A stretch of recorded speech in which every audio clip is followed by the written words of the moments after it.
number one. Jimmy, he's being a cheap ass. You know, I'm like, damn. You heard it here first. Joe Right, Rogan right, listens Joe to our podcast. Right, we're the best. You know, they say people that cuss are morons. So I'm an honest motherfucker. Put the fish away, Reggie. It don't even hurt to give birth anymore.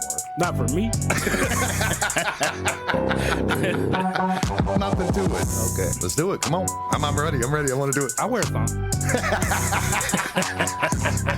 I got one on right now. You want to see? Jimmy and Geek. Madhouse Bar Talks, baby. That is a bunch of shit, if you ask me. That ain't make no sense.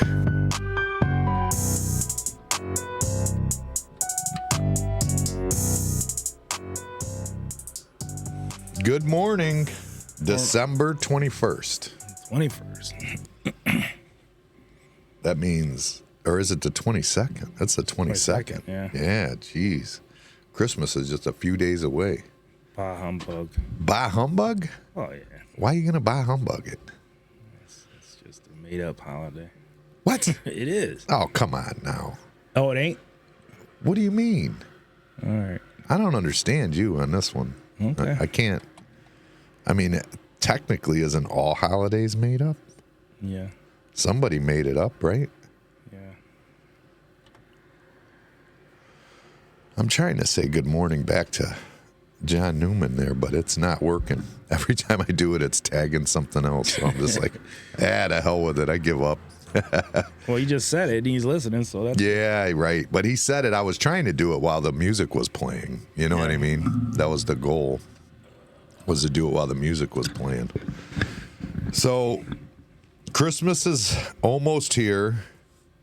They're saying, Consumer Reports is saying that... Some reports. I Well, like heard that in a long time. $1,200 per person they're spending for Christmas. $1,200 per person. Yeah, that a person is spending. But see, now I seen other, like NBC or something, they said it was like, I forget what they said, like $2,100 or something, but I don't know why it would be so much different than, you know, I just don't understand why it would be that much different on one than the other. And I don't know. I'm confused. But that's a big difference. That's like double. So, I mean, is it a household they're saying maybe? Or I don't know. I don't get it. I don't know. I don't care what Consumer Reports said. I mean, $1,200. I mean, a person spending $1,200 at Christmas sounds legit. That sounds right. Yeah, but per person?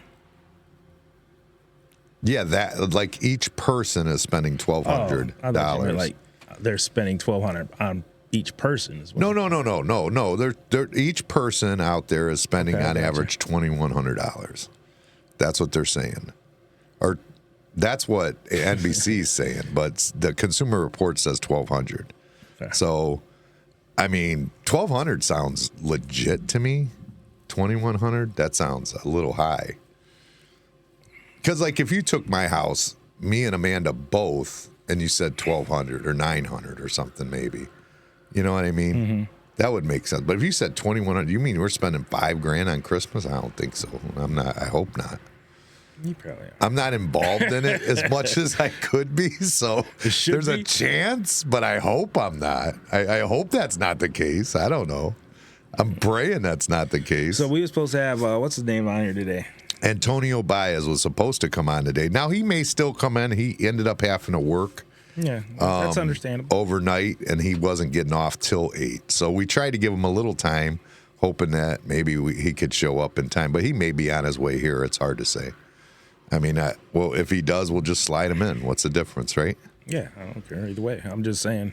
He's supposed to be on here. We wanted to do a year in review. He's been a councilman here in South Lorraine for like right at a year. Like, I think when we had him on before, I think that he was like within a couple days of that, he started doing his. And he was on what, December 6th, I think you said? 6th or 7th, something like that.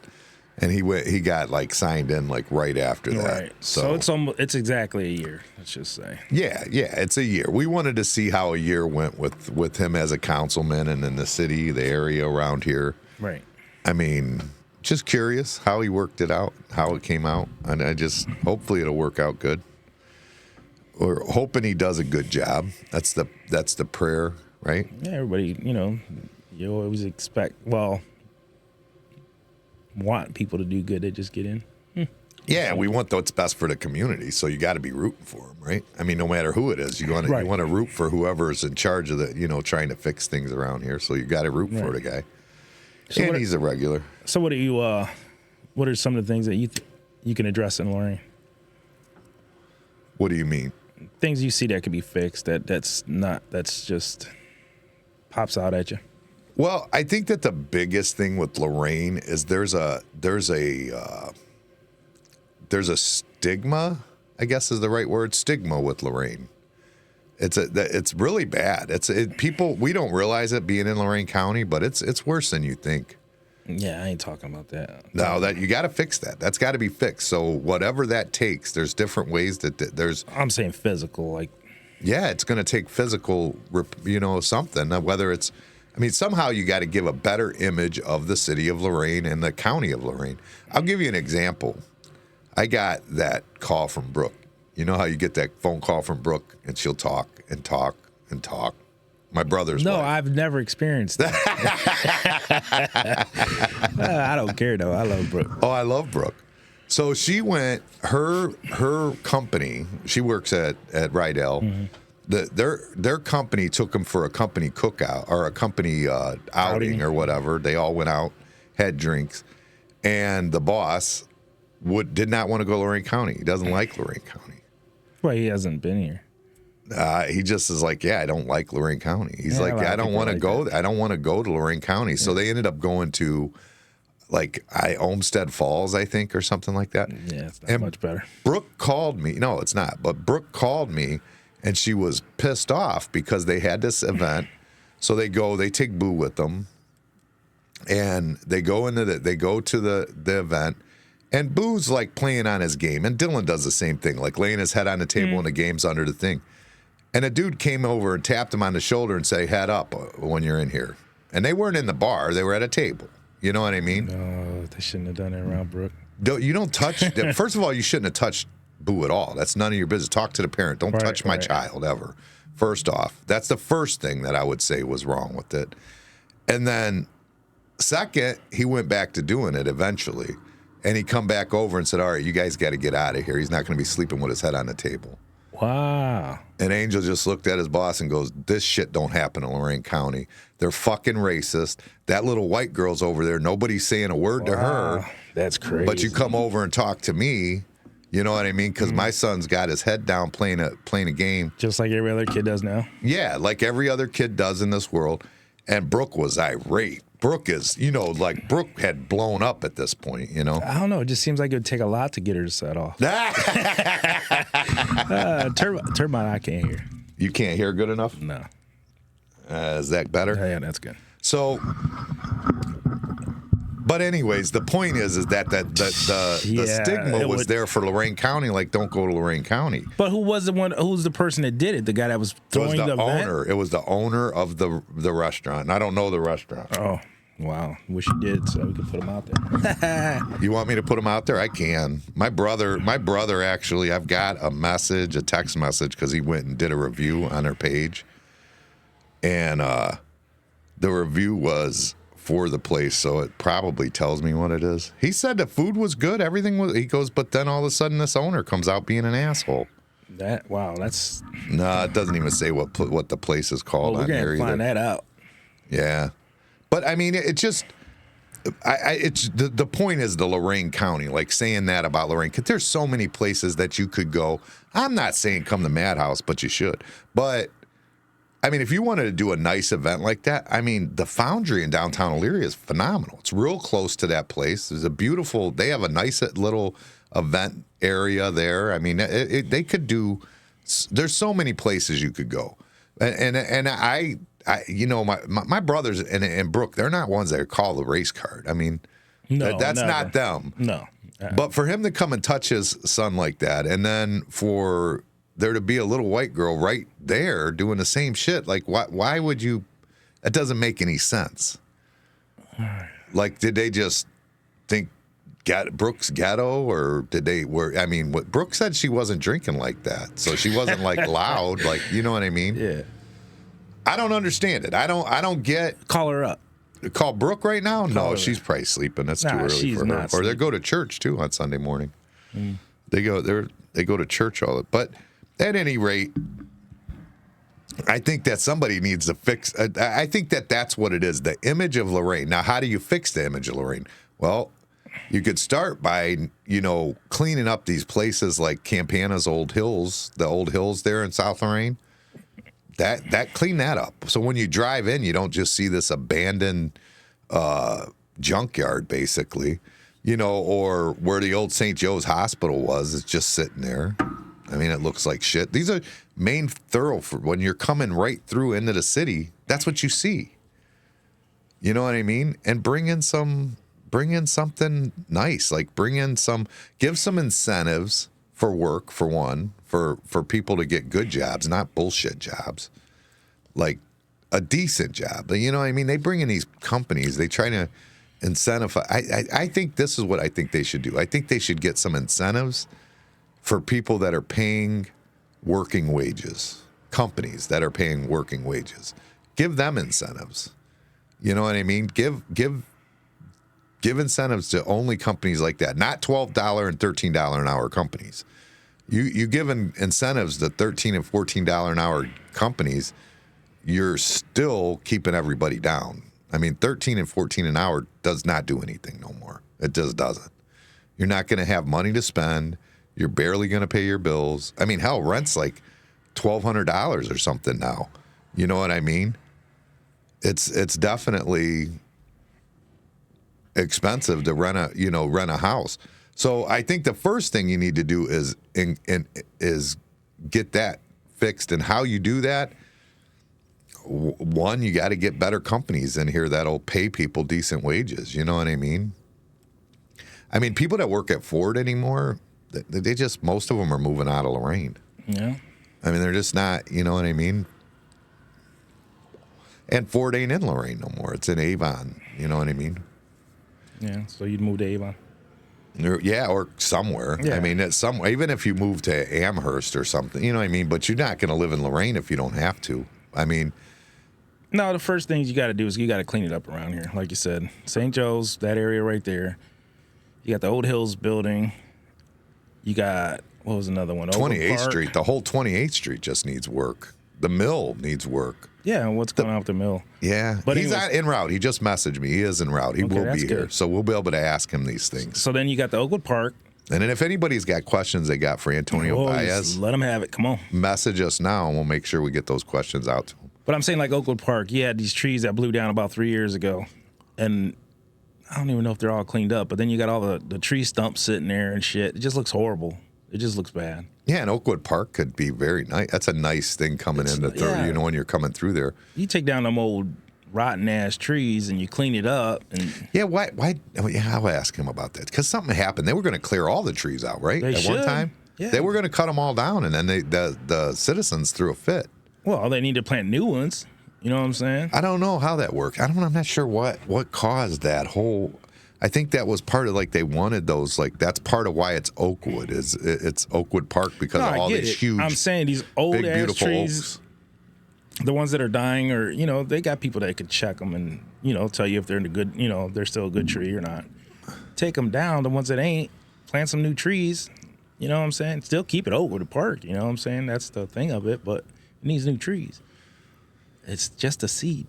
Yeah, I think that it would be nice to have. I think it would be nice to have. Just to get the image, and it's Lorain County too. It's not just Lorain. You have to change the whole county that has to get it because Elyria has the same issues. Amherst and Vermilion not as much, but and you don't have those problems out in Grafton or you know what I mean. But Elyria and Lorain as a whole, they have it's just they're just misran. The both cities have been. Misran, I guess. I mean, neglected is what it is. Yeah, they had a good industry at one time, right? And once it faded out, it's just that's it. Now there's nothing else. But they got to adapt. They got to change things. They got to bring in companies that will thrive now. Agreed. Yeah, I agree. Yeah. And how come we don't have if you go through all of Lorain? Well, now Oberlin Avenue and Levitt, they've put in they've got franchises, Taco Bells, and all that stuff. Where's that in South Lorraine? Burger King? That's it? Yeah, that delicious Burger King on South Lorraine. And then you got the Subway, which it's decent still. And then, there's room, you know what I'm saying? And got all them buildings that was taken down on the end of 57. Put something there. I don't even understand, like here, right where the bar is. Why isn't there like a Starbucks here? Well, that Rite Aid. What, take that out and put a fast food right there. Yeah. Is that empty now? Yeah, it's empty. They closed it, huh? Yeah.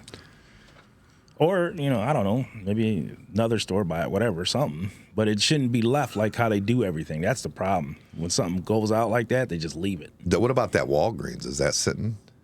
Where's that? That one that was over by BP at 28th and Broadway? Walgreens. Wasn't that a Walgreens right there? There was a Rite Aid and a Walgreens, both You talking right about there. the one that was that movie rental place? 28th and Broadway. Oh, 28th and Broadway. Oh, I don't know what that place is. Is there still a Walgreens? Is the Rite Aid there? I ain't even talking that way. I'm talking this way. No, I know. I'm just wondering how many drugstores closed down. I don't know. I'm curious. The whole thing with that, why those were popping up in the 90s is the government was handing out, basically they were handing out contracts for like the buildings. Well, it was the pharmaceuticals. So it was like the Blue Cross Blue Shield type, the older people or whatever. Yeah. They were giving contracts based on who was the most available. Every year or every couple years they'd award the contract. But part of what you would, if you got the award, you would come in and do a contract to have that medicine there, but you'd have to have enough space to do it. You know what I'm saying? So that's why they were building them. So I wonder why now that's not a thing. You know what I mean? It makes me curious. All right, we've got Antonio Baez. Here he is. He shows up. A man of his word. You see that? Yeah. A man of his word. Let me see if I can get you on camera. Little late. That's all right. Late is okay. We're all right with late. Yeah, we sometimes stay here 4 hours. It don't matter. Yeah, we don't. Yeah, we'll talk ain't got no forever, time man. We ain't limit got on here. nothing else. We like to hear ourselves talk. I don't know about all that. He does, for sure. All right, so he's on 4, right? Is that what we decided earlier, Guido? I don't know. 4? I think so. Can you hear it over there? Yeah. All right. And you can hear him on there too, right? He ain't said nothing yet. Test. Yeah, he's good. He's good? All right. We can we'll bring him on. All right. Welcome to the show. Hey, what's going on, guys? Appreciate you having me. Yes, sir. So it's been a year. You've been a councilman for a year. Yeah. And this is your first job as a well, I mean, you work for the police departments, but this is your first, political job, I guess I should say. Yeah, first elected position. There you go. That's the word I'm looking for, elected position. So what do you think so far? The people are great. I mean, with our community, they have a strong back. So that actually makes it a little bit easier to have, a community that really supports you and wants to see you succeed and, show up when you're having events and things like that. I will say that, going into it, I really didn't know what to expect. And Ray had kind of given me a little bit of like, hey. Yeah, we knew that you were going to have some help with Ray for sure. Oh, you said you could hear me. See that? Look at him. I could, but it just came out. Oh, it did? Oh, okay. Yeah, so having Ray as a kind of a mentor in the process was really good for me, just to kind of pick up the pace, or pick up where he left off and kind of just keep it going. He left us though, huh? He left us in terms of what? South Lorraine. He did move. You could ask He goes, "It's yours now. Peace." Yes. No, but the roots are still very important to him. His family still lives in South Lorraine. His parents and his brother, they all live on the same street. So I think it was just probably time for him to grow in terms of his family's growing. You know, his kids are having kids, and they had like a maybe 1.5 bedroom house over here, and you know having grandkids and stuff like that. And you know, what do? You know, we're all sitting outside in the winter. You know, to eat. What happened with Whittier, where Whittier was? Are they going to develop that ever? Or? There's some plans to go in there. I mean, that's there. Right now, it's all part of the South Side Gateway project. As you've seen, we're trying to get a grant, that community development grant there in South Lorraine. So that's in kind of that process right now. There's been some talks, and I know the Viard family were looking to develop some properties there at one point, but I think the pricing was just a little too high for what they were going to develop. That it might not have sat well with the people. Yeah, okay. So I think that's the most. Right now, there aren't any new plans going in there right now, so I think it's still. Is that who owns that property then? I believe the city owns the property. They still do. Oh, okay, all right. So it doesn't. You're not handcuffed by somebody just sitting on it. It's just a project that they had thought about. Hey, how can we bring some new houses, new development in? But I think they just couldn't get the price where it'd have been right for that community. All right, if you're selling $200,000, $300,000 houses in that area, it just wasn't going to work. Well, I mean, it might. The houses are selling for $150 now. Well, in this area, they are, yeah. So, but we'll see in the next 4 to 5 years how that's going to sustain. By selling your $25,000 house for $140,000. We'll see in the next few years how that's really going to, how people are really going to be able to bounce back from that. So, because it's going to be kind of a turning circle. The pricing for rent and everything is going to be higher. People aren't making any. It's already higher. They aren't making any more money than they did a few years ago, and now we're renting a house that we bought for $120,000 for $1,800 to $2,000 a month. Were you listening to the show on your way in? No. Oh, all right. Why did you talk about this before? Well, no, I was saying that because Guido was saying, what do you think? And I thought, my thing is I think the stigma of Lorain has to go away. No, and that's somehow it has to be fixed. And absolutely. Then we're asking, how do you fix it? So I'm going to ask you the same thing. How do we fix that? Like, this would be a two-part. So I think a little bit of the stigma started to kind of fade down as you bring new developers in. You start if you show commitment to your community, you're showing that, hey, it doesn't matter where we're at, what the cost is, whatever. We're going to create events. We're going to host different venues. We're going to bring business here. I think that changes the stigma. The thing with Lorain is we're so big. We have a huge footprint. And I don't know if we've figured out how to change the stigma in every district, all right, every part of the city. So we can change, as you've seen on the west side, we've changed that dynamic. You see it's Levitt Road has definitely. We were just talking about that. That and Oberlin Avenue is the only place that has franchises anymore. So but how do you do it in the next community? So I think we are on pace to do that here in South Lorraine, or here in our area, the South Lorraine, the east side. But the only way you can change the stigma is just creating events and not really ousting anybody out, creating some kind of community gathering to get people to buy into it. We talked about the pricing and cost of living and building. I don't mind, and I would never mind if we built a housing development here in South Lorraine. I tell you, I'm here. I wasn't rooted in South Lorraine. I was rooted on the west side, but I would buy a house in South Lorraine. And there are other people that I've spoken to that are like, hey, if you built some new developments, I would be invested in. I agree. Staying here. Yeah, I would think so. Yeah. So those are the stigmas that we have to change, and you have to do it at the top. And I think with the administration that we have now, he has been better. Where would you develop in South Lorraine? And I like that area right in front of St. Lad's. right next to the church there, like that whole, I don't know who owns that. You guys look, maybe you guys own that. I know Adam Check. No, I know Adam Check said his family owned it, but I think they got rid of it. Someone just bought it. But that area, I mean, I don't want to get into the school's property because, I know they're holding that piece of land as gold, the Southview, the old Southview property. But I mean, that property is gold.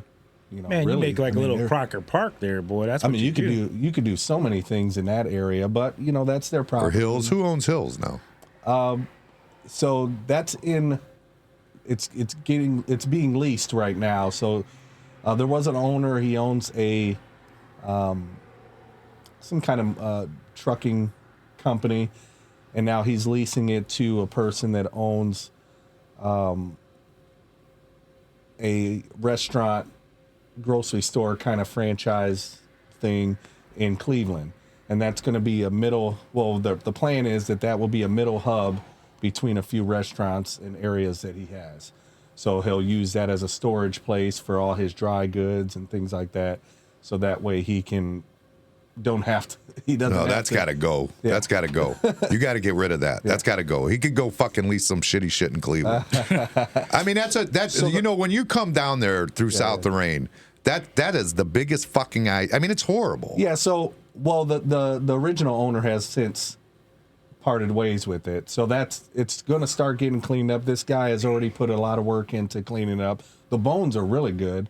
So when you go in, and I mean, obviously for my intentions and after I met with a few people and learned about some of the projects, some of the ideas they were thinking, I'm like, all right, I wrote a letter quick and I'm like, hey, I don't mind any of your ideas, but the streetscape needs to be cleaned up. We need to see something nice. I don't care if it had a big old sign with your name on it. That's like the Campanas building on 28th Street, like what they've done. Yeah, it's beautiful. A lot of street, It's beautiful. And that's the key, right? So you could, whatever you do inside the building and how you're working that's fine.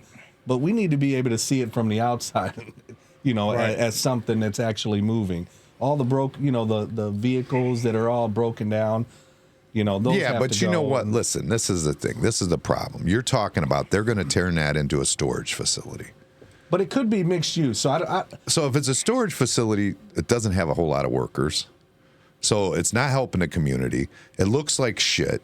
You know what I mean? It's the basement of Northeastern Ohio. Fuck you. Go store your shit somewhere else. You know what I'm saying? Like, give us something that we can use in our community that'll be helpful to us, whether it's a community center or it's a little factory like it was when Campanas owned it, where there was people employed there. Yeah. I mean, that shit's got to stop, man. It just has to. So the talks are still, in the initial conversations, and I won't go too further into, an overall plan, but, for me, exactly what you said. So we need jobs. We need an area for we definitely need a community center in some sort. El Centro just created they have a community hub, but it's not a community center for kids, courts or whatever. We need some kind of rec center. We need some kind of. Well, what about the Boys and Girls Club? Boys and Girls Club.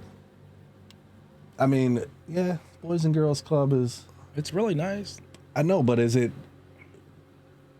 And I don't want to say anything about the Boys and Girls Club. I love it. My kids went there, but that's one portion. All right, that's that we need to invest as a city, invest in our community, and not other organizations say, hey, we can pick up where you left off. So that's what I mean by that. So we need to have some sort of rec center. We need to be invested in how to raise our youth. The Boys and Girls Club, they're doing it great, and we need to support them and continue that process. But what's the next step? So the Boys and Girls Club, is it housing every one of our youth that we have in South Lorraine, the West Side? It's not. Okay, so it might be housing the kids that are here locally and maybe the kids that they pick up to bring there, but it's not. It's not helping everybody. And we need a rec center where everybody they don't need to sign any papers. They can just get there and go and, enjoy and learn and, learn traits, we talked about that our last time I was here, is where you can go in there, you can say, hey, I'm 15 years old, I don't have anything, I'm on the street, I want to learn how to weld, I want to learn how to build, I want to learn how to do this, and you can teach them that. That's what we really need in this community, and I think having something like that would generate some want. What would it take to bring back like a Harrison that used to be? I don't know. Do you remember Harrison? I lived across the street from Harrison. Oh yeah, we talked about that already. Yeah, me and Guido went there. Yeah. But what would it take to bring something like that back? At a higher level, though, higher scale. Yeah, I mean, I don't know that it has to be a higher scale. What was wrong with that one? How many kids was in there? It wasn't many. I mean, there's not that many that. I mean, if you take all of Lorain, I mean, the whole city of Lorain, it's not that many that are don't know what they want to do and want to learn a trade, and it's not every kid in the city. I'm not saying, and I don't want to teach it to every kid. That scale was, I think the scale was small.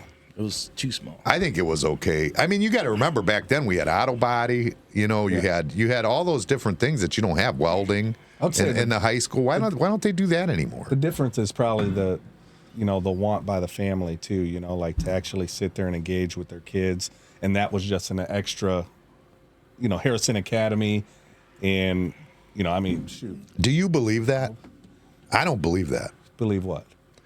I feel like the parents are engaged with their. I think that the right? parents today are more engaged than they were in the '80s when I was a kid. I wasn't. I didn't grow up with you, but I don't buy when that. I was in the I don't '80s, think so. you were to get the fuck out my face and get outside. That's how we were. That's how it was when we were kids. That's how I was that's raised. how I grew up too. But see, I think so. Then how can you say they're not more? They're not. So that I because when you came inside, and I don't know how everybody grew up. For me, when I came inside, my mother was there and showed love, compassion, care when I came home. My dad was there to show anger, be a dickhead, and and be like, "Hey, I'm on my way to work again," or something. Get out of here, kid. So I'll argue that women need to stop being married to our government instead of men, and maybe that would be the issue. But I don't believe that people are less engaged with their children. From what I see, the mothers today are far more engaged with their children than they were when I was a kid. I don't agree with that. I 100% agree with that. I think nowadays most people both work. You know what I'm saying? So that's what I was getting to. So now you got two families. That's true. Two parents working.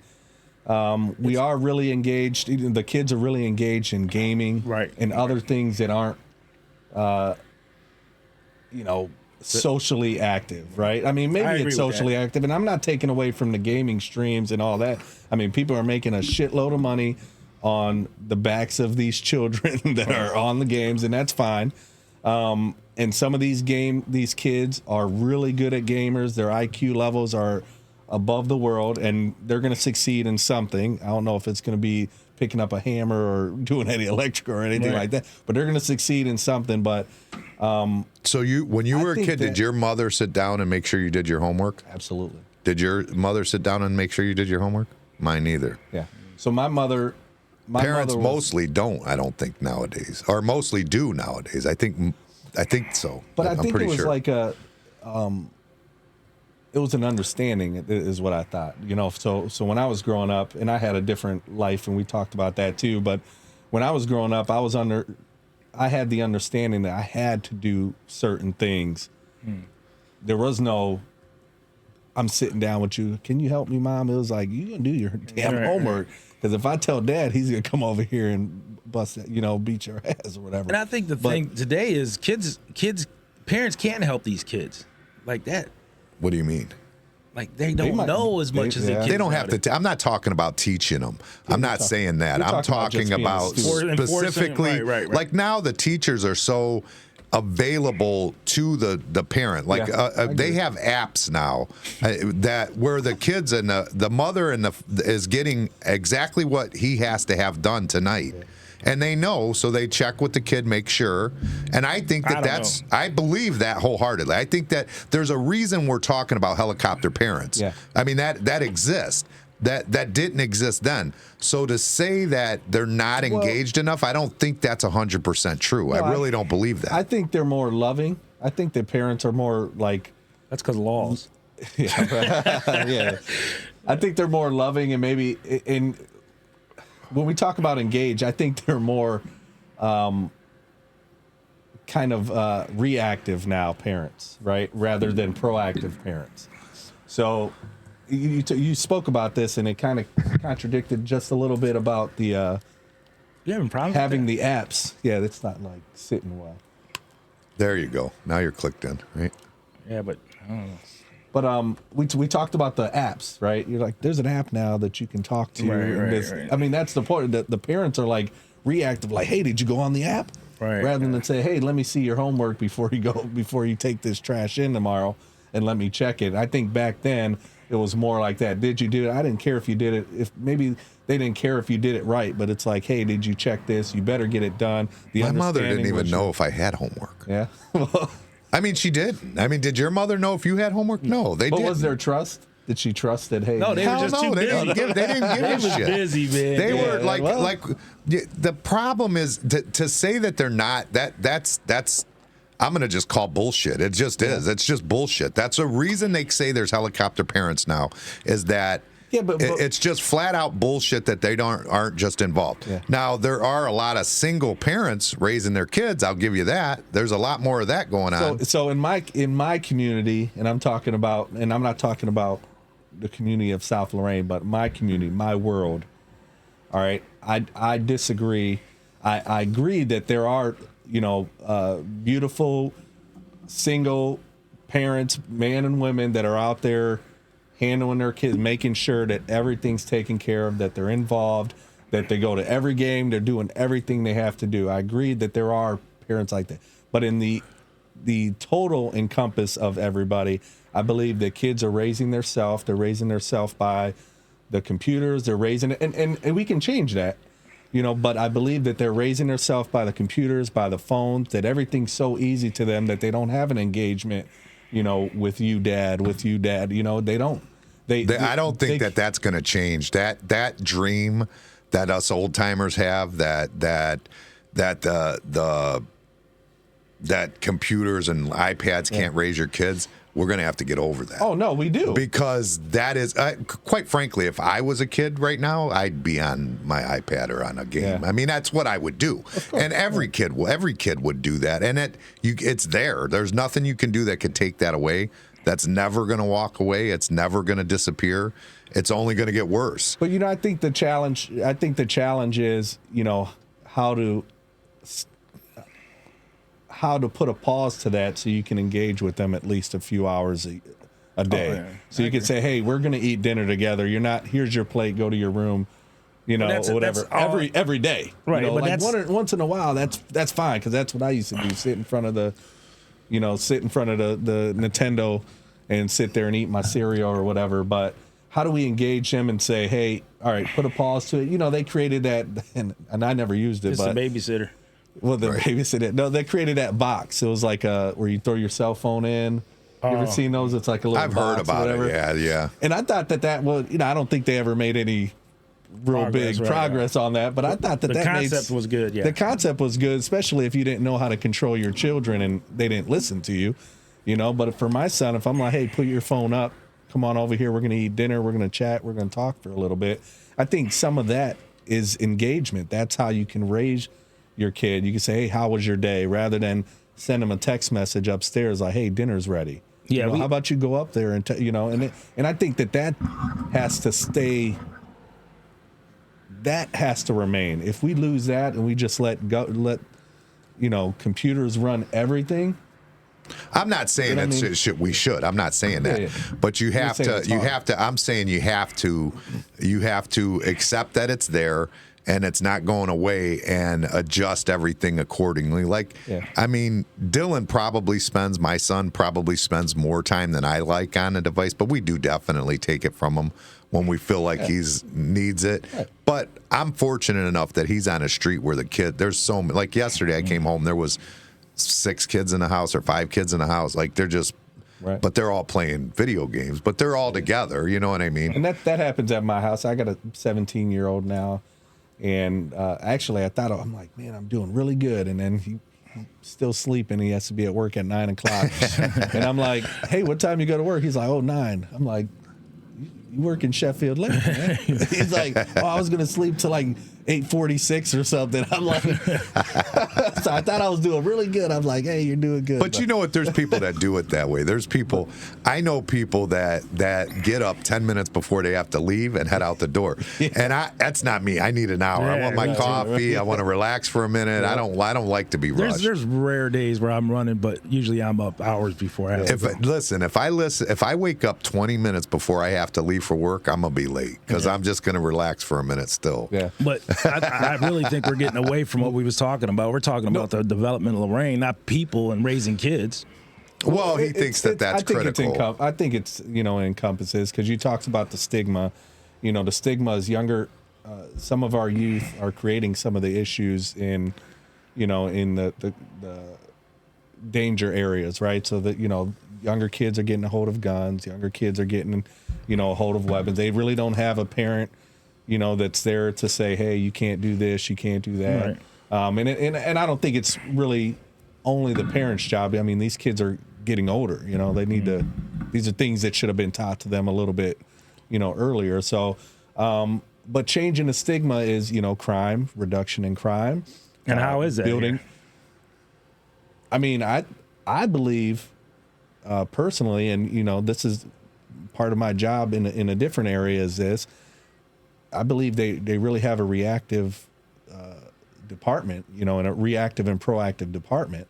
So I think that they're really knocking down on. So Lorain's doing better on their police force. I believe so. I don't know about their statistics or anything, manpower and stuff like that, but statistics, bringing crime down, reducing. I think that we're a safer city. Okay. I don't know who's associated with that, and I'm not going to say any names, but I can say whether it's definitely the guys that work for the department that are really, being proactive and doing what they have to do and not having, as long as they're doing it right, Before you came in, I was saying that I think that what Lorain needs is that they need to put incentives out there to bring business.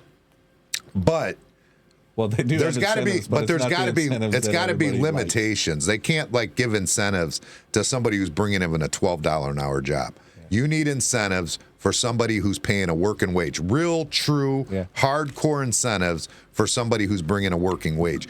Because I believe all the things you're saying don't help a damn thing until that happens. You have to have hope. First off, and there's no hope for a decent job in Lorain right now. There isn't. Yeah. These kids have no hope. Lorain's definitely had a big hit and many challenges over the last, several years. And there are some incentives out there. It's not always the most common incentives, about tax abatements and stuff like that. But this just helps bring new business, and you can see, what I call, more Lorain Heights, over there on Levitt Road. Sure. I mean, they've definitely taken advantage of it really well. But there's no reason that can't happen right here in South Lorraine. You have all that area behind the old Joe Fermat, all them grass there. You've got, like you say, the high school. You could probably get in. I know they had it for sale at one time where Chase Bank and the old Builder Square was. They had a lot of that was for sale at one time. It's for sale. Is it for sale right now? Yeah. There's so much there's so much area where you could bring in, that type of development. Hey, and Jim, which that development in Levitt Road isn't helping anybody. That is where we spend money. That's it. That's all absolutely. It is. We need somewhere to make this money to spend. Yeah, and it's not for a lack of not trying. I mean, we meet with developers all the time. It's just when they weigh their options, they're like, this doesn't seem good to me. And, well, you got to give them an offer they can't refuse. I mean, you got to give them a better offer. They got to have an incentive that brings them. Period. You're almost giving stuff away. Then give it away and pay them a little bit because it's going to pay off in the end. Because when you have a working class community, it's going to be way better than what you've got right now. First of all, you've got you've got most of these women, single women raising kids, are married to the government. They don't want to really work, or if they do, they want to work under the table because that's where they're getting their benefits and this and that. The rent is too expensive for them to pay on their own, but they all walk around saying, I'm a strong, powerful, independent woman. Meanwhile, the government's raising them. I mean, are supporting them. Well, you know, and it's bullshit. And this is, but if there's an opportunity there for an employment, they could make some money. I mean, they're you know, I mean, but the problem is you become a nurse in Lorain. You can make good, but then you move. We've made it hard, you know, over, and you know, like I said, and as you know, I was coming into this, you know, really kind of blind. I knew I was already doing things in the community, so it was kind of like, all right, this is what I'm doing anyways. I've been working with Ray for the last several years, doing stuff. So I'm like, okay, you just got to continue this. But what I've seen is that we make it so challenging for businesses to come in, for people to buy into the city. There's a lot of challenges that we're trying to strip away from. Explain. I mean, permits, you know, zoning. I mean, Lorain is very hard. I'll give you an example. I'll give you wants to come in Lorain. People have told me, they're like, it is so hard. I'll give you an example of something that was Dale. Dale's got his little bar that's right behind the Rite Aid that needs knocked down. Oh yeah, okay. So my uncle Dale wanted to put a kitchen there. Okay. The what he was going to have to go through with the city of Lorain to put this kitchen on. Yeah, I remember that. Was, I mean, he was going to have to spend $20,000 before he can even start doing any brick or mortar. I mean, it just doesn't add up. It doesn't make sense. He literally was just adding to the building like 10 feet so he could put a kitchen off to one side and try and put a restaurant in the city of Lorain. And there was no incentive for him to do that at all. And he ended up buying the old Rosie's down here, you know, because it already had recently? it. Yeah, this was, I mean, that's what he wanted. All he really wanted was a kitchen. Okay. That's it. And he wanted to put it in that. Well, he's like. Well, he thinks that would be better off over there because he didn't have to spend all the money. That building down there cost him $320 plus whatever he put into it afterwards. You know what I mean? And you know, they made it to where he just went, I'm not doing it. Yeah. And there was no help or incentive for him to do it. That was us stepping on our own feet. You know, I've seen it, like I said, you know, talking to businesses that are still here on 28th Street where they're like, hey, all I'm trying to do is expand. You know, why is it so hard for me? This is already my property. Right, You're like, right. well, there's these zoning rules and there's this and this. I'm like, so, you know, talking to Ray and talking to the zoning board, saying, how do we like limit this? Or like in the township here, I mean, we don't have a building department per se in a township. I'm in a township here. Okay. So when I wanted to put on my patio, it was a zoning issue. Yeah. I mean, I did have to get the zoning approved on it. But then after that, I'm done. I don't have to get an architect. I don't have to, you know what I mean? Lorain, it's like, hey, we need this. We need and then an architect's $10,000. Engineer. Now we need this person. Right. Need, you know, is this going to hold up? And then we need an inspection. And I'm not saying that you don't do that, but I think that there should certainly be maybe a level. You know what I mean? Like say it's like a category, like a tier. Like a tier. Like if you're not 2-story, why? I mean, 1-story buildings. Let's just do that. Yeah. Whatever we can do to make that simple, like just little add-ons or whatever. You know, but once you start getting 3 and 4, so sure, it's got to get really, you know, tricky. Just like having a little council where you go in there, just like how you did there. Just go in there, you talk to them, tell them what you want to do. And they do. They have a zoning. They have a zoning board. It's the same thing. Yeah, but then there's different steps. Like, well, that's just one step of the process. Right, that's what I'm saying. There's too many steps. That was my only step. Right. That's You're what I'm saying. Hey, you're good. You're like, right. All right. I'm actually thinking about putting an addition on again now. So I'll have to go to the zoning board and talk to them, and that's it. That'll be done. Right. You know? But I think so if this was in Lorain, what would you have to do?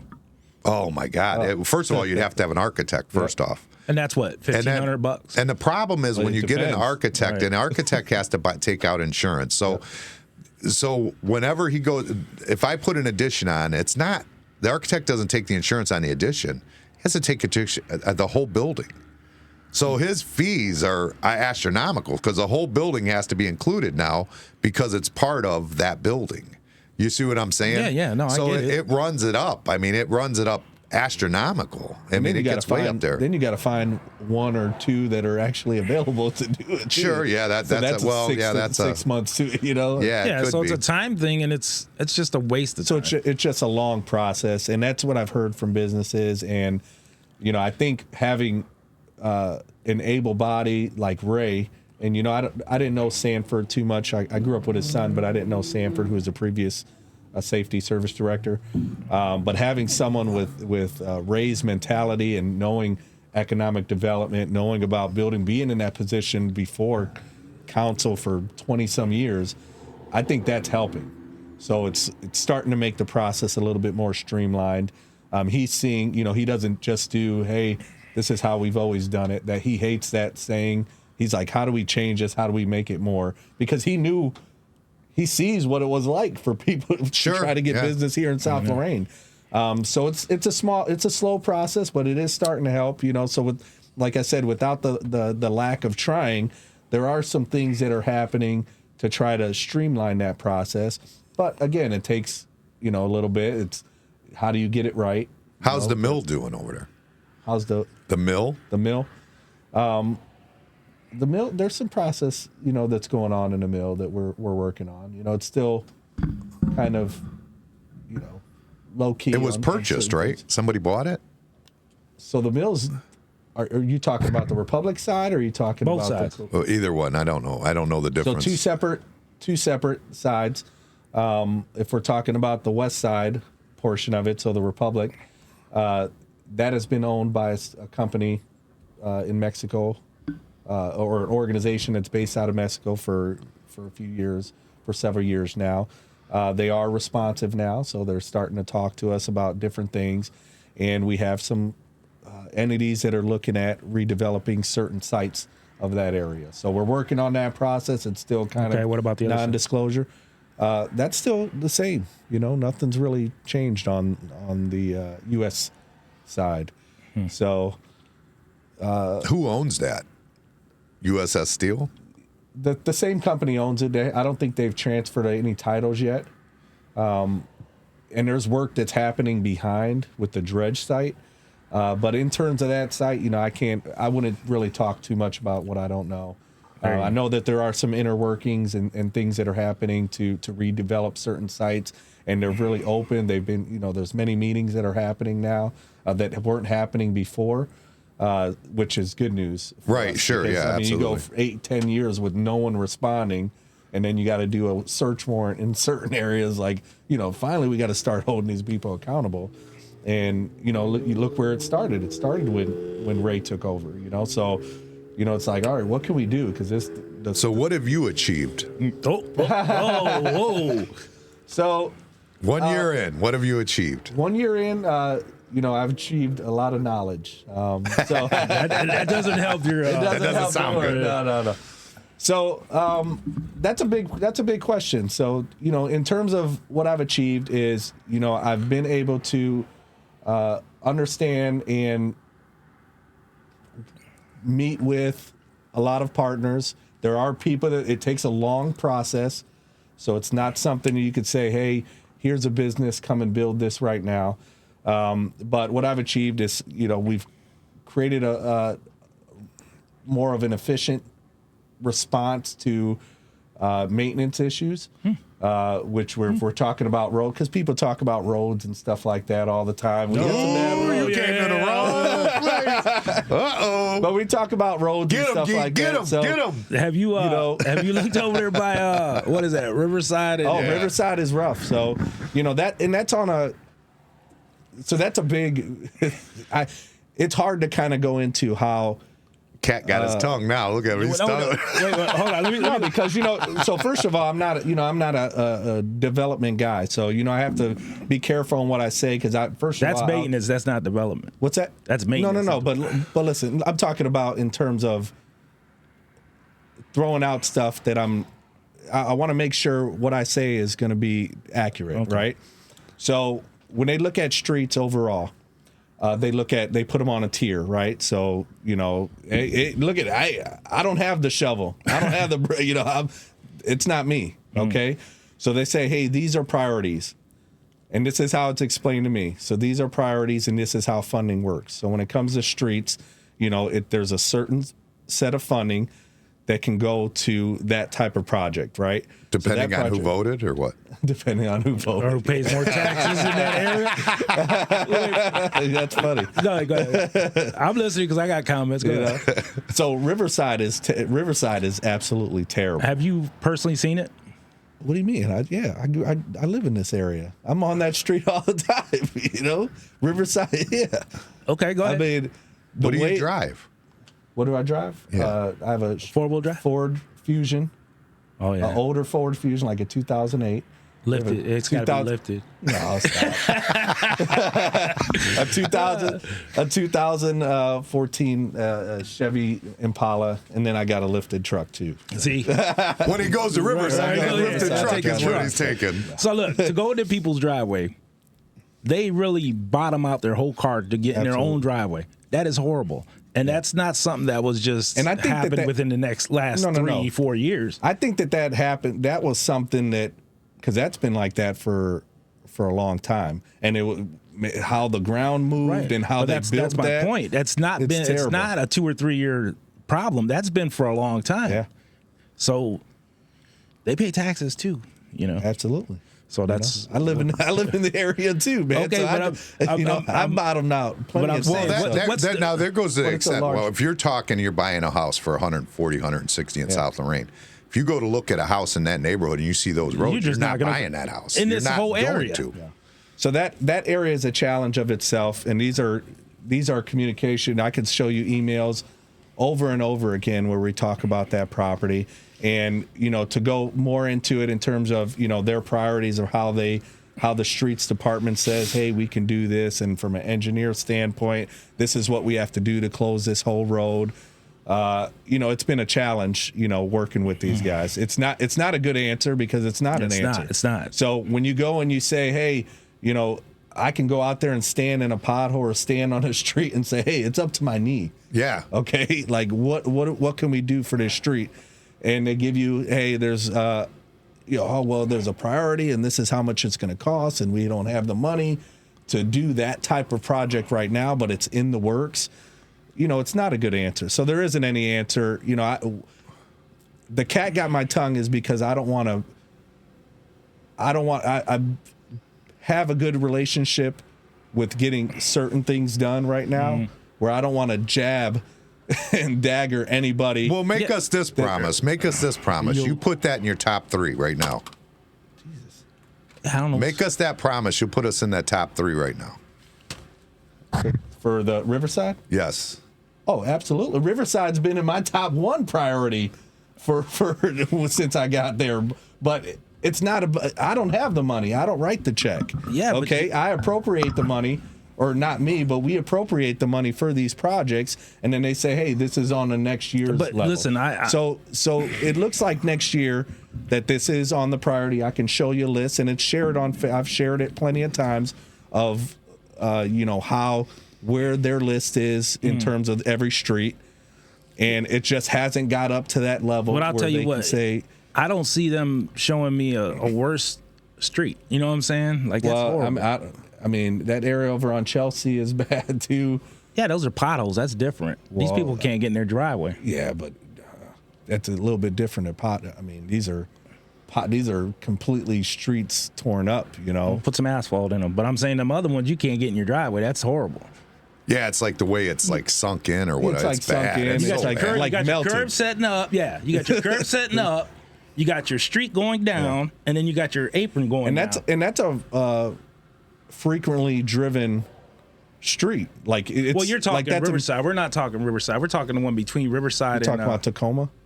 no, not Tacoma. The one next. What was it? Oh shit. Talbot, No, that's too far. Riverside Circle. Go down Riverside. There's Riverside and then there's Riverside Circle. There's 2 Well, I'm different talking roads like there. okay, so you pass Tacoma. The first street you come to, turn left. It's between Tacoma and Riverside. Damn, somebody should. What's her name? Just sent it to me the other day. Was it Brooks mom or something? Who? Brooke. I don't know. Because her mom lives over in that area too, and she talks about that. No. It's like when you come the first street past. I'm about to go on the maps go and on the tell you map. in just 2 seconds. Yeah, I'm lost right there, but I can't remember. Well, you said Riverside, so I'm like, okay. So you got Tacoma and then the next street over. There's Colombo, Riverview. There's a lot of streets. There's Colombo and Riverview. No, it's Riverside, Colombo, and There's nothing else there. Talbot, Riverview, and Riverside. That's it. That's all there is. Homewood is the one that goes running east Camden? and west. It could be Camden was redone. But Camden is more Riverside this way. Riverside is the street that kind of goes. It's from the What back. I'm saying, you got Riverside right here, right? Tacoma is bad. If you're talking about Tacoma to 31st, There, Guido. There's your map. Tacoma to 31st that's where you see a lot of that. It looks like the street had been melted. Yeah. You know. And then you get over to like East 31st Street. You get over to East 34th and 31st. So between those streets, it looks like the street has been melted, and that's been a lot of our concern. When Ray was on, what's this street right here, right next to Tacoma? Right next to Tacoma. Yeah, that one I just blew up. Camden. That's a sock. Or Willow. Or that's a sidewalk. Oh, let me see. We'll get it. East 40th or something? But so there's many streets in our area that are really concerned, and those have been a lot of addressing. Those have been addressed on multiple instances. So Packard, oh my God. It's bad down there too? Oh, Packard is terrible. He said it's a pothole issue. You got to drive over there. That's a whole street. Well, okay, issue. regardless of what I'm saying, I'm just saying that whole area, the roads are just Packard, Riverside. Yeah, Tacoma you just basically went from Tacoma. Yeah, you just added to your list. all the way from the cement street. factory all the way to the park is just basically all destroyed. All destroyed. Yeah, that's bad. Holy crap. And they've done like small patches to try to fix it. Tacoma, I think Tacoma is the street you're talking. If you're talking about. No, it's not Tacoma. It's 100% not. He drives Tacoma every day. Yeah. That's his But his way home. you ever see like with Tacoma, it looks like a semi truck drove while they right after they poured the asphalt. And it's it does have a dip in it, yeah. And that's there aren't a lot of driveways on Tacoma on the east side. Okay, you got Riverside, you got Homewood, Tacoma. The next street past Tacoma. That's what it is. I don't know. It's Riverview. I just looked it up. It's Riverview. Okay, I think that is what it is. Riverview. Or can't going east. Yeah, going east, you're saying, right? Yeah. So that'd be north and south, right?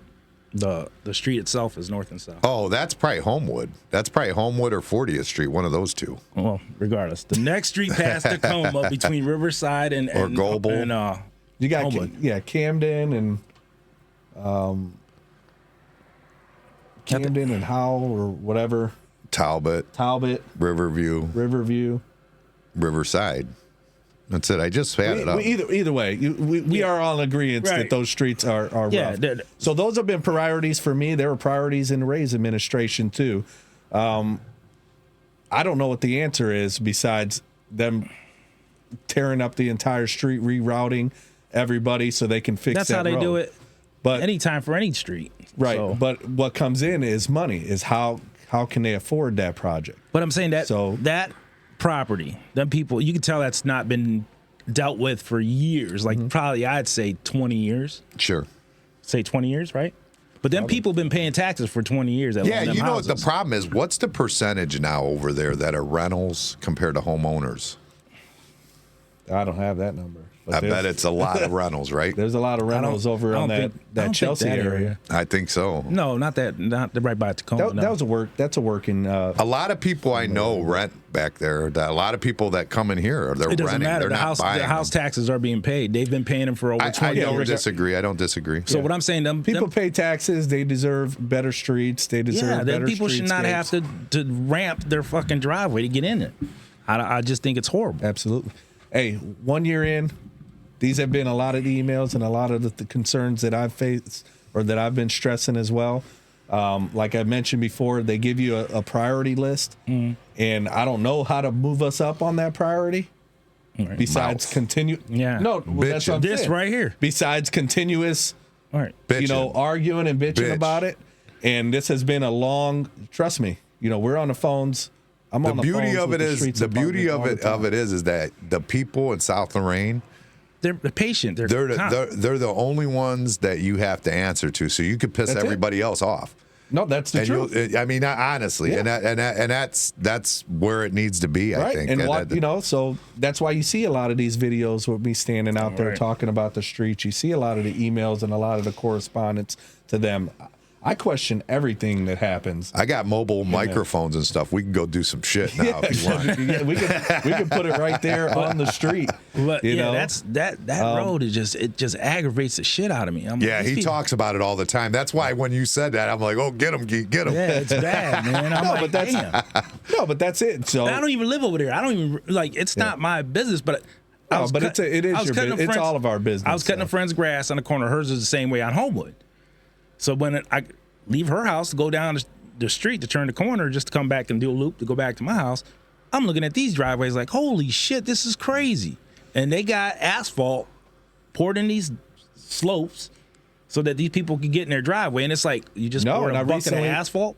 I recently heard about a resident that redid their apron or whatever themselves. Like some of the residents. And Really? So I brought that up during council meeting. I'm like, I was like, hold up. Why is a resident redoing their apron? Because they can't get in And their redo driveway. Here's my question. But to continue talking about that Right. process, like this is. So what if that person in that house lets their grass grow 14 inches? They'll give what them a ticket, happens? $300 Right. ticket. What happens? You'll cut it and bill them, right?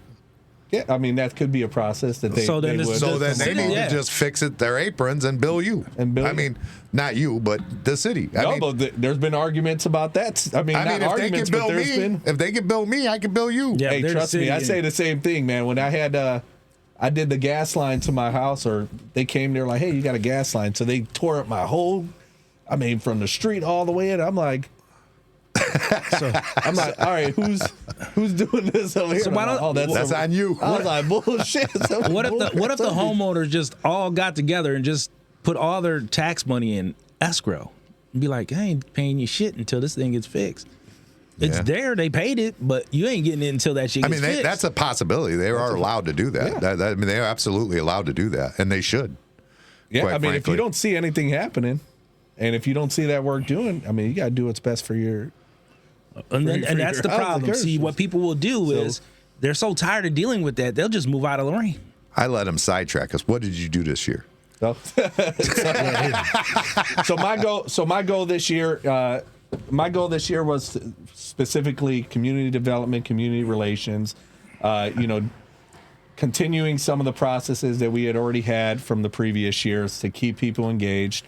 What I did initially, starting when I first took office, is I went to every business in all of South Lorraine and introduced myself, talked to them, gave them information about certain grants that they can apply for, which some of them never knew, facade grants, things like that, trying to bridge the gap between how they can request certain funds. Some took advantage of it, some didn't. Some said, have hey, taken advantage of it. Some took advantage of it in terms of, not took advantage in a positive, not like. No, yeah. No, I'm that's saying, what but he's they've saying. used it. Some people have used this. Yeah, already. some people So have used that's it an achievement. to rebuild and redo their facade or redo some of their interior, which is good because there was money out there that people could use and they didn't know how to get a hold of that. So as an achievement for me, I don't. What's that? You got an example of one? I mean, if we're talking about in terms of specific businesses, Yeah, like you said, you got the front facade done and stuff. well, no one's done the facade yet. Oh, okay. All right. but they've received their process. Okay. So I think El Centro has definitely taken advantage of certain. That's the property. bank, right? The old bank. El Centro, they got multiple Okay. properties. So they just Do they still have the one on 30th Street? The original El Centro? No. They don't have You're that talking one. about the old building? Yeah. Yeah. No. Who's got Yeah, that I don't now? know who's been. But, I mean, that's another organization, kind of more like a apartment complex type safe. Oh, okay. spot or Okay, whatever, here's something that's not in your area, I guess. But what about that 21st Street Hospital? What's going on with that? So they just there's money for that. So they're in that process of that's a legal process. So they had to go after these people And they're in that process right now of kind of that type of litigation. But there is money that has been secured for to clean up that area. I wish that the Lorain City Police Department would have moved there years ago. I mean, that would have been an excellent opportunity. Yeah. In terms of that property, that's been a long standing. That was way before me. No, I know, and I know that's not your area, but it doesn't matter. It's not my area. Right? That's I'm just asking. Yeah, it's a concern. Everybody wants to hear about that one because that's a mess. But we just passed just this last council meeting. There was some legislation and some funds that were released to clean up that area, as well as the Stoveworks property. But that's you going down. You're going. But I'm going throughout the whole city. So if you're talking about that, I'm saying specifically right now. I'm talking about that. When you're going down Broadway, you're going down to go to the Black River stuff and all that. stuff. And then you see a war zone. Yeah, man. it looks horrible. And then you talk about the stigmas of Lorain, and that's a big one. When you're going down Broadway and you see that shit. And you highlight Fligner's. Everybody highlights Fligner's, which is one of our statement places in Lorain. Success stories in Lorain, and then right next to it you got a war zone. Right. So I think it's taken long. I think it's taken way too long to clean that area up. Mm-hmm. That has been a voice of everybody's concern, but some has just kind of let it. And you go back to previous people on council too. So we could talk about it all you want, but what have you got? What have you guys done? Right, for the last 3 years, I've looked at this. Okay, you've been here for 3 years. Right. So I know the administration. Just if you look at some of the council meetings, we just released some money to clean up that area. I don't know if there's going to be a development plan. Is someone going to buy that property, or is going to be? I don't know anything about that. I just talking about. But you're talking about cleaning it up. Yeah. So cleaning up, there is some money that was just released to clean that up, and we're hoping that it gets cleaned up next year. If not, we're going to be arguing with them again. We're talking about many of properties like that. Who owns that property? I think the city still owns that property now. The city owns it. What, the old hospital? Yeah. They own that? Okay. I think the city owns it. If not, it's a developer. It's that same company. I think the city is either trying to take direct control of that property, or they do. Or why isn't the other part tore down? I have no idea about that's talking about the parking lot. Parking lot? Yeah. The parking garage. I said that. Why didn't they just knock this all down? I think that they were. I don't know if it's hoping to use it. I think is what I was thinking. I always said, before you walked out, we were talking about the police department. We talk about our cars sitting outside, under the elements all year long. Some cars not being driven. Police cars or whatever. I mean, that would have been a shoo-in to say, hey, park it in the garage. Like what they have in California or wherever. I don't know why they never. I don't know if it's structurally sound to park in anymore. Well, they need to knock it down then. Yeah, I mean, I don't know. I really don't know. I mean, it could be. It could. I mean, it's hard to say. I don't know. I mean, people are skateboarding and stuff in there all the time. Are they really? Yeah, you see. I think I would too. Yeah, me too. Seems like the spot. Yeah. You're like, well, shit. You can go all the way to the top, come all the way down. So it's an eyesore. That's where I grew up. So I grew up in that area. So 18th. Yeah, 19th and Long area. So, like I said, I know that's not your thing, but you're. No, but the city is encouraging. We're just really curious about that one. So going back, for my goal this year is I had to learn the job, right? So I had to learn about, I didn't know anything about, the inner workings of city council. I knew a little bit because of my previous, working for Congress, working for a congresswoman. I knew a little bit. So my goal this year was to really just read, ask questions, deny everything, right? So deny everything, huh? So in terms of anytime, that's how he did us. Just now.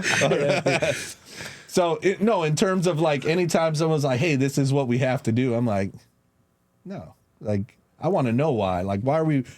If you want me to vote yes on something, I need to know why. It needs to be clearly written so the layman person, anybody can read this, not just a whole bunch of bullets about a whole bunch of wants and needs.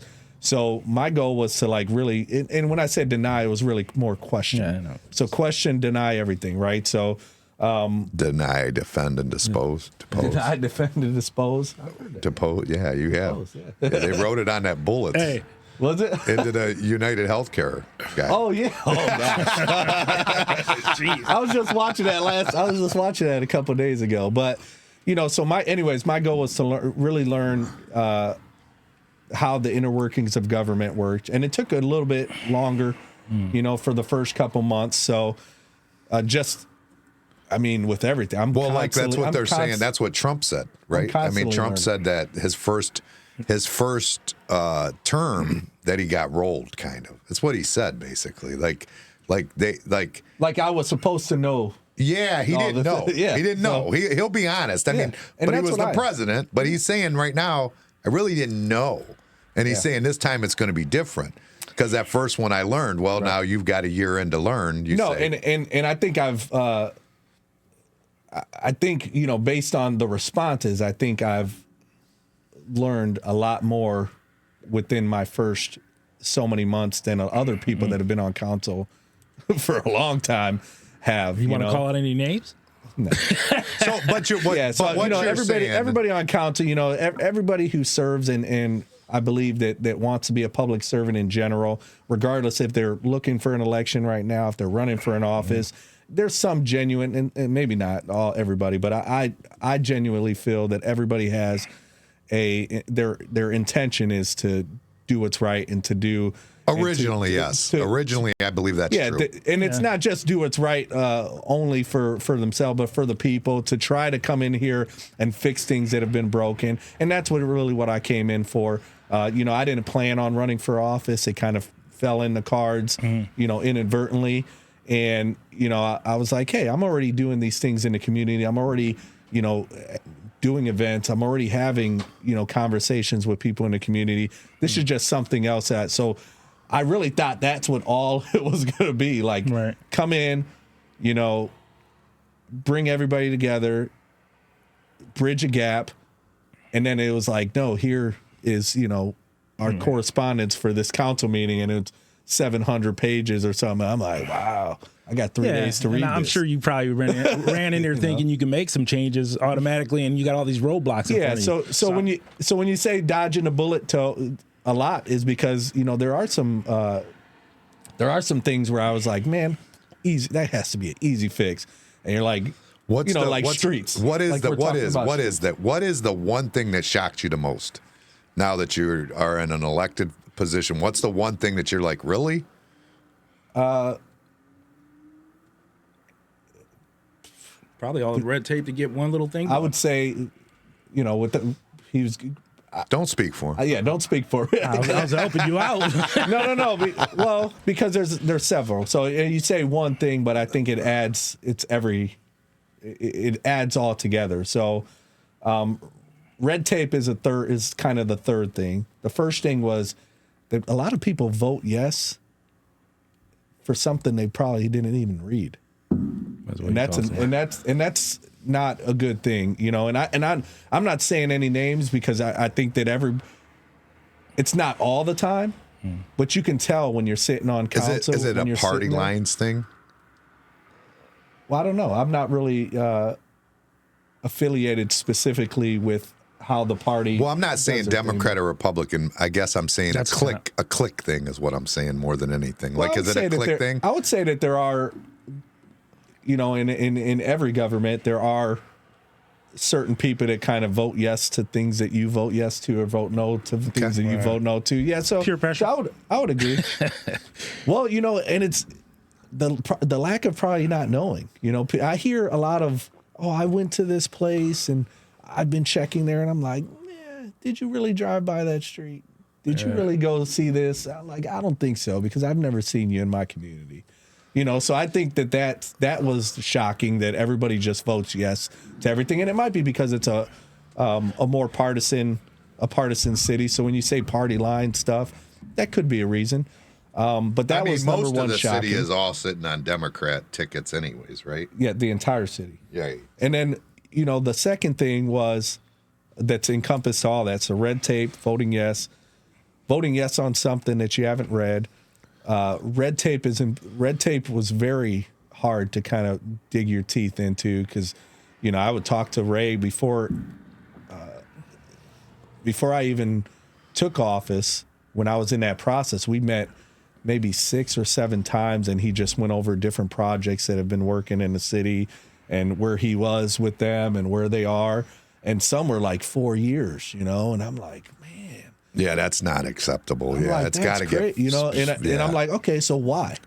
You know, and, you know, he explained, but he drew out a good picture of why certain things haven't happened the way that they were. And a lot of them were, you know, some businesses would come in, they'd say, I want this, but this is what I'm looking to do this is my development, but this is what I want. Mm. But they're like, okay, let's help you out with that. And then they'd be like, nah, I can find something better. So like a lot of people would walk away. They'd create something and they walk away. When you're talking about organizations like nonprofits, you know, which are definitely beneficial to our city, but sometimes they believe like everything needs to be given to them. You with no substance in there, no substance, no income, you know, no provisions at all. They're like, hey, I'm looking to build this here. This building was donated to me and I only have $5,000.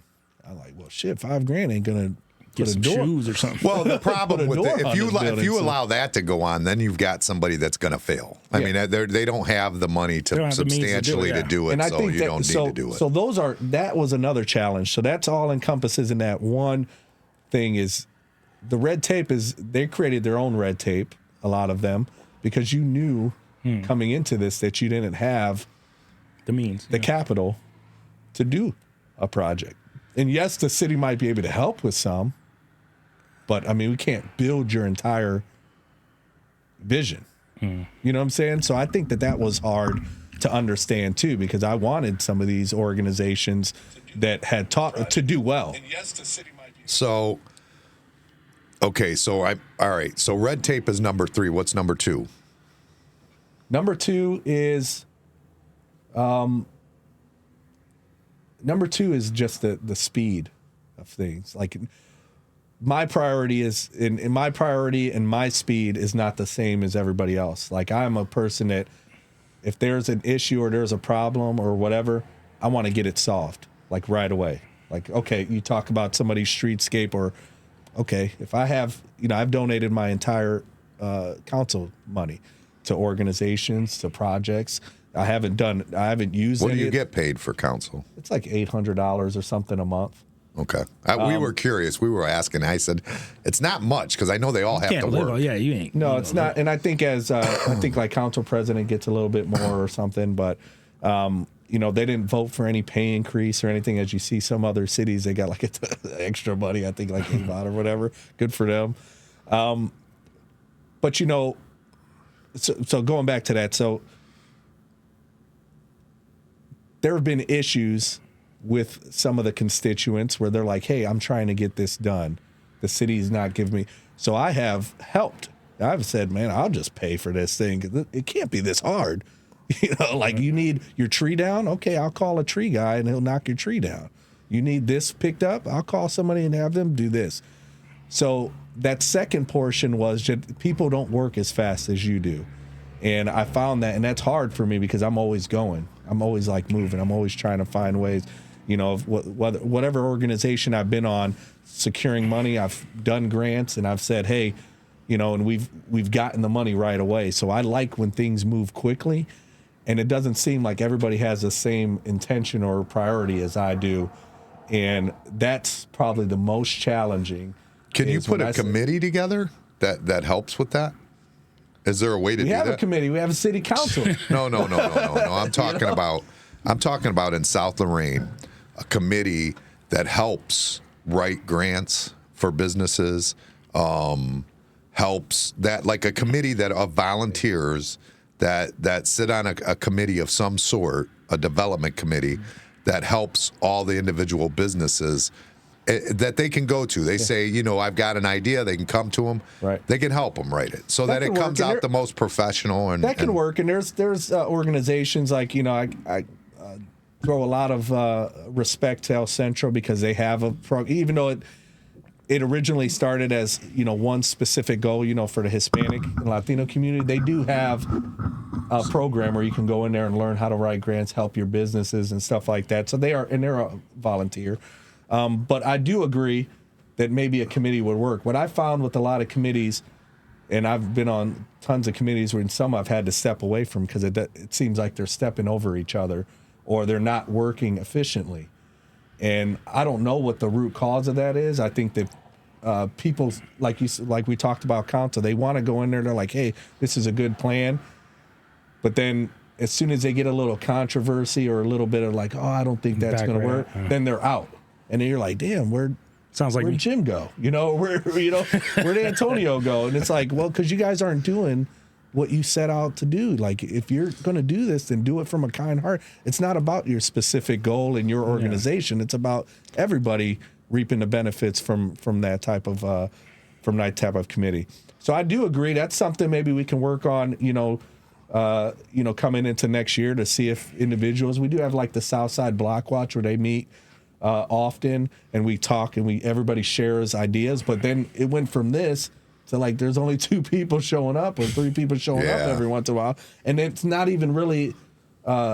It helps because there's some kind of concerns and complaints that I could take back and try to fix and mitigate. But I guess my thing was if you could get a committee to help write grants and help a business to get through the red tape, would that speed it up? My point when you said speed is what I was talking about. They have grant writers here in the city. The city has hired grant writers, so there's options out there. Not a lot of people know how to get a hold of it. I've proposed, maybe the same thing that they have on at City Hall, that board, the bulletin board thing. That you put that here, you say, hey, free grant writing class. And then, every month it's something different. Free grant writing, free business development, and they have been doing some of those. I don't know if they're really active in getting that material out. They post stuff on Facebook. Not everybody's on Facebook. They need to put it out. They need to send mailers out. People don't read their bills, so there is some information on like your water bill. Every time someone gets their water bill, there's a little bit of information on there. That thing's pain in the ass. Yeah, I'll have to fix it. I'm gonna try it. Yeah, there you go. Well, it's gonna be. What it needs is it probably just needs another headset. I could see if I got another one. There you go. I think he's better now. He's good. It tightened up. You can try those ones too. Let me see it real quick. Just try these. We'll put these on there. Nope, that's big jacks. That's why. Never mind. I can't do that. That's why these aren't out there. These are the ones that should be out there. But... Oh well. That's good. Sound like a bird. Closing the closet. No, but having a committee is good. Like I said, I've been on a couple committees where it started off strong and then they kind of weakened up at the end. And like I said, I don't know what the root cause of that. I know me personally, I have like an A personality. So like if it's not working quick or if I don't see a lot of progress, I'm like, okay, we're meeting, we're wasting 3 hours and we're not really doing anything right now. Like what's the next step? So you need better people on the committee. You need better, and you do. That's what you need. So, I mean, it's that simple. Yeah. And then you get people that come in and they have their own agenda that has nothing to do with what that committee was for. Yeah, everybody has their own agenda. That's true with everybody. And you're like, this isn't even what we're here for, guys. Right. Like, let's keep this moving. So we do have a few committees, and that's a lot. This is why we do a lot of projects and we do a lot of community events and stuff in South Lorraine is because that community has stayed strong. Rest in peace, Rosa Garcia. That was part of some of those committees as well, Rosie Garcia. But when you lose someone that strong too, that actually has a passion, then you're like, how do you fill those shoes for that? How does number one sit then in all of this? You had 3, 2, now we're on 1. So number one was everybody votes yes. That was number one. That is it. So that was it. That everybody votes yes. That was okay. So I missed that part of it. So number one, and then the red tape was on the third end because there is a lot of red tape in the city as we talked about before. That it looks like it's starting to change a little bit. Especially with I believe having Ray on the mayor's team is having that knowledge, being able to kind of use some better practices and really hold people accountable for, I think accountability is real important around here. I think that's going to help. And again, this is his first, accountability is very, very important. I got a question. We sponsor a softball league all the time with George. Yeah. And he's always telling me he has to take care of the fields himself and get them ready. How come that is? Well, not all the time, but there are a lot of times. There are a lot of times that he has to do it, and it's just because of the multiple events that they have. And he's just a great person too, so he loves doing that. You're talking that was Rosie's. That's Rosie's family. Okay. Rosie Garcia's family. So. I'm just curious. Because they do pay for the field when they're there, right? Yes. So they pay for. So they pay for the field and they maintain it.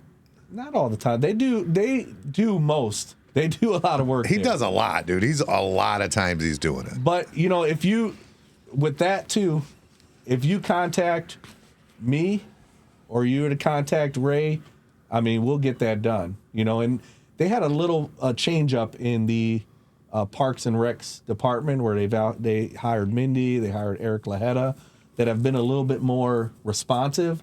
But before, there wasn't anybody in that position. So those people were hired specifically to handle those specific issues, right? To be someone that's engaged with the people that are doing things in the community, which they didn't have years prior. Okay, so now they have someone there that they can call and say, hey, we rented this, we need this cleaned, and to get them out of there. And then it's manpower issue, right? So that, or they make something about it's manpower issues. But we do have a good crew in Oakwood Park now. And what's good about, if we're talking about the parks in general, the more things that you do in the parks, the more activity that you have, it forces them to be involved. And it forces the city to be like, oh my God, I got to cut the grass, I got to do this. Oh, man. What happened with the see that shit? That shit was this high this year. Yeah. Was it? Literally, this high. Really? Yeah. Wow. In the park. Yeah. Yeah, Oakwood Park. How come the trees? What happened with that? Remember they started cutting the trees out of there? What happened with that? What was the deal with that? Why is them stumps still sitting there? Are you talking about back in the day? Yeah, back in the day. Remember they were going to start cutting all the trees out and everybody threw a fit? What happened with that? Because that's Oakwood Park. That's the statement of the park right there, So I think that there was, and I don't know, this was years before. If we're talking about now, we'll talk a little bit about that. But years before, there were some trees that were cut down and it went missing, I guess. I guess that's the I don't know if someone sold them, if someone made money, or what happened.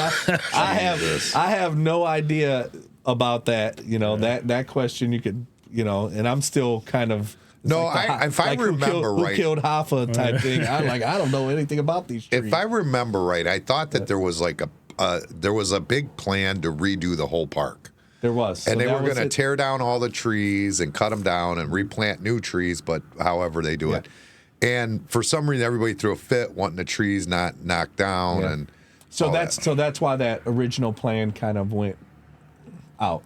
And that was a plan. There was going to be a big kind of pond in the middle, and they were going to move the courts, and they were going to go down to like one court.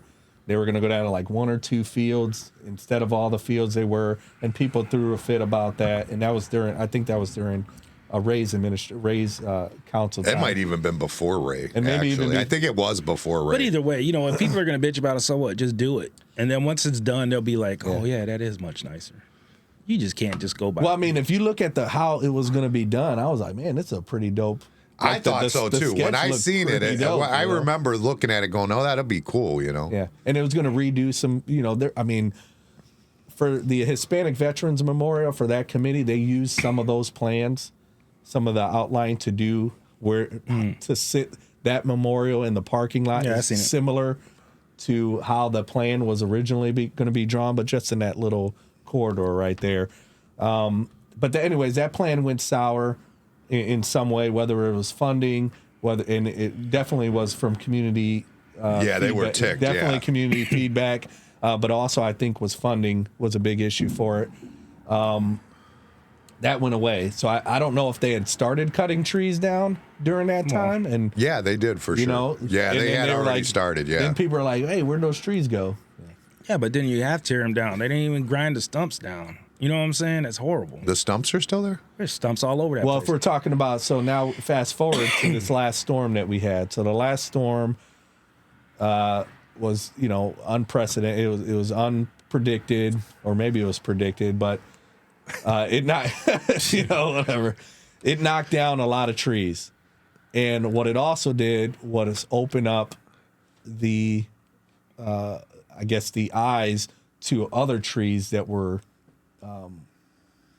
rotten. They were rotten. They were like, "Oh my God, we got not just these trees. We got knocked down a lot of trees." It opened it up. We can see. You can stand right in the middle of these things, and they need to be knocked down. So then they put a halt on the park. Like, okay, no one used the park. They put out bids like they have to do for people to cut trees down. A lot of the bids were at like an enormous amount, which. Not an enormous amount for the company. The company's like, this is a big job. I'm not coming to do this for $20,000. Right. Hundreds of thousands of dollars. We'll cut them down. We'll remove the stumps and do everything. But this is the price it's going to be. And there wasn't money for that type of project. But so then fast forward until just recently, if you go over there's a crap load of trees that were knocked down. They were able to bid out a contract, and maybe even through the city workers as well. That's what I was going to say. Does the city got a tree service? Like, I mean, they got equipment to cut trees. They got all the stuff to do. Trees? I think minus a stump grinder. But you know what though? If Marsh Heavy Equipment, they just opened up. They've got a building right in front of the old Consumers there, Max. Okay. And he has a stump grinder. He could rent it out. I mean, and I would promise you, he loves Lorain. I promise you, he'd give him a good deal on it. Marsh Heavy Equipment. Okay. And I'll message that to you too. Yeah. But I mean, he would definitely do I'll something look to help see you guys who the out. contract is, if they even have. It might even be. But you said they've been there for a long time. You said well, who? the stumps. That'd been. He's talking about the previous from when they cut down the trees. When they fell down before, the stumps are still. Oh, there. recently? No, not recently. They've been there for a while. There's some other ones that went last year or probably longer. That's what I'm saying. Like before my time, I know that there were some trees. Regardless, that fell down, there's stumps and they there cut all them down. over. There are some stumps. So to grind the same thing. It comes into budgetary constraints, right? So how do you pay for it if they don't have their own equipment? Everything has to be funded through a certain line item, right? So they have to say, hey, this is what's the priority, right? Is the priority put money into the new pool? Is the priority, and look at some of like I said, this was before. Yeah, I know. If I had a stump grinder, I'd go over there and be grinding the stump. I could go rent it and go do it myself too. Can I get the bid? But anyways, what I'm saying is, you got that don't have nothing to do with me. Exactly. So, like, I don't know. There's just so much stuff in Lorain. See how you try to put a plug in? You got Jim will go over there right now. The Lorain wastes so much money on stupid shit. It's unreal. Like, there is a lot of wasteful money. Look at remember when they put that thing? We've talked about that before. Remember when they put that asphalt down Broadway and then they put that brick stamp in it? It didn't last a year. You probably don't remember it. Where was that at? Right close to on downtown. Yeah, right by the police station. From there to I think close to 21st Street, wasn't it? No, I think it was only up to the underpass, like under the tracks. You might be right. Yeah. I remember some I remember some type of. So they wasted all this tires when I was driving over there. Like, they put asphalt and then they put some brick design all the way down from like what he said. I think it was under the right above by Scorchers. 8th Street, basically. Yeah, 8th Street up. Yeah. So 8th Street up, they put this asphalt brick looking. Yeah. I'm like, it's asphalt. You're driving on asphalt. It's gonna get hot. It's gonna wear. It didn't last a year. Yeah. So I'm like, they wasted that money to put brick design in asphalt. That was horrible. There's been several, wasteful. I think there's a lot of, definitely previous, where you see something one year and then you're like, okay, they tore that down and redid the whole thing. Right, like, right. Just like do it right the first what's time. that weird little curbs that come out there right there at Scorchers again? Oh, I hate those. Those are so stupid. I'm like, and then they there's did one those on 21st Street. They did those 31st. on East Avenue in Elyria. And it's horrible because the ones on East Avenue, they bumped them out like that, took it out of the road. They bumped it out like that. And then they don't do anything with it. So now it's just weeds in the middle of there. So without knowing about it, what I've heard is, okay, so it was a, redevelopment of that area, slow traffic down, let's build these. But I've sat at that Union Hall or at Scorchers too, where we'd meet after some of our organizational meetings. And when they first did that, I would watch car after car. Boom, boom. And then you'd see one. And I think in one night I seen at least 7 cars with their emergency lights on because they blew their tire. Because right where Broadway Mary's is. Because, no one knows. Like, if there aren't any cars, they think that that's a full straight. And they're like, no, the curve comes out. So I think that was a horrible design. I don't know who's responsible. Who's responsible for that design? I ain't even asking who's responsible. I know it was in the previous, maybe a continuation of the previous administration to the new, to Jack taking over. Actually, because I know it was done while Jack being the mayor. But I never understood that. Anyways, I do understand the concept of slowing traffic down, but I don't understand the middle. The middle part of there, because then you come from 2 lanes underneath the underpass, and then you go. Everybody goes into one. And it's like it's like a setup, right? but hold up, there's plenty of those in the street, especially with the new bike lanes. The new bike lanes are just. I actually like what they did with 21st Street. I do actually up to the bridge too. Because they can change it from they like put it where there's only the 2 lanes, and then it's. I like that better. But being someone that drives that, my job involves me being in a car for most of the part of the day. Right. It doesn't make sense to me sometimes where I have to go from a 2-lane and then come out of a 2-lane to go back into a lane to make a turn. It confuses even me. Yeah. And so I can only imagine what just a regular person is like. Okay, what do I do? I think the worst one is 31st. No, I think the worst one is 57. What they did, the way it just dumps you into a turning lane when you're coming. Like if you're heading north on 57, the way it's set up now, like you're just in a turning lane when you're in the left lane there. And you're talking about going on a 90. Yeah. That's the spot when I'm on the bike where I'm like, okay, let me watch because somebody's gonna miss and jump over. Look how many accidents. A lot of them. There was just one real bad Friday, I believe. Look how many accidents. That is horrible. That is a cluster. But that's hilarious. That don't got nothing to do with I knew you was gonna say that. But coming into Lorain, it's a cluster, especially coming over the bridge on both sides. I think it takes a little bit of time for people to get used to. I think. So I understand the concept to slow people down, and that's like a major error where there's accidents all the time. So they're like, okay, how do we congest this a little bit? Or maybe that's not the right word, but limit this a little. I mean, for us, it's congested a little bit to slow traffic, so to limit the, and people smarter than me decided that is the best way based on whatever studies, and that's what let's happens a lot. Let's not slow them down. Let's kill them. Shit. But that's what happens a lot too is, they do these studies, and that's what, if we're talking about streets and roads, these are all studies that people have done, and they go through this, for our city, they say, hey, we've done a study, and that's just not at that priority yet because of this study that we paid for says that we don't need a light on 28th and 57 on Grove anymore. Right. Well, the problem is that one thing I know for sure is that these experts that are always experts are not experts. Yeah, they've never been on a field. I'm like, drive your car here and see this. See how many accidents happen at 31st and Clinton. That's a big priority to me. I yell about that all the time. We've just got, by way of, my first year in council, we got a couple of those speed. I don't know if you've seen them. They doesn't really slow down. It's supposed to be a deterrent, so it hopes to slow people down by seeing your speed and seeing it flashing. You're going too fast. Now you got the kids flying by to see how fast they go. Yeah, well, that too. But, I engaged with that my first year because I seen that was on some of the priorities, from that list, from that carryover list. And I'm like, well, why can't it happen? They're like, oh, well, these cost this much money. I'm like, okay, so you have it. Right. We just appropriated money to your department to do it. I don't give a shit. We need some signs that slow people down on this road because that's what everybody's complaining about. Well, it's their money. I think one of the biggest accident spots is, and I don't know how that feeds into South Lorraine. It kind of does, though, is this 254 right here, or Northridge Road.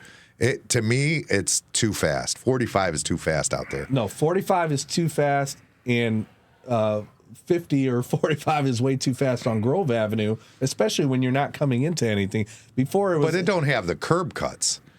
Here you've got curb cuts, I know, and it's but ridiculous. People stop right here on 254, Northridge Road, and how fast can I get before I go under that bridge? Right. And they freaking haul, and that's why we've had so many accidents right there on Homewood. I mean, deaths on Homewood, on Mayfield. Need to put a cop there and start giving tickets. That's all. I haven't seen. I drive there every day. Well, people mention that, and if you can do a public records request, which I've done, and you can see the amount of stops that happen on that street. We might not see it all the time. Like, even me, I'm like, if I don't see you, it didn't happen. If I didn't see it, it didn't happen. No, but I drive truck through there. I drive some. I get in the truck. I go through that road.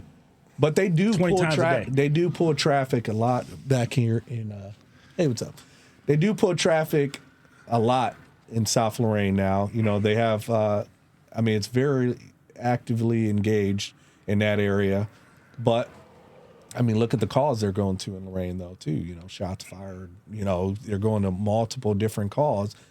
They can't sit on a road. And, I know this, too. They can't sit on a road 24/7. They can sit there for a while. And you do see some of that call log is what I'm saying, is that if you pull some of the public records report, you say, hey, how many traffic stops have you made on this street or whatever street? You can see that the activity is there. Mm-hmm. But then when we don't see it and then there's an accident, that's what we complain about a lot. Cops can't see everything. I get that. And, you know who Fred Ramirez is? No. He used to own the subway there in South Lorraine, right, when I was a kid. He had a Corvette with nitrous in it, and I remember pulling off of Homewood Avenue on a 57. He goes, floor it.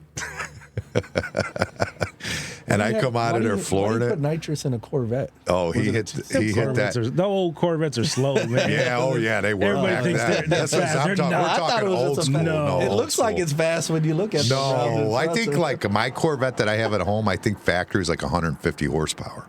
Horrible. Oh, wow. Horrible. 6-cylinder?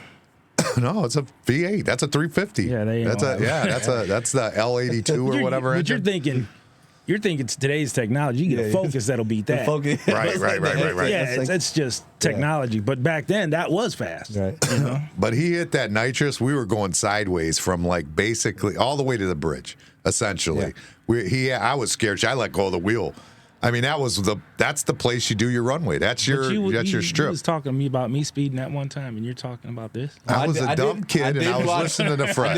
I never speed. I always drive, and you're like, yeah, you speed every once in a while. No, I know. He's like, yeah, right. He's got to speed a little. We have to. You guys went back and forth. But no, the thing is, he has a wait. Antonio, wait. He has a Challenger, right? He's got a Challenger. Pass me for real. We could pull the tape of how many times he told me how fast his Challenger is. Now, how does he know that? Right? I mean, how would he know that? Norwalk. What are you talking about? I never said when I was. He would tell me how fast it is. Did you? You said he's listening. Nobody says. I never said that. We'll pull the tape. But that's all right. I could say how fast it was. I wasn't driving. Joey was driving. It wasn't me. It wasn't me. It was Joey. But so things like that. So adding some of the speeds. The speed equipment was some, I mean, I felt like that was a success, even though it's a small little instrument. But that's something you achieved. Yeah, but there you go. You got something under your belt. Yeah, but I don't really. It's not on your big list. No, I got you. What's your main thing you want to do? No, man, I want to redevelop all of 28th Street. You know, Yeah, that's that. my goal. You know, so when I meet and I talk to people, and I'm on phone calls, I'm on Zoom calls with companies that are looking to purge or looking to buy into South Lorraine or to our area, that's what I'm asking for. You know, is I'm like, hey, you know, what can we do to help you out to get you to that level? But I don't feel. Even though they're actively engaged, I don't feel that that's an achievement because they're not here. People give you mouth all the time, and you're that like, Skylift place looks nice cool. over there. Skylift, yeah, Nick, the Jarmus, however you say their last name, those are really good people, man, and they do a really good job. I don't know what No, I didn't. On 28th Street? Oh, beautiful. they do. I don't go over there. It's shitty. I don't go over there. You know, they had. That's because them roads need to develop. You don't come to South Lorraine? I rarely, dude. I it's not my like. If I go to South Lorraine, it's literally to go to the bank because my bank is there, or I go down to Rainbows, and that's pretty much it. And I grew up there. I love the city. I love the South Lorraine. It's just never a reason for me to go there anymore. And it's not. And that's the thing. I think they need to make a reason for me to go there. But you know. Exactly. I mean, that's what it is. I mean, eat at the diner all the time. Mm-hmm. That Skylift is nice, man. They did a real nice job. And 3 Star, she's trying to sell that, isn't she? 3 Star, I've heard that she's trying to sell. I think one of her sons just passed. Yeah, I heard she wants to get rid of that. You know, so I mean, and that could be but whoever buys that, you're not going to get grandfathered in, so you're going to need a little bit of. A lot of. You're going to need a little bit of. Fix that. Income. Make it where it can get grandfathered in. I mean, if they don't change use. Yeah. I mean, as long as they don't change use. Yeah. You know, so some of those things need to be fixed. I mean, I've ate there. Because what's going to happen is they're going to close it down. It's going to be another empty building. Yep, yeah, that's a fact. Well, there are some, you know, with that Southside Gateway project, there are some mixed-use development conversations that are happening for that whole corridor there, and it looks pretty good. I mean, we could potentially get anywhere from $5 to $50 million, you know, if we're awarded this grant, and it looks like we're in that window to be successfully awarded that, which we just got to keep pushing, you know. But you don't own any of that property.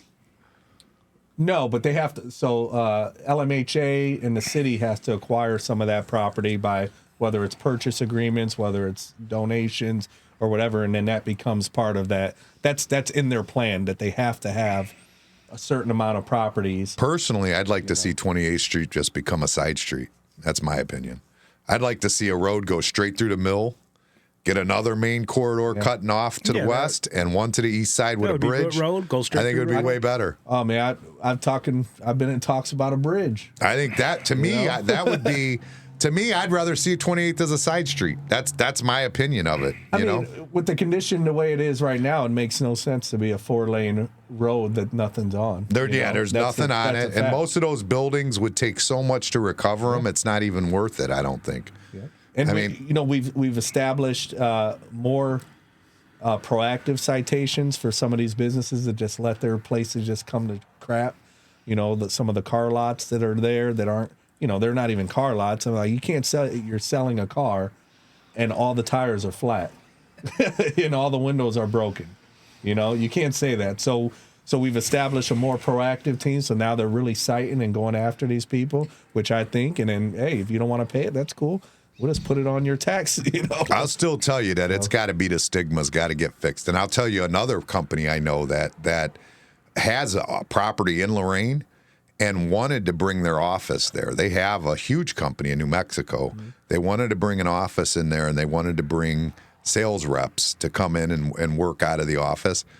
But these are high-end paying people, and he's like, yeah, they're just not going to want to drive to Lorain.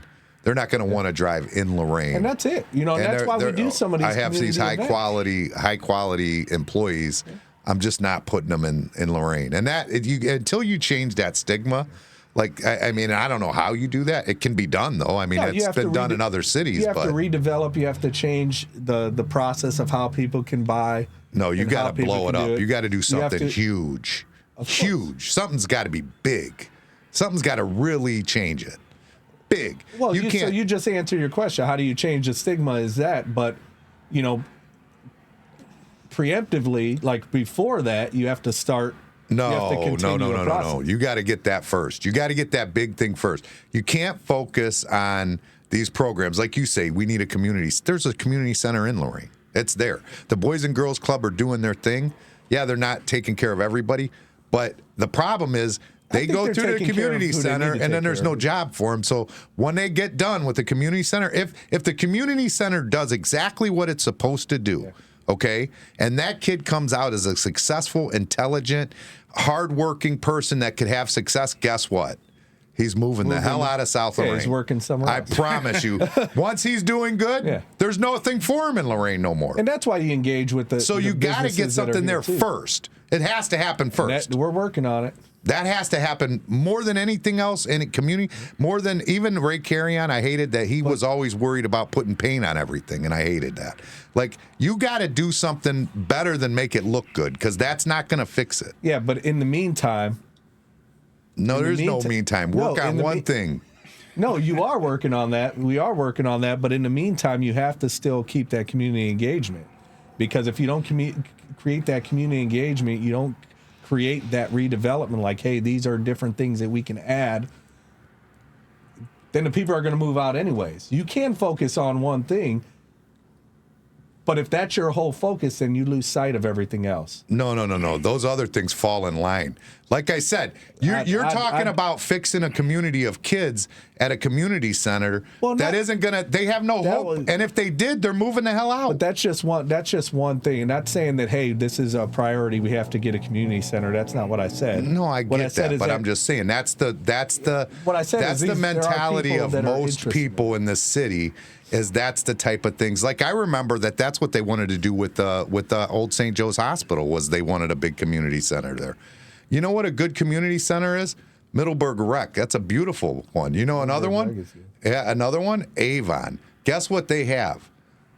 They have a community that has money that enjoy. So now they have a nice community center to go do things at. Yeah. You got to get the money there. You got to get the wealth there. You got to get a reason for people to be there, period. Avon and Lorain are different, right now. So you have to. So I agree. Yeah, I mean, it's a huge difference. So those are the conversations that are happening already. So those conversations and that work is happening. But in the meantime, while you're doing that, if you're not engaged and you're not doing these other things, then you're losing sight of everybody else. So we can work on the working people, on the working class and getting jobs, but you have to still continue the same programs. You have to build the programs that you already have. Those are just catering to failing people. I'll disagree with that. That's what they are. They're failing. You're catering to failing people. I disagree. I don't disagree. We have people that in our community that they're not going to be the people that stay around anyways, right? So you have to care for the ones that are here. You have to develop, and you have to continue caring for the people that have decided to stay. And with that, you have to bring new business. You do have to bring organizations. You do have to bring but it can't be $12 an hour business. It can't be $14 an hour. I don't know any businesses that are paying $12 an hour that much. But most of these factory jobs aren't paying living wages that they're bringing in.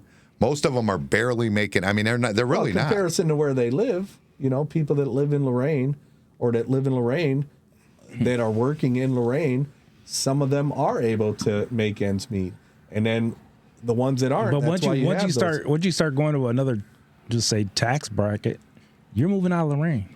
Some people do. They will. 100% they will. I bet you will in the next 5 years. Ray Carrion just moved out, and he loves South Lorraine, and he moved out. He's like, I'm out. Yeah, but he's still in Lorain. He's in Lorain in Amherst School District. No, he's in Amherst. That's Amherst. He's Amherst School District. No, it's Lorain, but it's Amherst School District. He's in Lorain, but you don't have any childhood kids. But he went to Amherst School District. He's in Lorain, though. But it don't matter. He went to Amherst. Question about why he moved. I'm not asking you. No, but ain't that... I'm telling you that anybody that has success is getting the hell out. Is what I'm telling you. You don't have any when you need to grow your family and you're still in the same, 1,200 or less than 1,200 square foot house, and your family's growing. You have to make decisions, and we don't have that here. So my goal is we don't have what here? Houses bigger than that. Bullshit. Well, you have houses big. I'm talking about when people start new development. Yeah, when you people, can afford it and you're going to move out, just like we said. Yeah. Yeah, but you can't. There's nothing that you're going to stop that does that besides building new development, engaging the community to want them to stay. That you have to do that too. Hey, we are moving progress. We are continuing community events. We are gathering people. People are coming from all over, from Avon, Elyria, and all these big places to come to these community events because they want to see it thrive, or maybe they want it cheaper. I don't know. Maybe they want to buy. Maybe they want a free event. I don't know. But when you continue those community development, those community engagements, people stick around. I moved back because of the community. I was out of here. I lived in D.C. for a little bit. I moved back to Lorain because of the community. It was the ease of financial too. Not knowing, hey, am I going to get a good job that I can pay $2,000 or $2,500 a month, bill? No, I pay $686. And sadly, the only people that have good jobs in the city of Lorain are police officers, firemen, and nurses. That's it. There is nothing else there anymore. Paying jobs, you mean? Yeah. Yeah. I mean, if they're working at Ford, they probably don't live in Lorain, which is a good job, but they probably move out. Most of them move out. Well, the problem with that is most of the Fords are a little out now. And people want to upgrade too. So it's not just about moving out of the city. Like this city isn't giving anything. That's my whole point. Lorain should be the upgrade. That's the mentality where you're saying, make Lorain the upgrade. Make it the upgrade. Yeah. You're talking about you're moving to Amherst. You have no lakefront. You got no beaches. You got no parks like you do in Lorain. Drive down Martin's Run. You see, the Amherst School Districts. Amherst School District. Amherst School District. And they're all in Amherst School District. And you know what? Here's a funny thing. A lot of those kids go to Lorain too, but they it's not Amherst School District, but they can do the open enrollments at in Amherst, right, or Clearview or whatever school district. So, but there's a lot of students that still live in that area, kids that live in there. I know families that live over there that still go to Lorain because they trust in the Lorain city schools. But there's no city around here that offers what Lorain does when you're talking strictly geographical. Absolutely not. It's amazing. Exactly. Lorain has so much. And for them to piss it away, the way they piss it pisses me off. Yeah. They piss it away. We talked about that. They stepped on their own feet for the last so many years. They, allowed Ford to leave, which they should have made some agreements or made like you said, giving something to someone, you'd be like, Ford, what do you want? You want this? I mean, I don't know all the constraints of how that contract and how they left and everything. I don't know really too much about that. Well, they took that to Mexico. They started building Thunderbirds in Mexico. But I would have said, we don't want you to leave. Like a little puppy dog. Like, come on, guys. Well, you don't want to be too much like that either. Yeah, but for a company like Ford, for a business like Ford, I mean, what do you? They already got that in their head what they're going to do. And I believe that too. They already knew. They're building a whole, extra facility over there next to, connected to Ford, building it bigger, a battery place or whatever. And we could have had, that here. So they already had their agenda, but, those industries like that, Ford, which was Ford and the steel mill, number one producer of jobs in Lorain, to allow them to go. What is that place on the east side of Lorain? What's that place called? The blue building behind. Cameco? Huh? That might be it. Cameco, yeah. What do they pay an hour? Or no, Cameco's. I think that is it. Camco. The blue building behind the post office? Is that what you're talking about? Yeah, Cameco. Uh-huh. Yeah, what do they pay an hour? I had a buddy that worked there. I think their shifts were just crazy. I think they were like 7 days a week, like shit, like that. I don't know how much they pay. I think upward 20s, something like that. I don't even think they're paying that. Yeah, they definitely probably pay. Now. Maybe now, possibly. They're upward 20s. I had a tenant that was working there. He was getting 17 an hour. Yeah, somewhere like that, like up $18 to $20 or something like that. That's all you get is garbage workers then. Garbage employees. But all my friends, I just remember them never being around. I'm like, dude, I gotta work again. I'm like, how many days you work? They're like, I work 7 days a week. I've been working 7 days a week, because the overtime, and they're like To survive. That's the only way they're going to survive. Wow. Did you make that coquito you brought in? I made it for you. You made it? Yeah. You actually made it? All right. Awesome. Where's your cup? Grab me a cup. We need a couple cups. 3 cups. So I made this. 4 cups, Mike. No, they're right there. Should be coffee cups right there, Mike. I made this last night. So in our tradition, we're talking about community. Our tradition, coquito or Works for me, yeah. Some kind of gesture is good to bring on. Oh, rum chata. That's a big cup. You gotta fill it up. Well, no, you got that. I'll use mine. I'll just finish mine. But so it's a mixture of rum. Now, this is a podcast. now. What kind of rum did you go with? So it's a secret rum. Secret rum? Yeah. You gotta have your own secrets. All right. So it's rum, coconut milk. So if you're any restrictions on cinnamon or anything like that, there's cinnamon in here. Coconut milk, condensed milk, and then Coconut cream. coconut cream and milk cream as well. All right, and then it has a tea. So when you make coquito, some people you choose to use a tea, and what you do is you take all the cinnamon sticks, you take your iris, the little iris stars or whatever. Most people don't know what Irish stars are. Do you know what that is? No, I don't. So it's another kind of Seasoning. like a spice, Okay. like a cinnamon stick is. Okay. So it's similar to that, but it has a different, distinct flavor to it. So Okay. anyways, you pour a little bit of, you have water, you boil it, and you just abstract everything from it. All right, and then you use that tea, and that goes in here as well. So it changes the flavor up a little bit. And Everybody thinks they make the best coquito. no, I know Everybody. everybody thinks they do. I'm just saying I made one, whether it's the best or not. You can tell me if it's good. Yeah, pour it up. I feel like this. I never had a bad coquito. I really haven't. No, I haven't had a bad one. You know who used to make good coquito was Ray Ray. You remember Ray Ray? Yeah, he don't like you. Yeah, he don't like me no more. We don't talk about Ray Ray. Yeah, we do. I like You it. got a cup? I like Ray Ray. I was mad at him about something one time, so what? Oh, it's good. You got a good flavor. Oh, no, that's good. That's real good. So coquito. So I make it every year. I usually just make it for myself, but people have been asking for it. I don't sell it or anything like that.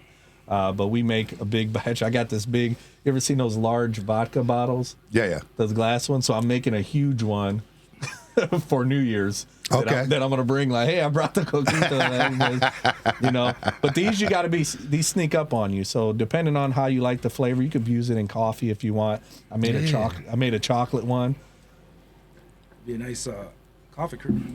Yeah, delicious. But you can drink this and not feel. You can make them hot as you want in terms of like you can put more liquor in it, and where you taste it, you're like, whoa, this is like a shot. But that's or you can drink Well, it like traditionally, it used to be everybody was making it with 151. this. Yeah, so that's Yeah, But then Not a Bacardi light kind of got rid of that, and then it was like, Donku. yeah. So Donku is if you're gonna use, you either use moonshine stuff that you make yourself. Moonshine. Some You're kind a of, councilman and a cop, and you're making moonshine? can't It's legal.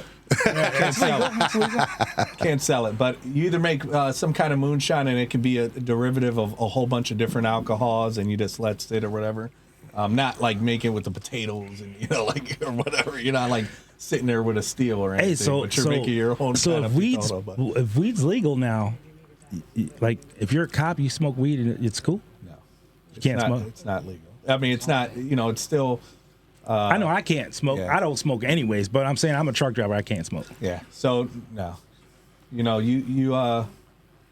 people. I mean, people smoke. Yeah. Why can't you smoke? That would be the question. So whatever your So answer if is, probably feels the same. It's for me. probably the same. So if I'm high, I get in a wreck and they test. Well, say like I got in a high 2 days ago. I get in a wreck and then they test me and it comes back that I was.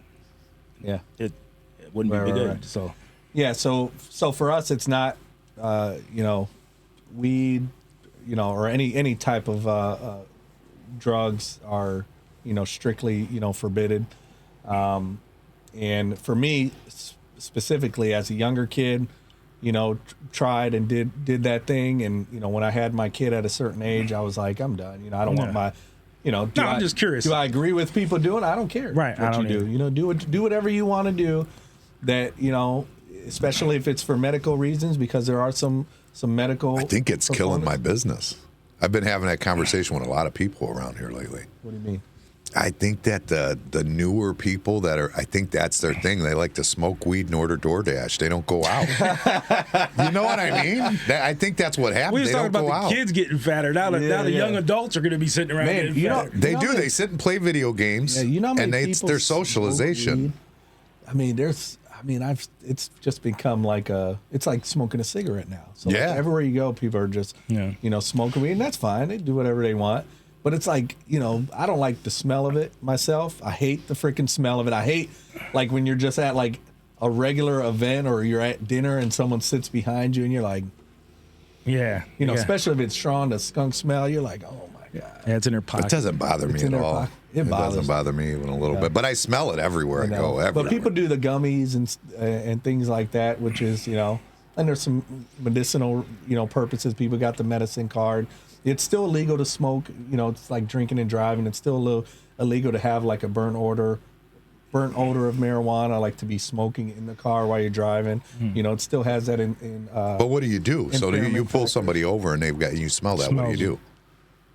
I mean, the laws are way different now. Smell ain't, It's not enough, huh? It's not enough, But if they're sitting there like, "What's up, bro?" You can get an OVI. If they're impaired, you can, they can be arrested or tested, for impairment. And if they are impaired, how do you test for impairment? Me and him were having this conversation. So you're because weed stays in your system for so long. How do you know that they were actually high while they were driving, or they were just high 3 days ago? Yeah, they say the eyes don't lie. So you can. There's tests that you can test for their eyes to see if they still have.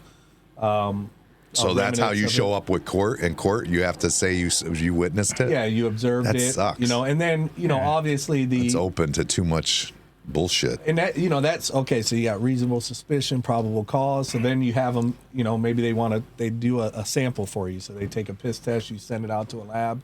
Comes back that they were impaired, and then that's what would sit in court. Really, just same as doing a breathalyzer. There's test. our answer. There is none. Same as doing a breathalyzer test at that's pretty much on the cop. Taking them on. Yeah, it's really depending, But for the most part, you just let it go, huh? Yeah, why would you fight it? I guess seems it'd like be so much. hard to. Yeah. Well, like I said, it really depends. And just a smell of weed is not probable cause anymore. Doesn't give you enough to say, okay, this is all the circumstances. We had somebody come in here one day. I swear to God, he stunk up the whole place. That's what I'm talking and about. I'm like, dude, what are you smoking out back? He goes, I ain't smoked all day. It was just in his pocket. I'm like, holy shit, dude. I honestly kind of wanted to try it just because I was curious what the hell. And I don't smoke, but it's like, it takes you back to the days if, when you were around it or something, you're like, but for me, it's never been I don't take medications. I don't do any of that stuff. That's me. Yeah, that's how I am too. I'm the same way. As you see, even when I come in here, I'll have a beer and maybe a shot or something, and that's pretty cool. I'm cool with that if I'm going to do that, Yeah. And then sit, drink, eat water, Right. Drink water, drink a soda, eat dinner. Yeah. And I'm ready to go, Right. And even at home, the same thing. I'm like, you're older now. I'm like, I don't like waking up like, oh man, I got a headache and I don't want to be fat either. And I don't know if a lot of people that smoke weed become fat or not, but it used to be that you would have to eat all the time, right? I must be secretly smoking weed and I don't even know it. Because you're eating a lot? No, because I'm getting fat.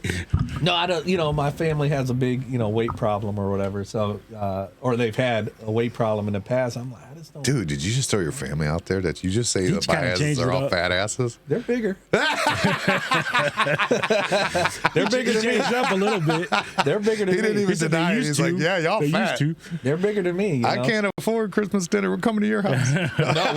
They always do it at my house, and I'm like, oh my God. So that's why he calls them fat. He's hoping they'll eat less this time. We were buying dinner. I'm like, listen to the podcast. We're looking at the prices because prices are just crazy now for everything. Have you been? even Save a Lot. I mean, the only thing we have is Save a Lot. We want to keep them here. Dude, I own a restaurant. Dude, can you imagine what it's destroying? Yeah, it's so expensive, and people are like, and then how can they do DoorDash? Even though that's probably a relevant business. They spend the money. That's a relevant business for you too. You probably do it. Do you do a lot of DoorDash? We have Uber Eats, but we are going to we're going to move. We have DoorDash. We're signed up with them. The problem is with them is that they created the menu. And they used a menu they found online from like 2018 or something. Like, I'm like, I can't do. Yeah, so fried mushrooms. I have to go fix all that stuff before I allow that to go online. I thought you had like fried mushrooms, okra. You had a whole bunch of stuff back in the days that I wanted when I came out. That all got disappeared. Well, not only that, just the prices alone. The prices are even unbearable. I mean, you could put on the order that we're out of something, on DoorDash, but like the prices that you couldn't afford to do it at those prices. Well, we were looking at prices yesterday. Just my wife makes a ham. That's like her go-to thing. She makes a nice honey ham or whatever. And I was like, do we want pork as a side again? Because it's probably the cheapest thing to buy right now. So I just bought another whole pork loin. And I'm like, I'm not going to make lechon or pernil or anything like that. I'm going to make a pork loin. I'm going to do the seasoning like it. And I'm going to cut it real thin. Like, hey, I might serve everybody. Well, you know what? You grew up. What did your mom used to make for Christmas dinner? Because your mom was a hillbilly white cook, right? Yeah, my mom made, she would make meatloaf, meatloaf. No, but for Christmas, pot roast meatloafs. For Christmas? For Christmas, yeah. Really? Yep. And she would make like candy, like the yams, the candy yams with the. She still does. See, most of us white people, we have cabbage and noodles. No, we do it. Most of us do Thanksgiving again. That's kind of like the white family does Thanksgiving again. Italians usually do pasta though. But my mom my mom didn't cook. Well, we talked about my mom didn't really cook a lot. My dad was the cook, so my dad would. Well, you said she cooked more like the white, like the hillbilly. And my food. dad was like, I don't want that crap. He's like, I'm not eating that. I'm just curious. He was traditional, like rice and beans. Your dad was a good cook. Yeah, my dad's a good cook. Yeah. We're gonna do this year. We're gonna do lasagna.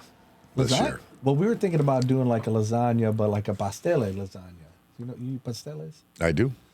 But like doing that, so the masa on it, just make it like a lasagna instead of making individual ones. Huh? I wonder if that'd be good. Well, I don't know.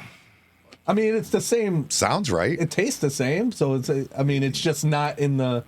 Yeah, it sounds boiling. Right. And the way that you cook it is you boil it, you put it in a pan. Like a pastella casserole, right? Yeah, like a casserole. Yeah. Hey, I think there's a name for it, but listen to this pastelone or something like that. Really, I never heard of this it. When Scotty had that pastelillo pizza. Yeah. And it was tasting like that was real good. Yeah. Oh yeah, that was real crazy. Good. Was it filled or? No, it was just on the surface. No, it was good. It was good. It tasted like this up here because I like it, so I'll drink it. I'll drink it too. But, yeah. So we'll see. I'm just curious. I know we're doing lasagna this year for the first time. So going back to Lorain, because we went off a going back to Lorain is those traditional things is we're losing. As you know, you grew up in the city. Yeah.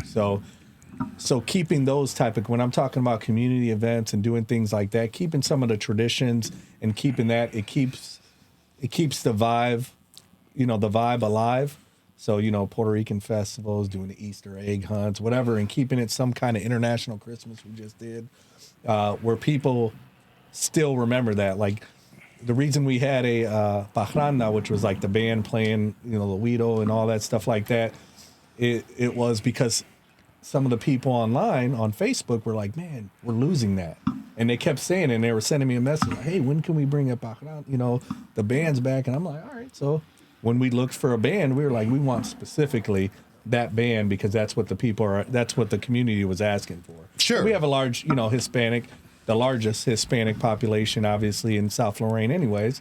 So that's, keeping those things going and not forgetting about those in the meantime in terms of while you're trying to build economic development and bringing businesses and that being the forefront of your focus, you still have to keep those, for me, I still have to keep those traditional traits alive where people are still coming back. The reason we focus a lot on the park is, most people see events and stuff happening at the park because, first of all, it's an open venue. Anybody can come. It's for everybody. The more focus that you put in the park, or the more people and the events that you have between Darius and between, Fits for Youth and between George, between the baseball leagues and Ole and the kickball leagues, you keep bringing that. It makes them. I'm supposed to meet. He was supposed to meet with me yesterday. He wants us to do a kickball league with him again this year. Ole yeah. And those people are already doing it in the community. So how do you prevent them from having to, do the fields again? Have more events there, and then they're like, man, we have to do it. And then you got someone like me and Ray that were like, no, you guys will be, for the city, you guys will be cleaning this up. Come and cut the grass. Do it often, or redo the electric. I find it hard when that grass was so high and they could actually give other people tickets for it. That's just crazy. No, but someone said that too, and I think it was one of us. We were talking about the same thing. Like if we're if our grass is high and they come and cut our grass, can they be like, hey man, the city, here's a citizen's ticket saying that, you didn't come and pay me. We were cutting the grass sometimes ourselves. I cut the grass a few times, in certain areas, around the memorials, around all the memorials, around the ballpark, because it's just a natural thing to do. We have to make sure that the city is doing their part too. But if you're not doing it, why don't you guys? This is my question. Why can't you guys get somebody out there that has the contract that you could call? One of the landscaping companies. There's numerous ones. In fact, there's two right here with mowers and trailers that you could have on call, that if something happens, you could send them out there to take care of it. They do? Then how did the grass get this tall? It depends. It depends. I mean, that's the question. Did it rain? No, Come on now. Did it rain? Holy shit. That's like saying that road just happened last year. Hold on, but which part of the area was that high? Who cares? The entire does it matter? Yeah, does it matter? Because I'll tell you one thing. They created this. It was right there on 57 and 57 and where the 31st memorial Street. is. No, 57 and 31st Street, that whole side was just this high. Yeah. No, I'm surprised. It doesn't matter. I don't know why, and this is me too. I've struggled with it. I don't know why I can go to Avon and these other cities, like and like the lines on the curve would be like.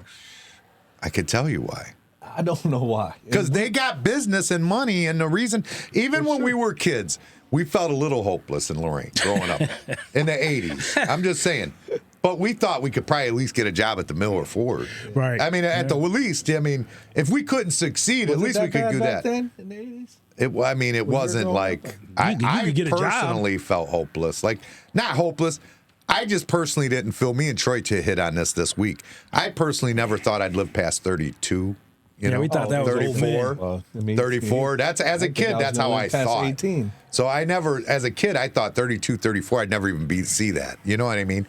So I wasn't all that worried about it. But as a whole, I always thought I would at least have a chance I could get a job at Ford. I thought maybe it'd be hard to get that job, but I thought I could do that if I had to. You know what I'm saying? Where these kids ain't got that hope right now. These guys right now, they have no hope. There's no like. We had the mill through shovel. No, not when I was a kid. You had Campana when I was a kid. Campana. Okay, Campana. That was a good career back then. It was a decent job back then. It wasn't Mill, bad. Ford. What was next to Ford? Atlas? Not Atlas. Next to Ford. It was like a welding.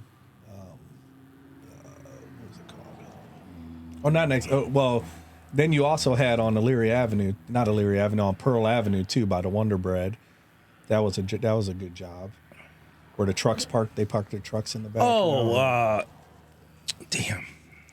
Yeah, it was a trucking company, but they did. Was it always a trucking? I don't know if it was. Yeah, it was a trucking company. But I remember dropping my older brother worked there for a while. He was making good money back. Yeah, and then they had what was that company called? Don't know. The steel mill was the highlight. Did some work for the lady that ended up. Ford was the highlight. No, I know, but I'm talking about for our community too. So obviously Ford was a highlight, but the still was For South Lorraine, yeah. was a highlight you for just South Lorraine. knew that was there. You know what I'm saying? It ain't there no more.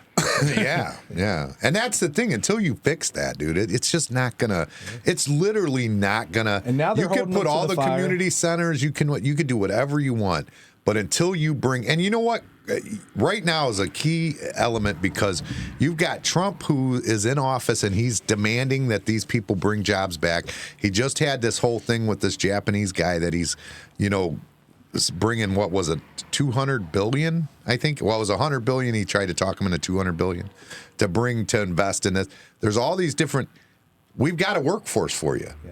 We've got the workforce right here in Lorain. Well, I would Let's say start building here. That he had mentioned Lorain in the past too, and that's a whole different subject. But he had mentioned Lorain in the past about, man, there's thousands of workers at the steel mill, and people there that lived on 29th and 28th, they're like tapping the screen like, oh, maybe this was a couple years, maybe this was 20 years ago. Yeah. He talked, It's because I'm not but saying. it's because I'm just they don't come to the area. Yeah. So having people come, and I hope so, man. I wish the new administration taking over the best of luck, specifically for us. Get on that phone with somebody. Call or Vance or somebody. They'll take your calls. Oh yeah, those JD, people will take your calls. I've spoken to JD many times. You have? Yeah. Really? Yeah, I mean Vance, I mean. Yeah. Really? You've talked to him? Yeah.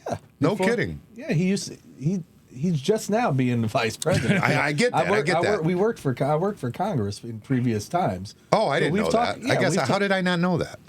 I guess I didn't know that. Yeah, so I not that I was a congressman. I worked security for or Marcy whatever. Captor for about 5. Oh, okay, 7 years. okay. So, wow. So yeah, we've had those conversations with and everybody. What happens is that party line gets in the middle of everything on both sides, and they really, if you're not, I don't feel like agreeance with that's the them- case right now. Well, it might not be the case now. I mean, as you can see, it turned out a different way. Yeah. And that's because of what we had. Yeah. In there, they're like, we can't do another 4 years of this. Right. Whether there's There's some just good or this some- craziness. Like, have you seen the woman that wants? She wants the dummies to be test dummies to be a Yeah. woman. Have you seen that? Oh, the gender specific Test dummies. Have you seen her? No. She looks like a character out of The Simpsons. I swear to God, it's a joke, and I want to say Connecticut or something. I forget where she's at. How about you just put faces on it of people you don't like? Yeah. Well, I Or just people don't you have- understand. Like, these are your big fucking You issues. mentioned Like, somebody stop named it. Ray. You're like, Yeah. can you petition like, hey, I want Ray in the next Tesla test dummy car? No. face. I didn't say that. I like Ray. He's just mad at me. I'm joking. I'm not saying, I'm just not him in the car, but like a face. Like, you should be able to petition. To say, Well, hey, her thing is That she's is trying to so say that the stupid. You know safety what? standards aren't the same because they don't use female test dummies. This is the stupidest shit I've ever heard in my Test life. dummy's like 145 pounds or something. So I guess an average woman isn't 145 pound. But I don't know. Yeah, I've seen, like in America, just to they're give it that 160. attention, that's to me, it's a waste of time to give her that attention even talking about. But she's a congressman. What else are you going to do? Yeah. I mean, that's these are the Is she a things Democrat? that. Yeah. Oh yeah, for sure. Yeah. I shouldn't even have to ask that. No, I don't think any Republican was like, I can't wait to do this. There's so many This is issues my for somebody to Well, she focus on that. looks like she could be like the girlfriend of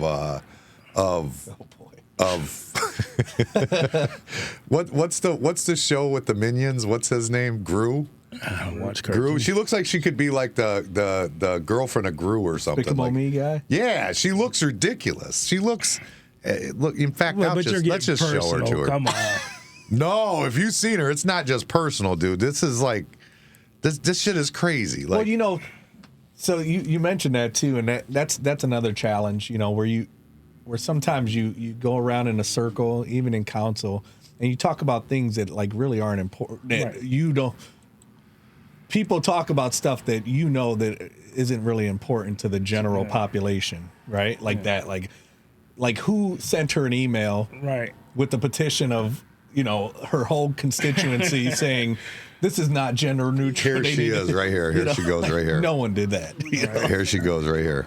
And for vehicle and highway safety programs, we cut emissions, improve resiliency, and address inequities while creating and sustaining tens of thousands of jobs.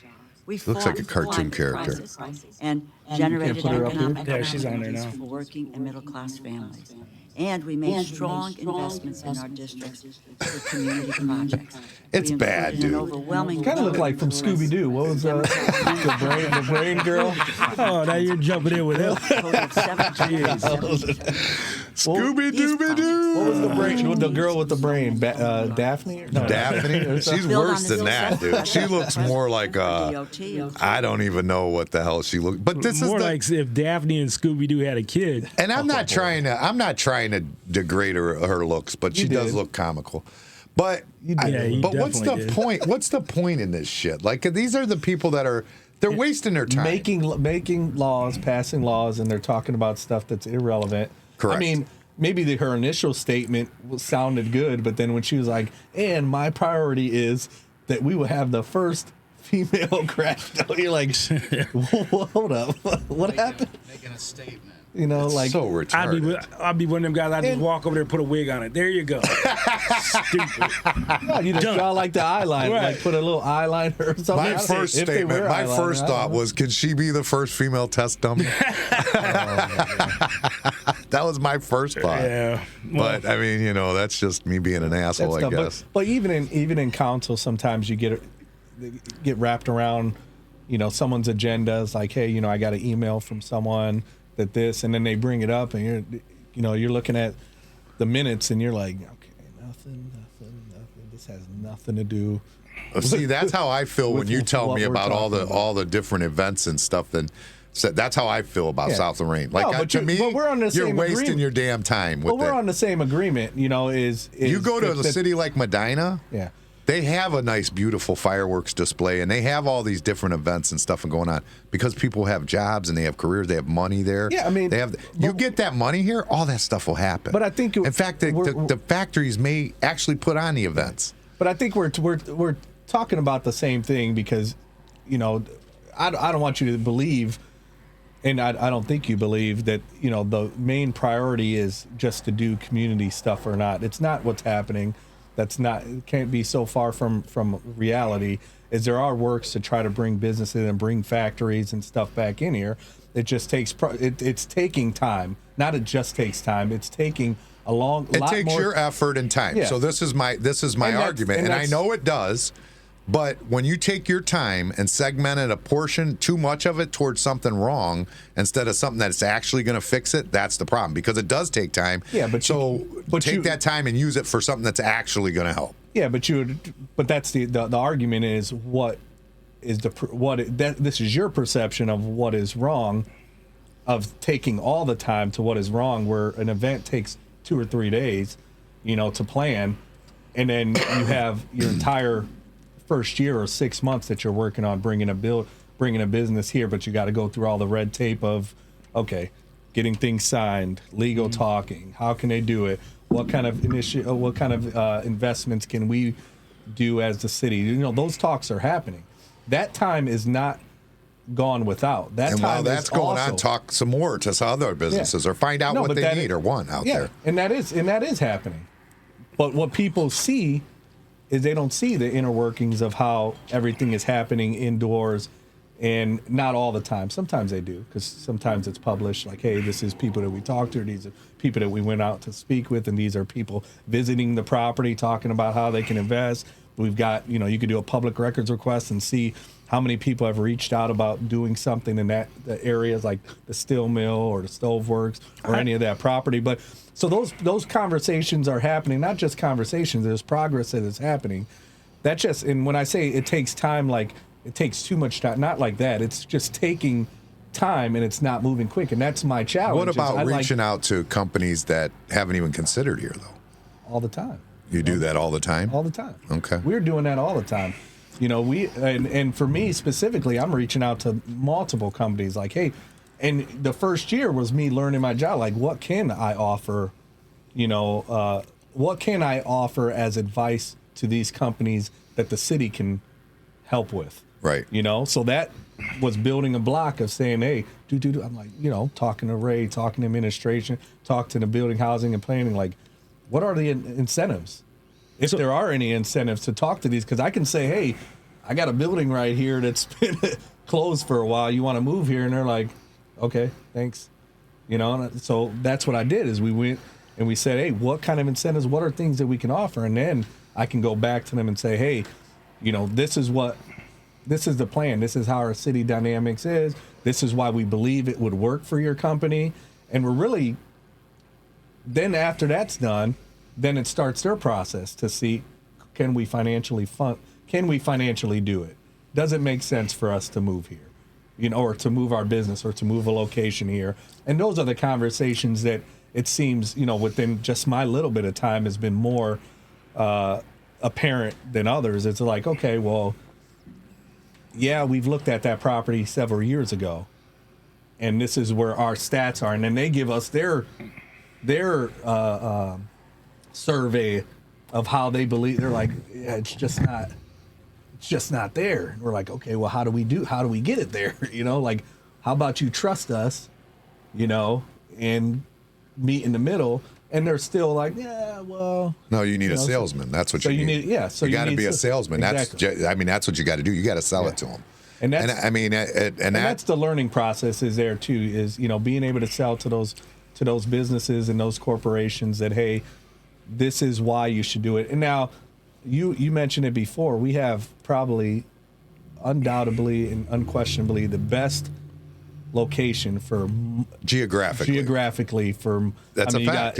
You got water, river, beaches. We got but that still mill takes up a lot of that. You know what I'm saying? So they gotta force them to something else. No, and that's why you get off the pot. And that's why you've seen a lot of progress over this. You know, the beginning portion of the year where they started finding them. They were able to get a search. I seen that drone thing. They were able to get a search warrant where they couldn't do that before, and they were able to go in there like, boom, here are all the violations that you're doing, and we're just going to keep hitting you with violations and violations and violations until you start responding.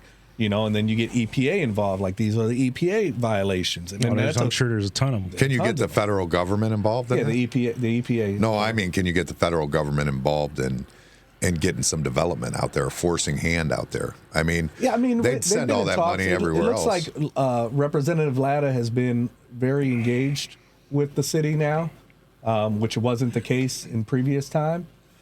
So that looks like it's working. Who is our representative? Latta. Who is that? I don't even know. I've never Bob even heard Latta. of him. Oh, Bob Latta. Oh, yeah, I do know who that is. Okay. So after the redistricting, it used to be Marcy Captor in this. Yeah. And, you know, within her office, they brought a lot of money for the dredge facility in the back and to redevelop some of that site next to the Black River, that the trailway back there. Yeah. And, you know, they did a lot of work. I mean, millions of dollars in there. But, you know, anyways, now we've redistricted. None of it visible, by the way. No, that's not true. Well, yeah, it's visible. It's not visible. Yes, it is. If you come to Lorain, you drive to Lorain from out of this area. From 611, you can see it. Yeah. Maybe from 611, I guess. Yeah, it's but visible. I'm talking. It's not visible. 57 or Broadway. Well, this is my struggle, right? As you know, a South Lorraine. This is what I struggle with all the time. And it's barely visible over on 611. You know, perception's reality, right? So when I drive down all my streets in my ward, you know, in your 4x4, I look at the. Lift it. What do you drive? 4x4. I drive a truck. Yeah, I drive a truck. Where do you Sometimes live? I gotta go through Lorain. Yeah, you just said you gotta go to the bank. My bank's over there, man. Yeah. So you know what?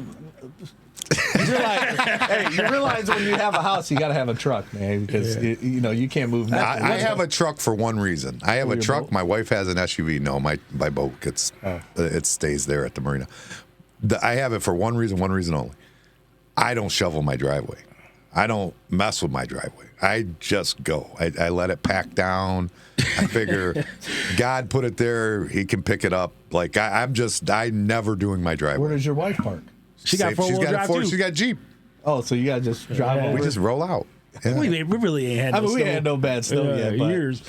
but but when we did, you know, it'd be nice to have a 2-wheel drive, front-wheel drive car personally for me in the snow, or a old Crown Vic. Those were really good too. But the trucks these trucks are suck in the snow. Okay. Yeah. I mean, this one I have yet to prove, but my Raptor was amazing in the snow. Yeah, mine's good in the snow too.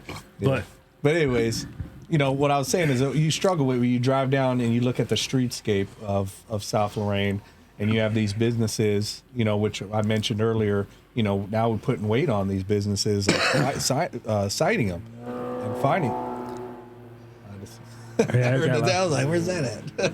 I thought you hit one of the Windows are open. I thought you hit one of the little ding ding ding. Or something like that, like DJ Jimmy. I do have those actually. I don't use them. But those are the struggles that I find myself with all the time. Is I kind of want to cut this guy's grass. Like what is he doing? And then you reach out and you're like, hey, you can see the hundreds of emails and they have like all these apps now that the city has. They have like 40 different apps. It's ridiculous now that you're sending. Hey, take a picture of the residents, take a picture of the issue. You send it. They're like, okay, we sent an inspector out there. All right, something's been put on their door. They've been cited. And you do that? Yeah. You go and do that? Yeah.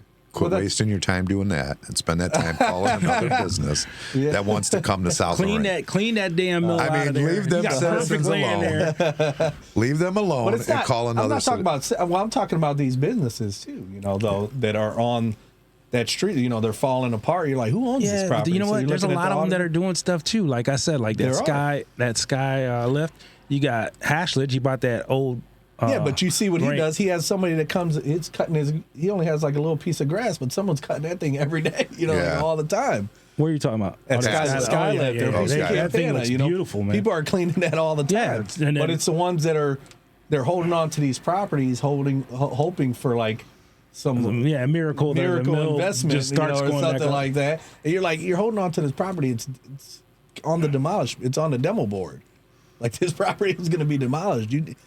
Like what are you doing? And there's a lot of properties. How can you annex it like they did Beachcomber?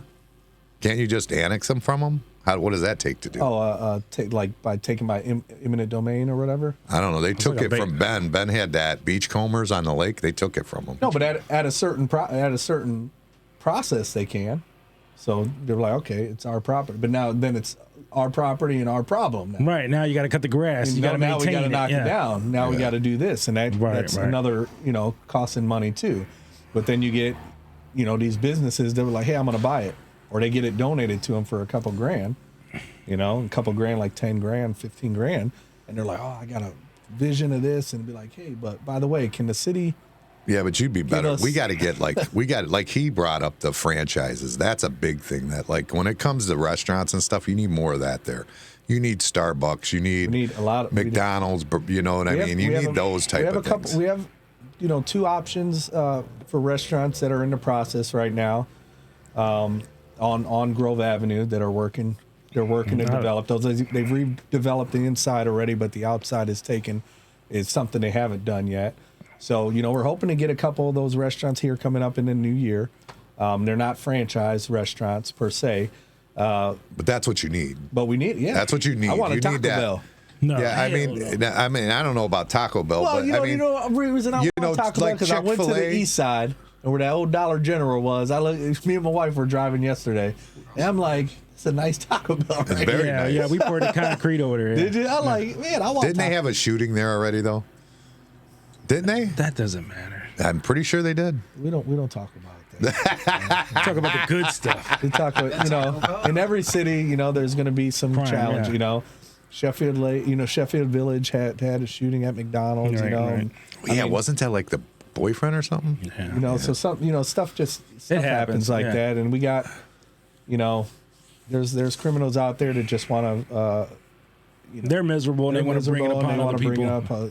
And that's why we have to put more officers on the road, put more people in the department that actually care, and That ain't gonna help that though. That I mean, they're not that. gonna come shoot at Taco Bell when a cop's in the area. They'll wait till they drive away. I mean, that ain't gonna help that. Right. I mean, that just isn't. That's just people are. I mean, I don't People know. are just evil. You know, people just have evil traits. And There's shootings everywhere, and you know you can't. That's a mental health issue that's going on in this country that I personally think has to do with idle minds. That's what I think is the biggest problem. I agree with that too. I think that Trump said it best when he said that, and I was shocked to hear it. When he heard it, I'm like, yeah, he's right. You know, if you want to solve depression, work harder, because he's right. People that are working hard, they're not depressed. They're just working. They ain't got time to be. You know what I mean? True. And the people that are depressed is like, you guys are all going back to work. I don't know about all these remote people. all the people with the depression issues, 90% of them I don't mind. are people that are on disability or Social Security. They're sitting at home all the time. They're not getting out and about. I mean, and Reagan said 2 years ago, he said the best social program you can have is a job. That's the best social program out there. Huh? Oh, what you mean? I said years ago. Oh, He I said. thought you said 2 years. And then,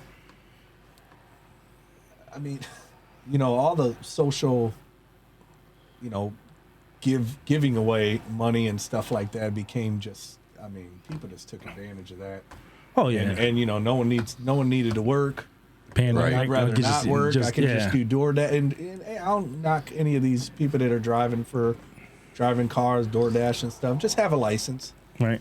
and not be. They don't check to make sure they have a license? I don't know what they check for because I pulled over. You pull them over and they don't have license? I pulled over some cars and I'm like, they're like, man, I'm running this DoorDash, and I'm like, you ain't even got a license, bro. Wow. You know, and then I got to worry about getting their food to the people because you know it's not their fault. Do you really? It's not like an Amazon truck. Like you can just be like, hey, let me call So wait, another. you roll up in the cop car with their food? I have. Yeah, like a delivery guy. I'm like, where's this food? I'm like, you ain't got a license, but it doesn't. Oh, that's hilarious. I'm like, it doesn't It's only change 2 the blocks down the road. The guy's hungry. I'm like, it doesn't change the fact that someone ordered from you. Right. Now they're screwed. They're sitting there waiting fucking That'd 2 be hours. a good skit. That'd be a good skit. And then Like pull imagine- over somebody, they got no order drunk. Imagine that people trying to get their money back from them too. Yeah. Like, hey, I didn't get my food. Nah, it was delivered. It's We terrible, gave it to man. them. It's terrible because I don't know what checks they do. You know, I know like Uber or the Uber organization and Lyft. They do like you have to send your driver's license. The car has to be like a certain. Yeah, it has to be. newer, Yeah, it has to be you nicer. know, or something like that. But like Uber Eats or DoorDash, you can just open your app. Like when I'm leaving here, I can DoorDash and just grab the food from here and drop it off.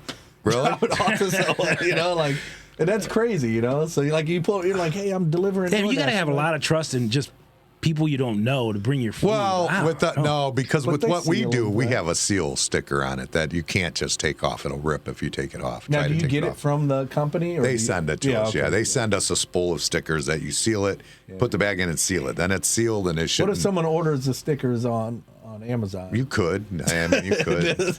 Put it in a different bag. And Yeah, I don't think sticker anybody's bag. trying that bad. Those Door Dashers get enough free shit anyways.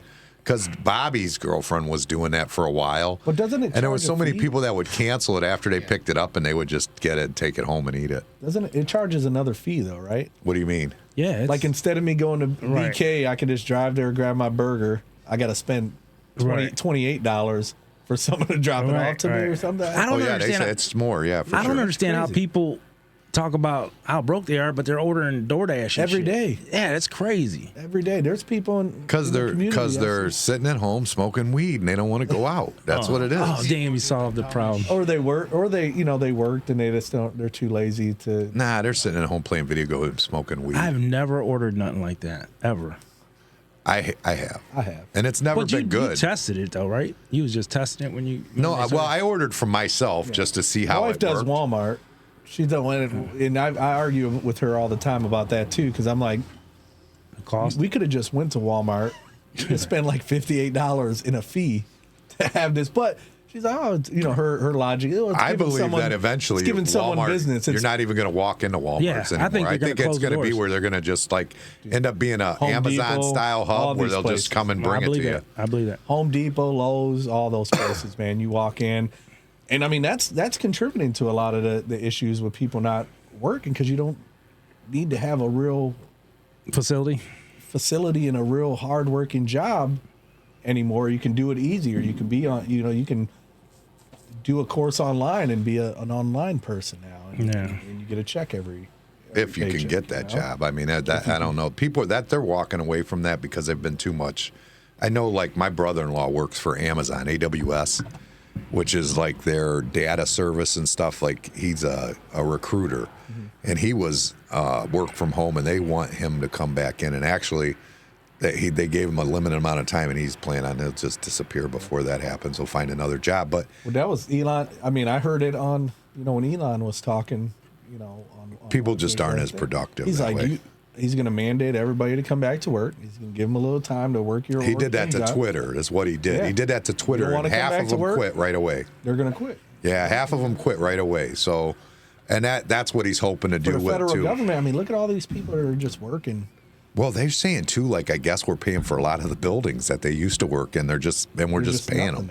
They're just paying all the upkeep on them, everything. But I mean, on the same end is you have robot. I mean, everything's robotics. advancing. Yeah, robotics. So you can go to like the chemicals, everything. I think chemical or one of these organizations I just seen they're hiring, and like their main thing is, do you know how to work a robot? Yeah, it's gonna be. I mean, that's what it is. Leading that way. That's all. Yeah, that is what it's gonna become. I mean, there's no question that's where it's gonna go. Thinking about that when you're looking at different buildings and new infrastructure or whatever, you're like, okay, well, what do you bring here that's going to be sustainable, continuous? So, they've there's been some talks about agriculture stuff, things like that, sustainable agriculture. I think you should be. But they build. I think professional offices are more important. I think that's what. But no one comes to work. They all work from home. Yeah, but that's going away though. They're going away now. Key Bank, 90% of their employees work from home. Yeah, is that true now? Besides their small little hub bank. No, I know we've done a lot of jobs where we've went in and it's because people are downsizing. So, like office buildings, though, we're going in and building them a new office because it's a smaller version of what they were doing. More efficient. Yeah. But actually, I just went and looked at one recently where they're bringing everybody back from the office. They don't want, so now they're growing because they don't want people working from home no more. That's good. So, I mean, and I think that's going to happen. I'm just jealous. I don't care about how people are making their money, but I'm just jealous that I have to go to work every day, even regardless of the work, and everybody else is like, oh man, I see them, I see some postings, that they're in Mexico again or they're somewhere. I'm like, and they're like, oh, working from home is so hard. I know. I've seen like that. Have you ever seen the video of the RV people? Like that's a husband and wife. Yeah. They drive all over the country. They're just in an RV and they do all their work while they're on the road. I had a sergeant. That'd be cool. I had a sergeant major that was in charge of my unit once. And that's what he had. He just had an RV. He didn't have a house. Yeah. And he had an RV, and that's his wife worked from home, and he just traveled. And then when he needed to be at this drill station, he'd be there and just drill. He's like, this is the best. I'm getting paid ridiculous amounts of money. Yeah. Being in the service. And he's like, this is all I do. He's like, I'll deploy, and I'll come back. Yeah, I knew a guy who had a house. He had a property in Texas with like 35 acres and a deck, and he'd roll his RV up to it just for a few months a year. But other than that, this was back when malls were relevant. He traveled the country just doing for Chance Construction, just doing mall work. So his wife was with them. They had their satellite. They traveled the country, and that's all they did. But with mall work back then, you wouldn't work basically from Thanksgiving till January. You know what I mean? So he'd go back home and sit on his, he'd pull up to his deck, and that was it. You know what I mean? Mm-hmm. And then eventually was planning on building there when he retires. But yeah, and the mall thing's a big issue. That'd never be a mall again. But oh yeah, man, that's crazy. But that's not Lorain. I just read they're going to close all the Big Lots. Yeah. Big Lots is going to close. Not that. Yeah, because people are just shopping online. It's just all there is to it. That's all they're just killed them. Killed everybody. Yeah, Amazon is destroying. And what did that people go? They strike or what? What happened there? Did they go on strike? They're supposed to soon if they don't get their contract one or right. the other. Oh, was that Walmart or Amazon? Amazon is. So Amazon is up for. They're picketing. They're trying to go on strike. I don't know if they did or not though. They better watch. They'll just automate that damn thing.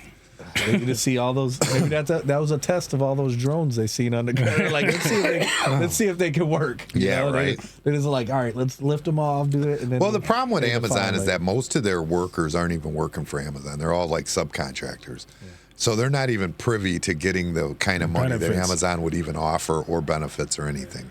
They're just getting subbed out to them. But yet they're in Amazon clothes, Amazon trucks. Right. You know, it's But it's crazy. So just talking It's about loopholes. employment and stuff. I mean, you don't even see Amazon trucks anymore. They're just a white van. Oh, I see a lot of Amazon. And you talk, but I mean, We got different wives, Yeah. evidently. they're in a convoy to my house. You see, yeah. they're just like, we don't have enough. We have to take 2 trucks out to this house. You know, but you see the white truck, the other trucks, and people are delivering them in van. You know, that happens during the holiday. It's been that way. Like in 'cause it's so 2019, we built a place out in Euclid that did like military parts, but it was right next to Amazon. So the actual shipping place is across the street, but there was like the center where everybody picks up like the loading, like where they would load. And twice a week it was only. Every day you'd come through there and the Amazon vans were in line. It's ridiculous, dude. It's crazy. Like they're lined up out of the parking lot, down the road, down up on Euclid Ave. It's wild. Yeah. I mean, there's so many. It's absurd. But twice a week it was regular vehicles, vans, cars, whatever. That would do. It was only twice a week though that they were doing. They've been doing it with the mail too. So the mail carriers, because I've seen some guy like some ripped up jeans or whatever. I'm like, you just got on my porch. Yeah. You know, and I'm like, oh, maybe he's the post office. You ever guy. see him like on 83 just stop in the middle of the road? Now 83 is busy. horrible. That's crazy. 57's the How is worst that- in front of those apartments right there. How do they get away with that shit? No, I hate when I hate when the Amazon. Do you ticket them? It depends. It Man, depends how long you they got can block the 83 road. backed all the way up, and this guy just stopped. And it's not even that he's. I'd feel a little bad if he jogged a little, like hurry up. No, they just Nonchalant. They're on the same, the same with like the mail trucks. I've seen those parked on the roads on near there too. Yeah, but not like that. Like on 57 83 is down horrible. here where those apartments are, right Yeah. before 113 or right past 113 from here. yeah. Those apartments, they don't pull in those Right. apartments Yeah, to do they it. just park right They there. park right on 57. And then, granted, that's only supposed to be 35 there, but still, nobody does Yeah, I it. mean maybe 83 one killed I've me. never cited one specifically just for their dropping off packages. There has been accidents, speed. I mean, because they're on a time crunch. They get their packages at 5 a.m. or whatever, and by like 6 o'clock, they're like, "Bro, I gotta drive all the way back." Or maybe there's another Right. substation or something that they park at. I don't know. But I was talking about so we're talking about people not working. What made like Lorain grow is not Ford, steel mill, or what kept it moving, but also those like the small mom and pop. You know what we're missing? The shipyard. I was just about to say the same shipyards. thing. Yeah. But that was way before my time. But that Not mine. so, but they're those small mom and pop distributors, like where they just had one. Well, those are gone. But that's a wrap. they're Those gone, are Those are gone in the You can country. afford They're that. gone in the world. But that's what a lot of that on 28th Street had. Yeah, was, yeah, hey, yeah. this building right here. Right, developed and that's my whole problem. Quit trying to. You got to level those buildings and put something else there because those are gone. They're gone. They're not coming back. Yeah. Just like the doctors' offices and little architectural firms and stuff. They're gone. They're going. It's all firms now. Everything's like And big, it's just one, huge, like centers basically instead of a firm or whatever. hubs. So They're like hubs. yeah, and they're doing that. Even the temp agencies. Like I remember, there was a couple temp agencies in Lorain, like Ameritemps or Yeah, I whatever. remember that that. you could just pull up and get a job at the printing shop in Oberlin or Energizer plant where they pick you up in the morning. You drive out there, you get your check, kind of called- skimmed. Yeah. You're like, all right, Yeah, that shit was horrible. you're making $12, but here's your $7 an hour. Here's another thing. They Hey, used to that you hire got, people at Ford, and they would have them work until their time limit was up. Then they'd let them go, and then they'd bring them back so they wouldn't have to Yeah, so hire you them. never- That They was used to do that? bullshit. Yeah, that was Really? bullshit. I didn't know that. They did that a lot. I didn't know that. But some of those people, in hindsight, they got hired in because Right. they met certain people, and they're like, bro, Right. how do I get in this place? Yeah, but I know a friend of mine. I ain't gonna say his name, but he went there he went through like 3 rounds of that shit, and then finally he got hired in. But I'm like, damn, that wasn't right. They were supposed to hire him at the first round. So it was like 6 months you work. Yeah, so he was like a couple days before the hire point, and then that should be illegal as hell. Steel Mill, they did that. They let him go, and then they'd be like, hey, you want to come back to the 10 days? You're like, I've only been off for 2 weeks. Yeah, and then they'd start them all over. Like, here's your start date. Then you start over. That was bullshit. You know? Yeah. And they have experience at that point, too. So, it's kind of shady. Yeah, it's illegal. I didn't know they did illegal. that. Yeah, they did it a lot. Yeah, it was horrible. You know? Those places, people used to make a little bit of money, and they were at least working people. So they showed up every day, hoping to grab that golden ticket because you'd stand in line. I did it, too, as a kid. I'd stand over there at Ameritams. I worked at the reason I mentioned the printing place because those are the two places I worked, and I wound up settling with the Elyria Foundry. So I worked at Elyria Foundry for a while, and they did almost the same thing, but then I just went to the military because they're like, hey, you're getting close to that thing, so this is what's going to happen, blah blah blah. And I'm like, well, I'm already at like the top, so I'm not going to go back to start all making over. $7 an hour. This guy in front of me is making 17. Right. Doing the same job. And he just started. So then I wind up going to the military. But those things like that, we reached out to a couple temp agencies as well to see if they'd be interested in bringing something like that, just to give someone don't do that an opportunity to work. Stop it. I'm telling you, dude, that's the last thing we need. It's not what we need. But we don't need bullshit jobs in Lorain, dude. We don't need no more bullshit jobs in Lorain. They would be better off to go be a fucking bartender than they would be to take the bullshit job. You hiring for bartender? Well, there's people hiring, not me, but there's people that are. I know I do every summer when I start the patio. But I mean, dude, don't need bullshit jobs. If somebody wants to bring a bullshit job, just ignore them and spend your time on someone else. No, but bullshit jobs are pointless. You got to listen to. What's a bullshit job? Yeah. The non-living wages. $25 temporary less. temp jobs. Temp jobs are bullshit jobs. People working at McDonald's, they're making what? They're making under $25. And it's not a career job. But that's a job that they went and worked. That's a job that they wanted to work. Those are like kid jobs going to I get you. advance after that. I understand, but people that want to work will find work.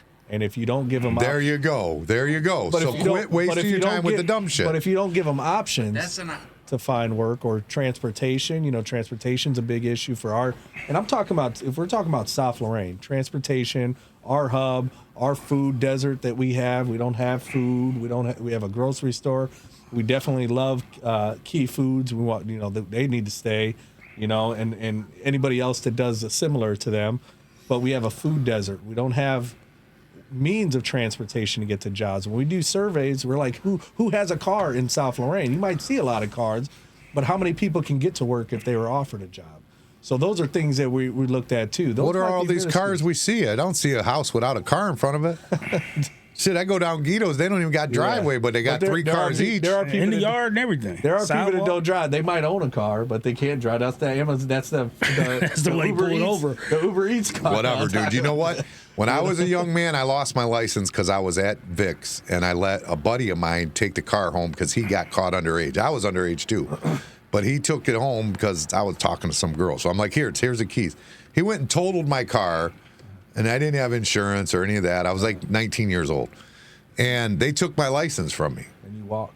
No, I didn't walk. I drove my fucking ass without a license and supported my family. What was I going to do? No, you got to do that. What was I going to do? I just drove. I just was a little more careful. Whatever. You know what I mean? But I took care of my family. I went to work. I figured it out. I mean, it's just, I don't know, man. But this is different levels that you're talking about. Different levels. No, you're making it more complicated than it is. Get somebody to make Lorain, change Lorain's outlook. You have to get somebody in there, and having kumbaya parties is not going to help it. You got to have somebody to come in here. You work as hard as you can to get at least one major person in there that's an employer that is spending money. That one will trickle down, I promise you. And once somebody has an opportunity to get that job, they don't need to drive because it's in their fucking neighborhood. You know what I mean? It's just it's wasting time on dumb shit that doesn't make sense. No, but I think the way that you're explaining it is a little bit Simplified. no. The way My that dad always said, "Keep it simple, stupid." yeah, the KISS principle. What's the KISS principle? Let's hear Keep it this. simple. Stupid. Oh, okay, all right. Yeah. I never heard that. I never heard it as a KISS. Well, Okay. KISS. Yeah, all right. That makes sense. The KISS principle. That's what we try to use, But you got to do this. You have to still engage. You have to do the community stuff. I agree that your main focus and the main focus has always been on bringing back some type of business, industries, whatever it is, office buildings, whatever it is to pay people. That is the goal. That's 100% a goal. But if you aren't visible, Should be you the don't only have goal. people, That's it. that's 100% of the goal. That's the only goal. That's it.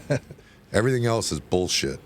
But it's not Until bullshit. that gets there, it's not. Everything else you do is it's not bullshit. It's listen, bullshit. if you have a community event in this neighborhood and you keep doing it long enough, there's going to be fights and shootings going on because the neighborhood does not have positive income for people to live. You got to do it right. You got to do it right. You could, there's always going to be instances where you have some type of Not if it's you're not having it in Medina. some type of person. Amherst. They're all over the place. It's not just. I disagree with it. It's not happening everywhere. I can promise You know, if you read if the- you read the hold blo- 30 read the events in blotters. Oakwood Park, 5 of them are going to have something crazy going on. I'm gonna the say more than blotters. that. Probably more than that, but read the blotters. Read every city and see what kind of situations they are having at certain times. We have a stigma because we can't even have a graduation at Avon thing without getting into a big issue. So that's a youth and management problem, right? Do you have enough people to make sure that this doesn't happen? And what are we teaching our kids and how are we developing them? So these little small things that you're doing on the outside of doing the inside work and trying to bring the business, that's engaging them. That's engaging the youth to say, hey, you do matter. We're trying to build this. We are in this process of building, but these are things that we can do. But kids will outside fix of it. those problems when there's no hopelessness. That hopelessness is vicious. But we're talking about different. We're talking about That's not. That's different not. eras. That's the problem. It's we're talking not, about different nope, eras of life. No, you're wrong. You're talking about. We're talking about hopelessness. you at 80. You're talking about No, you I'm in the not. 80s I'm talking about and today. not our kids being anymore. hopeless. I'm talking about today being hopeless. A kid in Lorain right now is either hopeless or trying to get out. Period. Until you fix that, you can't fix that with There's- community parks. There's some. That's it. That's the only some. 2 options in that city. You either want out or you're hopeless. No, you fix the hopelessness with good education and people who care in the schools. And they'll leave. And then they'll leave. And then they'll leave. And parents. Those ones will leave. Those ones will leave. Maybe. And the parents. Maybe they don't. The parents. Yeah, I If they told don't you see any- earlier. if they don't see any engagement, of course they're going to I know leave. you They don't see believe me, anything. but I'm telling you, the parents in the 80s paid a hell of a lot less attention to the kids than the kids do today.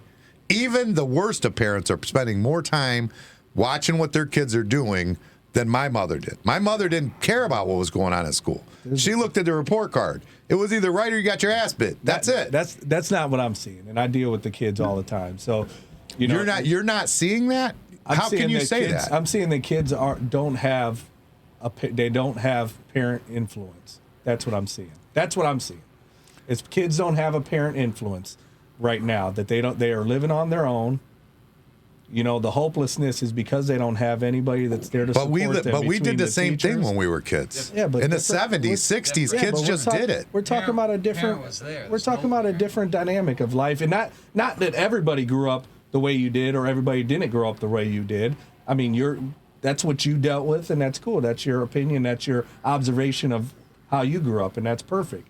But what I see here now in this day and age is it's not that. How do you know that, though? You're not in nobody's house. How the hell Because do you know I'm going that? to the houses. I'm seeing them. I know what the kids are talking about. I see the kids on the street. I'm encountering these kids where they don't have a parent at home, or when they're getting home, both of their parents are drugged up, or one's dead because they OD'd, or they're both ODing, or now the kid's ODing. I'm seeing that every. Well, no, I'm not disagreeing with that. But that's what I'm saying. I'm not disagreeing with And I that. don't think you were. But what I'm saying is, I think that's more that's more of an issue now. And of course, back in the 80s, 90s, or whatever, they had their issues too. I grew up in a house that had similar, but my mom was there whenever I was, when I came home. So I grew up in a house that had addiction and stuff. But I felt at that time, I was like, man, we could do whatever we. But that's a whole different issue you're talking about. I'm not talking. My mother didn't have addiction issues. She didn't have problems that. But I just use that as a. But that didn't make her. You asked me why. How am I seeing it, and what am I seeing? And that's what I'm seeing is that the kids nowadays, and there might be a plethora of kids that their parents are both working, so they just don't have anybody, and they're so consumed in work and providing a good wage. It ain't because of the industries not only not being here, it's because the price hikes and everything under this last administration and whatever. It's the pricing of everything. Everybody has to work all the time to be able to fund. So your kid is the secondary portion. It's like, did you eat? All right, cool. And then I'm going back to work. And that's what I'm seeing right now is that's I mean, there's all kinds of statistics that are showing. But you're giving a reason why your parents aren't paying attention. I'm telling you, they didn't back then anyways, just because they just didn't. In the 70s and 80s, parents just they just weren't. There wasn't like this whole big thing on education like there is today. You mentioned Harrison Academy. You mentioned fields. You mentioned being able to go outside and being able to interact with people and having some social ability. And none of that had anything to do with my parents. And right now, you don't have that. None of right. Were you allowed that's my whole argument. Were you allowed outside? You just made my argument for me. No, but you're saying you just made my argument for me. Put the programs in to fix the kids. It's not the parents. No, but that's what I said initially is that you have to have these programs, these community events, not community centers, Harrison's, Charleston's, freaking trade schools that are trade school. Harrison was a community center. No, it wasn't. It was not. When I was growing up, it became a cultural community center. When we that was garbage. We're talking about when we were there. For me, when we were there, a boxing academy. Right, that was after us. When we were there, it was a school, actually Lorain City Schools. Yeah, it's a school district. It was called Harrison Academy. Right. Yeah. Right. And that's where we went for building trades knowledge and things like that. That's where we went to school. No, we definitely need those back in school because we talked about that. That's what I'm saying. Those are the things, not the parents. The parents are no less engaged than they were then. Maybe their lives are more fucked up, but they're no less engaged. I promise you. That you're wrong because you weren't around in the 80s. You're a product. I was around in the 80s, but you're a product of the 90s when things got soft, when politically correct came in. All of a sudden, the kids were in their freaking car seats, and your parents were your parents. You're talking about that time frame. You're talking about that time frame. I'm talking about today. And then what I'm saying to you is you're a product of that 90s and looking for that. And I'm telling you, and that was part of the problem. And I seen it in the 90s where parents were like, "Oh, you're mean to me," or kids were, "Oh, you're mean to me," to their parents. And I wouldn't have dared said to my mom she was mean to me. She would have beat the living shit out of me. She'd have showed me what mean was. But guess what? Nothing's happening right now. The kids don't have an opportunity to say you're mean to me or you're good to me or anything to their parents. The kids don't have a parent that's there providing any discipline, whether it's beating the shit out of you or giving you some constructive or whatever, the quote-unquote constructive discipline, stand in the corner, take away your game. I believe that's very limited, and I don't think it's any less than it was in the 70s. The 70s was a heroin. You forget the 70s and 60s was drugs. Heroin that's what I'm saying, but it's no. I don't think it's any different. The difference is that there's no support for the kids when they're away from the house. That's my whole point. Both. But a community center that's not focused with the education or trades or anything like that is not going to help them. That's stupid. That's just a place to hang out. You know what they were doing at this community at the Boys and Girls Club? They were teaching them how to make beats. But when I first mentioned the community center, what did I say though? When I first mentioned a community center, I said that there needs to be some traits that can teach welding. That needs to just be their school. That's just how they go to school. That's the school. The school needs. The school needs to just have. You need auto body back. You need You need all those different things back. Auto body, welding. Yeah, that needs to come back. Carpentry. That needs to come back. Electrical. HVAC. Yes, you can. Why not? It wasn't always there, so why isn't it? Why can't you change it? That's the ignorant freaking. The ignorant idea to say that you can't. Yes, he can. Well, I can help. He can help. He can push it. Yeah, I believe in that. That's how I grew up. When I was in school, what got me out of school, and lived past 18 was auto mechanics, was Mr. Biggie. You know where Right, most and of those doing that guys shit. that are That older was. that are working at Rydell that are painting NFL football helmets right now, you know where most of them learned how to paint those helmets? Probably Lorain. In auto body. Yeah, absolutely. And so why would we not have that still? So we need those. But What's that one? JVS or whatever it's called? JVS is still there, yeah. we need those. JVS is still there. That's what we need. Something like that around here. Vocational schools, I mean, those are, I mean, that's where it's at right there. That's way more important than community centers, is my whole point. Yeah, but I think you're taking the community center as just being a place where just people can just come, like a daycare, and that's not what I was talking. When I mentioned it earlier in the when we mentioned earlier was talking about welding, trades, different things like that. But you have organizations that want to create a community center, and that's what they want to bring. So you're like, okay, well, how can we help you do that? While you're not us help, that's not our. But the focus, problem that's is your if focus. you take that community center for the trades, okay, and you have it in the community, and it's not going to school every day, those kids aren't going. They're not going to do that after they went to school. They're going to go play their video game. No, I so if agree it's with the need not to part be- of the school system, they're not going to do it. They're just not. I wouldn't have. When I got out of school, I was going to go hang with my friends and go ride dirt bikes or whatever I was going to do. Yeah. I definitely wasn't going to freaking learn how to but they hammer nails. They don't do that unless you pay me. They don't do any of that anymore. They don't go outside at all. It's okay, but but that's because they're on video games. And video games aren't the worst thing in the world, although everybody wants them to be. We have to accept it and move on, and that's what they're doing. I had video games, and I spent a few hours a day after school. You know, every day, all people the used to time. give, you know who Scotty Campana is, right? You know his son, Vinny? People used to give Scotty shit when he was young because Vinny was always on video games. That kid's phenomenal. That kid is an amazing adult doing a hell of a job with Campanas now. No, you don't. So there's nothing wrong with that. There's nothing wrong with kids living that life, and they are getting some socialism. Video games aren't the overall issue. Not all of them, and probably not any of them. It's the engagement of family. I do agree with you about trade schools. I do. I mean, or some kind of trade within the school. That's important. That's the only way. But there's got to be hope afterwards. That's the problem. Is there any kind of trades in the schools? I'm saying I think Lorain. they went to. They have the auto mechanic shop is still there. They have. They do have the mechanic shop still there? They have a. I didn't know that. They have a. I'm impressed. They have some kind of computer engineering. You know, with the implementation of Lorain Community College, opened up a little bit more doors for those that are like that early college program, where they can actually choose a field and actually be going to high school and learning a field at the same time. Like for instance, my kid wants medical. So he's early college. He's taking classes to try to get him to create him. So that, I mean, those programs are there. Not Those have everybody- always existed, though. early college came probably maybe 10 years. No. 10, No, it's 15 been years. way before that. I'm talking about within Lorain school. No. The implement. When I was a kid, there was kids that were going to I'm LCC. talking about LCC as a partner in Lorain. I'm talking about the building. Dude, they did it in the 80s, You're not 90s. listening. You're not listening. Okay, You're go cutting me ahead. off. When you drive to Lorain High School right now, you see a big sign that says Lorain Community College. That's what I'm talking about, where they can leave, where they don't have to transport, they don't have to go There's a- to the there's a college. spot in the it's school an that- integration with their education now. Oh, well, that's stupid. I'd rather see a trade school. Let them go there. Let them go there. That's good No, for them. but some are doing that too. But what I'm saying is like that implementation helped a lot.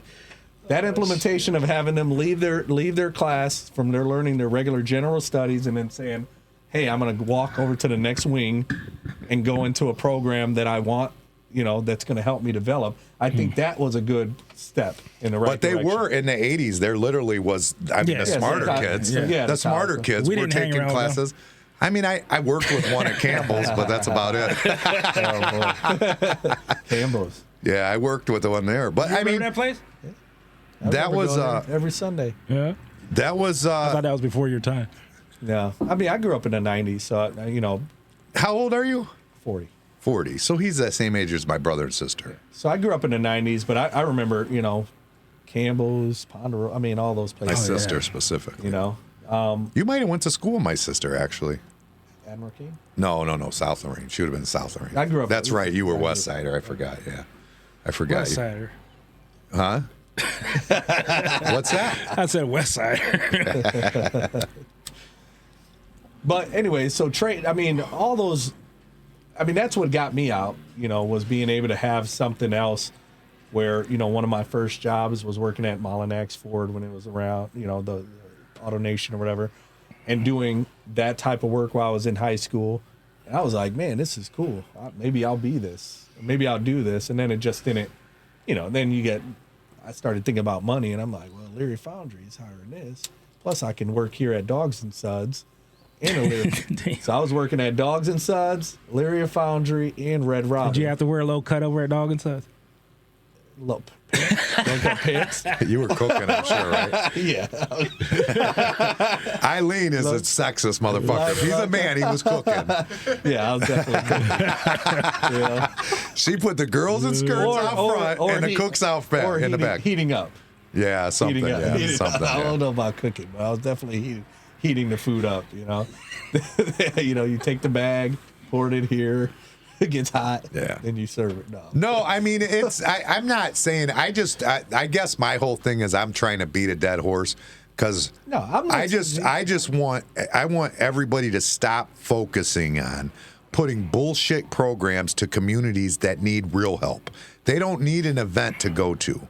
They don't even care, honestly. No, but that's saying that just eliminate those periods. They'll do that when there's money. I promise you. That there'll be events all day long when there's money there. You got to get the money in the city. But in that process, what are you doing? In that process, while you're developing that new construction or whatever, what's happening in that meantime?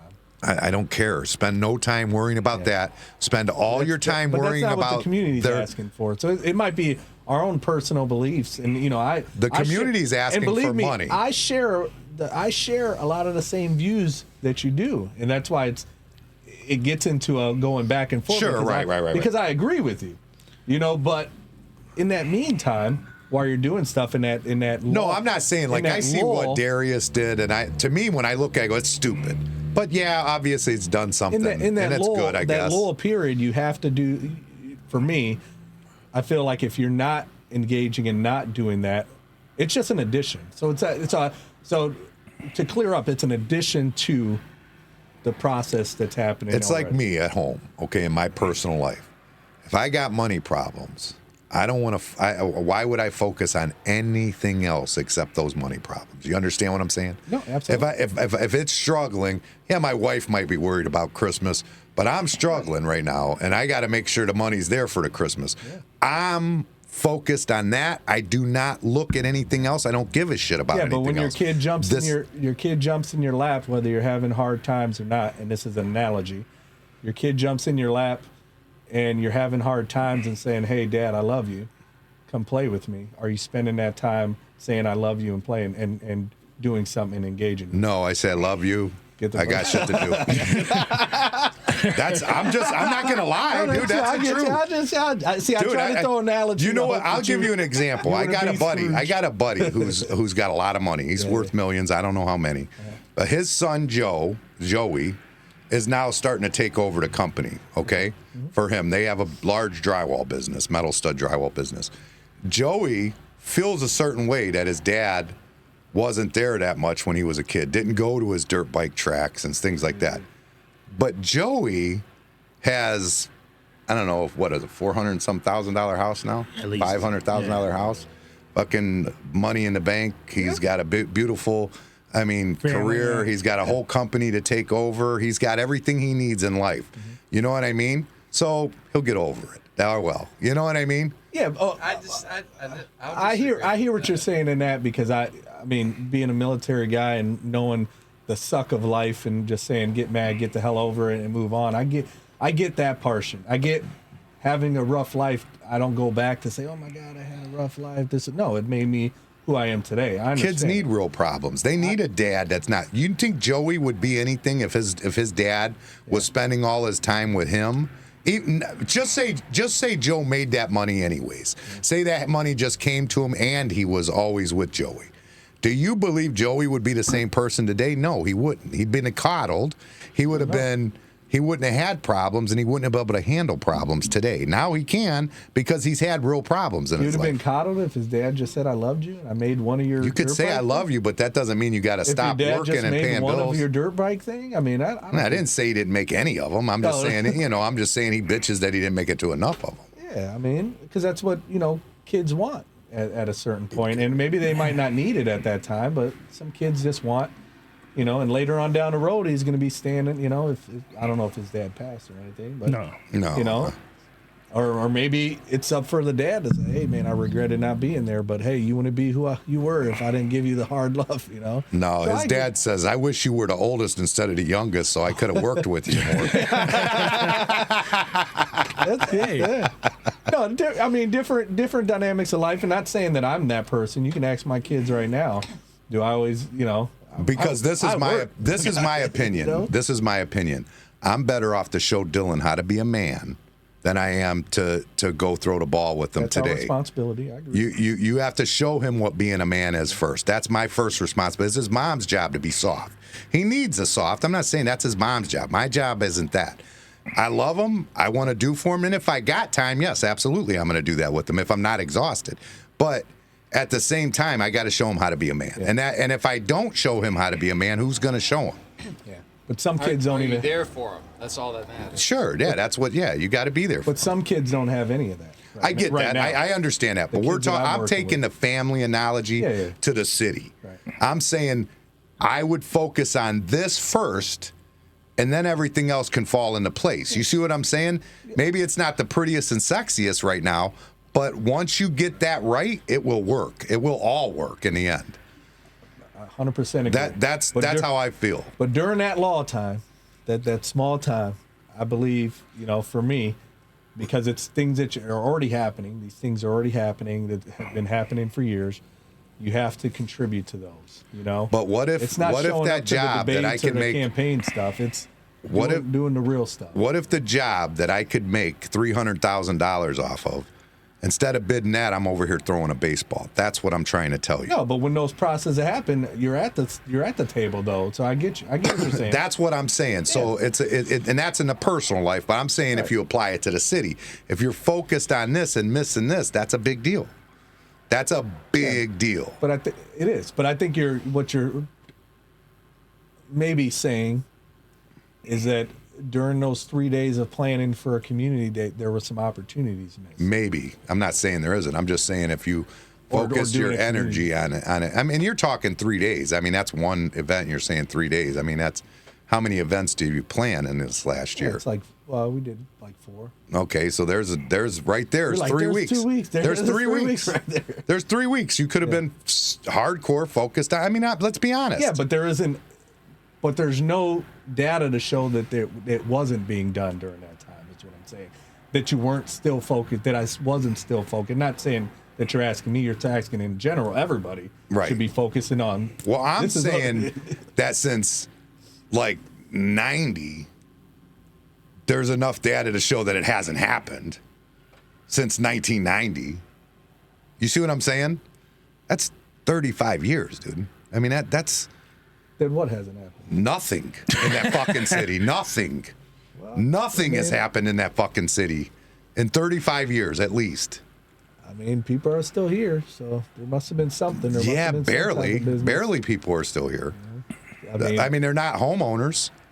They're not homeowners. We got a big rental. We got a rental. They're not homeowners. They're not workers. We got rental The- properties because you can make more money. the population renting your house is than far you can less. own in your house. The population is far less than it was. You know what I mean? In 1990, it's far less. In fact, the schools, they've shut 3 schools down and turned them down to 1. Yeah, I mean, That's a you with know the what I amount mean? of kids that we have. That's a That's what I'm challenge. saying. That's another thing. 35 years, and I'm not putting it all on you. You've been in it 1 No, year. I don't take it personally. I'm I'm saying just thinking about 35 it in years general. of focused on the wrong motherfucking thing in this city, period. That's what I'm saying. Yeah. That's what I see. 35 years, somebody's focusing. The stats show that. Yeah. You know what I mean? The stats are there's nothing here. It's getting worse and worse. Yeah. And they dog the people that want to do something good. The guy they told you about the office, he owns a property on Broadway. He was planned on putting a nice office building in there. He wants to he wanted to bring. But they just, Well, tell him it's just we got shit. one in South Lorraine. He can come over He here. owns the building. now. What about Spencer when he tried to do shit here? Yeah. No, well, we talked about that too, man. They definitely stepped on their own feet many years. They've been stepping on their feet, Right. their own feet. For Well, that's all where the these change years. needs to be, right That's there. where the change needs to be, Right. and that's what we're talking about. I mean, they're focusing in on that alleyway behind there, doing all them arts and crafts festivals. It's nice. I've been to it when they do that. What is it? The Firefish.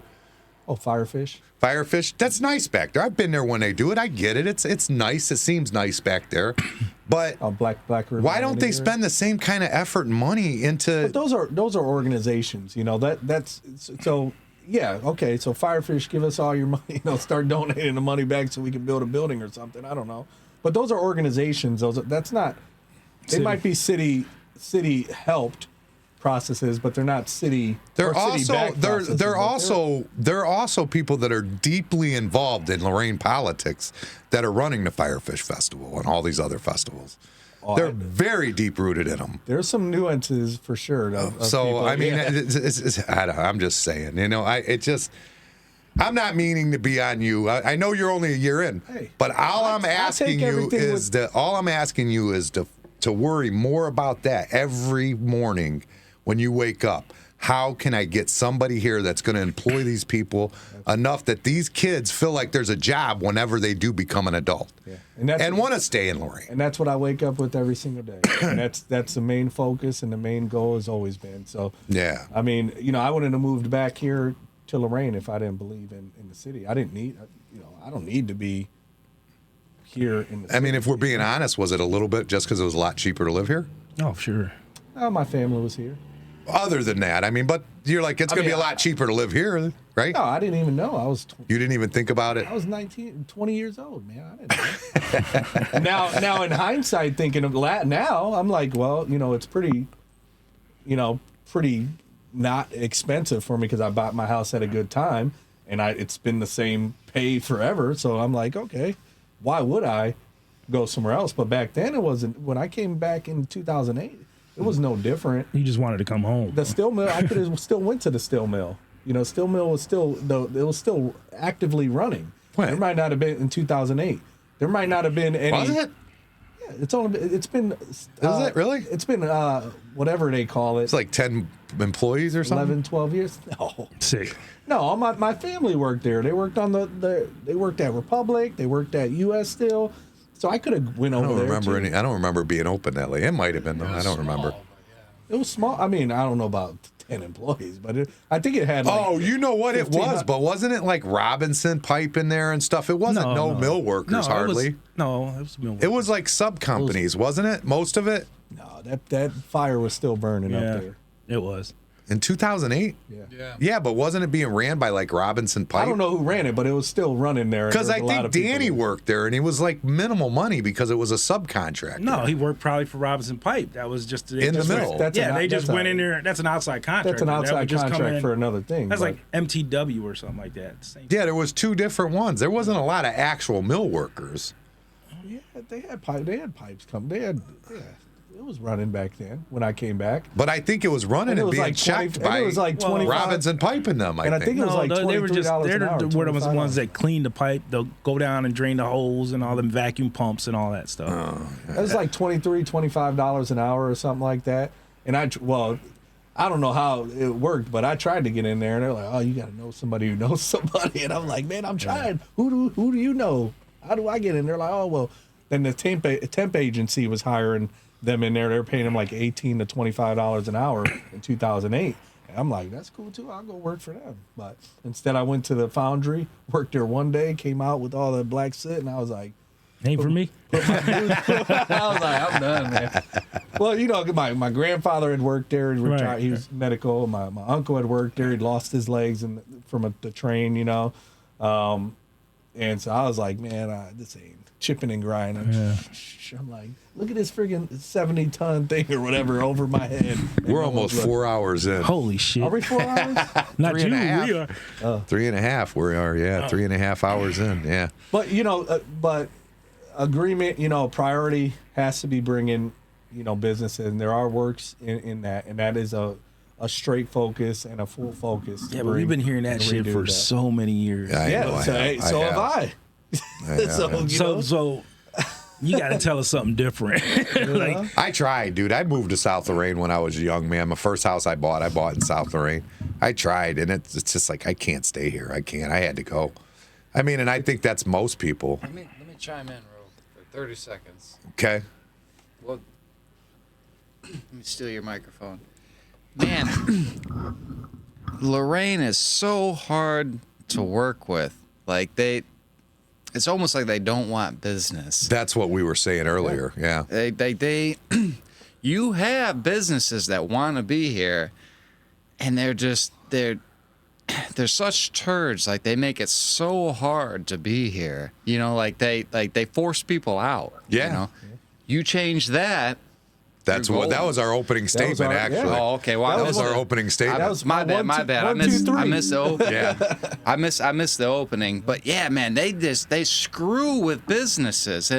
Alaria's the same way, you know, like they just, like anyone that's there, they think they gotta mess with, you know. Yeah. It's like, we're the only people here, man. Like, come on, like give us a break. But it's not the case. And then anyone coming in new, they make it so hard to do anything. Like, they're just constantly messing with you. And I'll relate that to when I was young. I had my first construction company that I owned was James Interiors, which was a union company. Okay. I was a union carpenter. They treated me like a piece of shit all the time. I was a small guy. I had like 8 carpenters working for me, you know what I mean? But I was doing everything I was supposed to. But if you, Lord forbid, you made one slip up, they treated you like you were the worst person in the world. They're actually at the union meeting telling the guys how bad and I'll give you what it was. It was Wade. I gave him a year's credit. I give him a year's credit when he gets hired on. And by giving him that year's credit, apparently I had to start his benefits immediately instead of 90 days, like it's usually supposed to be 90 days with his bennies. So I didn't know that. So once they told me, I paid it. But they were in a union meeting bragging how they got me trying to fuck them over and this and that. That's the kind of shit they were doing. And meanwhile, they did nothing for the workers whatsoever. They did nothing for them and eventually I went, fuck you, I'll just go non-union. Yeah. And I was a union man at heart, but you're not going to bully me like that when I'm trying to do what you want me to do and what I would consider the right thing. So it's the same thing in Lorain. When you're bullying them and causing these issues and saying that it doesn't make sense. It just doesn't make sense. That's what you hear from a lot of the businesses that have left and the businesses they have right now is, they're always getting screwed with. And that's what we were talking about, that red tape of doing anything. That's horrible. And then, you got all these people that are doing everything wrong. They're getting all these breaks, like, oh, we'll give you another breaks. Or, hey, we'll give you an extension. We'll give you an extension. But someone that's bona fide, that has everything, they're like, nah, man, here's your fine or whatever. They just need to work with people more. That's all. If you can fix that. I'm going to leave you with one last thing before we go. Jim's final touch. My final touch. If the community wants these events you're talking about, then they should have a neighborhood group or block that does them. They do. And they should go do them, and that shouldn't even be in your plate. That's all I'm saying. If that's what they really want, they should be out there doing it. And they do. It's got the Friends of South Lorraine, and there's other groups that are doing it. Yeah, you let them do it, and you let them build their community, and you let them, while you focus solely and only and completely on getting them some work. I mean, those communities, if that's what they really want or need in their community, just move out of their way and let them go do it. If they need the park, give it to them. You know what I'm saying? Yeah. Stuff like that. That's all I'm going to say about that. I mean, that's not, to me, that's the community. If it's important to them, then they'll go do it. But I agree. But it's also one level of responsibility that does fall on the weight of the ward representative. It's like baseball and basketball. You don't have to go and find people to come play baseball. They go and figure it out. You provided the fields. They fill them up. You know what I mean? And that's what we're going to keep doing. We'll keep having we'll keep being engaged with the community. These things are already fluid and they're already working.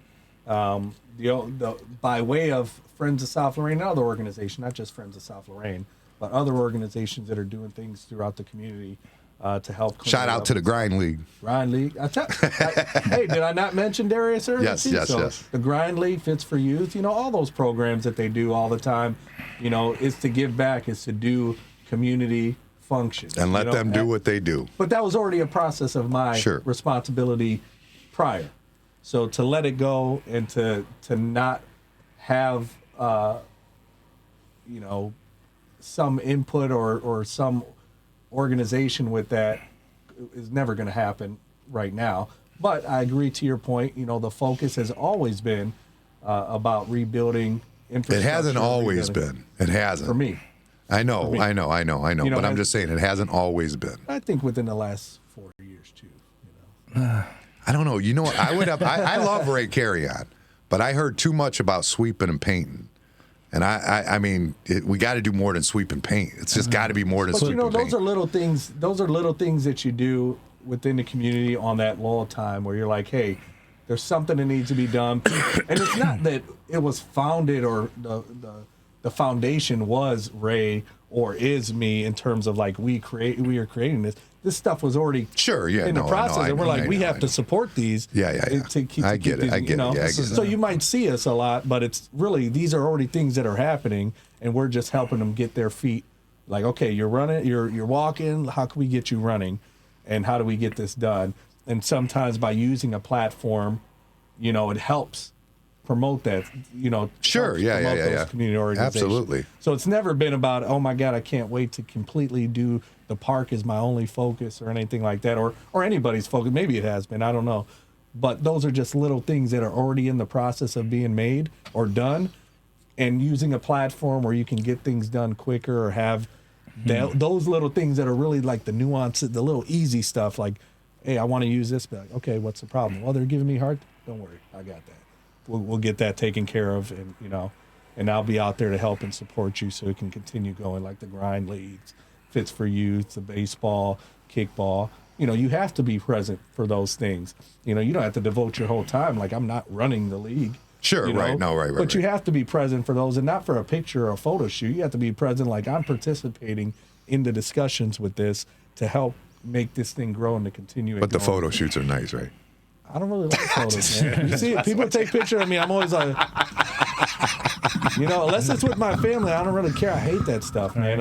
I hate even my name being talked about for anything because we're talking about you here. We're gonna see in the next couple months. Yeah, but I hate that. I don't even know what my next few years looks like for me in terms of what I that's got to be the thing is you got to remove yourself from, like, you just spent a year learning how the process goes, and now you got to start learning how to go outside the box. Yeah. You know what I'm saying? And figure these things out.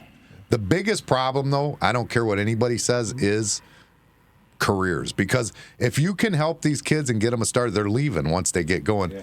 And that's just ridiculous. Lorain is, geographically, is probably one of the greatest cities in this area. It really is. For sure. I agree. I mean, it has everything you could want. You know what? Here we go. Hold on. You know why there's so many Hispanic people in Lorain? Is because they left the fucking country to come. Oh, my bad. I'm not supposed to swear on it. They left the country to come here. So back in whatever, people left where they were to come to Lorain to get away from the garbage. The point is, who's leaving anywhere to come to Lorain? That's it. We're talking about. They were doing that when they did that. That was because there was a job there for them. We're talking about two nationalities. In the 20s, they were. It was the international city because of that, because they were always coming here for a different reason. Go sit over there. There's a chair over there. All right. In the 20s and in the 40s, there was some stuff, and then in the 60s, there was some urban renewal. You ain't got no mill. You ain't got no steel mill. You ain't got the shipyard. You ain't got the.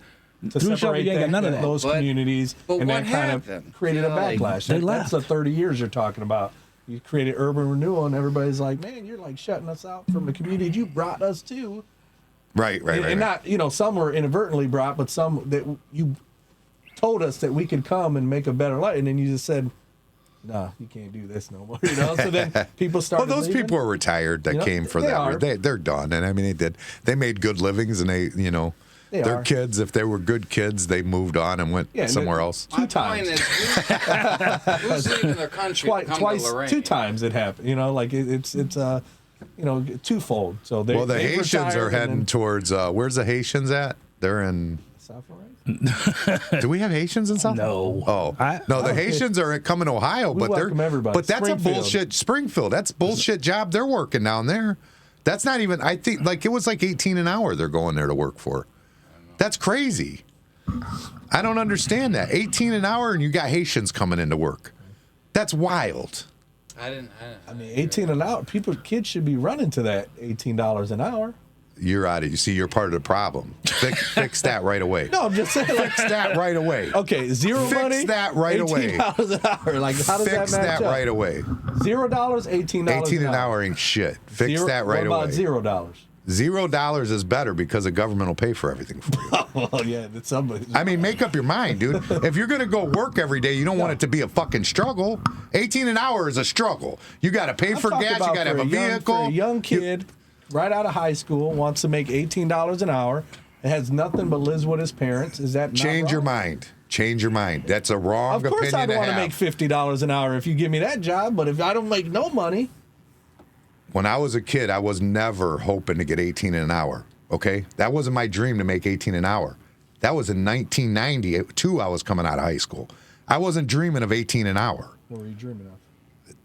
Back then, maybe 25 or something, but it was never 18.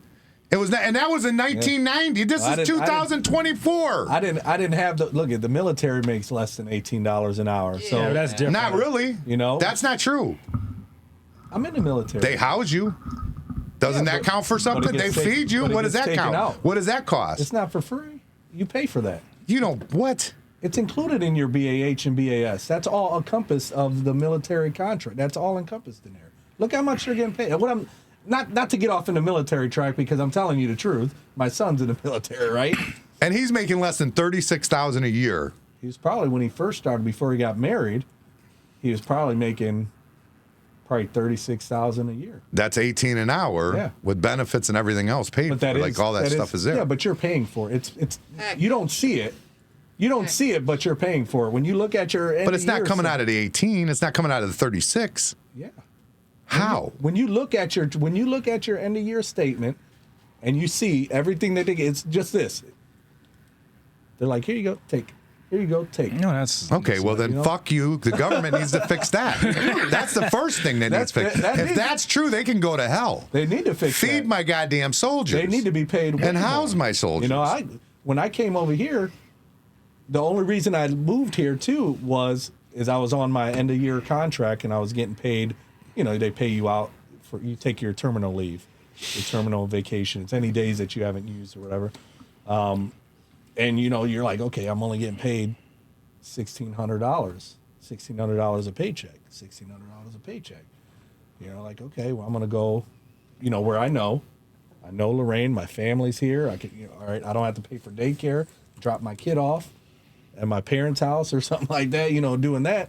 But because of the income, and this is 2008, that's why people move to these areas is because they know that they don't have to pay as much. But could I survive on $1,600 a month by myself or $1,600 a paycheck by myself? I think I could have survived anywhere. Nah. I think I could have survived. Not comfortably. Not anywhere. Not comfortably, but I think I could have survived not other in Boston. locations. Well, not anywhere. They pay you based off your locality. So okay. You get paid based. All right. So people that that are from New York that are in the military, they get paid your locality of what New York would be. So But my point is that at 18 an hour, I'm not saying that not as like when I first got out of school, it was $12 an hour. It was when I first got in a carpenters union. It was 12. But that was for a job that I was at the bottom of, and the pay rate was 24. Yeah. I mean, these people are going for 18. This is it. This is the topped out. It's 18. That wasn't the dream in 92. No. And you're going to tell me that that's okay in 24? Go fuck yourself. That's not acceptable. It's not the dream, but someone making that, saying that they can't live on $18 an hour is not. depending on where they live, is not true, though. They can. I don't believe you. People can live. No, I don't believe that. With the at all. food costs alone. You're out of your mind. Well, not, obviously, right? You haven't lived on 18 an hour. That's why you think that. I've lived on way less than $18 an hour. Yeah, but Not today. right. That's Not today. I've lived off probably less than that. Not today. Not today. If you have to go get an apartment right now, what is it? What does that cost you? $1,200. The girls that work here are telling me Like $1,200 to $1,500. $1,500. Okay. Okay, That's one paycheck. That's one paycheck. No, it's $1,600. Probably one paycheck. Well, how do you think 18 an hour works? No, listen. That's 2 paychecks, dude.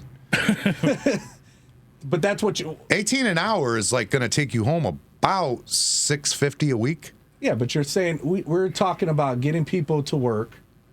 Obviously, you want to pay them good, but getting someone to work for not getting paid, or someone to work for $18 an hour, does that make it doesn't make sense not to. That's to work. Fix that in your head. No, Fix it. I'm telling you right now, can't fix do that it. in your head. You can't do it off $18 an hour. You can't. Going to work like that and you don't even have bought gas or car. It's 18 an hour is about $650 a week. Oh, you guys are crazy. No. What do you mean? No. That if you want more money, fucking no. What the hell? Spit it out. What are you talking about? There's no way companies can't pay that, man. That's crazy. Okay, get out. Get out. So listen. But we're I'm not supposed to saying- pay $1,200 a month for rent. I'm not saying that it's- and $300 for utilities. You know what I'm saying? That's not gas. That's not. No, of course not. I'm not saying that your goal or your strive should be take as less money as possible. Or You take can't what they live can off give 18 an hour, and as you need to figure that out. Maybe you can if you have your wife makes 18 an hour too. Maybe you could survive then. But if you can't, Well, okay, 18 an hour ain't going to support a family, or you or even yourself. So both of them work making $18 an hour. Okay. Could they survive? Yeah, not very well, but yeah. Yeah, I mean, everybody survives off their own means. I agree with you need to make more money. Come on now, like, my goal is not. I'm not going to take a job for $18 an hour now. But have I made $18 within the last 7 years? But Have I made explain to me $18 an hour? why you could pay $24 in 1990, but Well, I you don't can't know, but- play 45 in 2024. What are those for trades? Explain it. Yeah, that's a trade. That's what trades, that's what the Ford was we need paying. to- That's what the mill was paying. I mean, why can you not? Why in 1990 could you pay at that time? I mean, that's what nobody can explain Well, to the me. fix You is could play 24 then, but you can only pay 32 now. That doesn't make any sense. Are we pushing out the same materials as we were back then in these companies? The company's making more The profit. companies are making more profit, but are they pushing out the same amount of materials? I don't know that answer. So what I'm asking that answer for a union carpenter back then. $24 an hour, and you said you made that when? When I got out of the trade, that's when we I was making started. $7 an hour at a restaurant. Well, I started at 12, but by the time by 98, I was at 24 an I was hour. working at the But what you're foundry saying for was when you started at 12, that's what the top pay was, 24 at that same place. Is Yeah. what you're saying. Yeah. I was making just $11 at the My point foundry. is how could you pay 24 then, and now it's only 32? That's $8 an hour the difference. people are taking either more money or they're not producing. And I mean, you same could buy a amount. house, a nice house back then, and your payment was $600 a month. Right. A nice car, your payment was $200 a month. Groceries for a family of 4 was $100 a week, maybe $90 a week. Could you do it with the interest rates right now? Absolutely not. You're out of your mind. Buying a new house? You're wrong. You're out of your mind. Because you should be able to. You should. You should be able to. But interest rates were 7 when I bought my first house, and then my house payment was $600 a month. Yeah, but you were making how much an hour?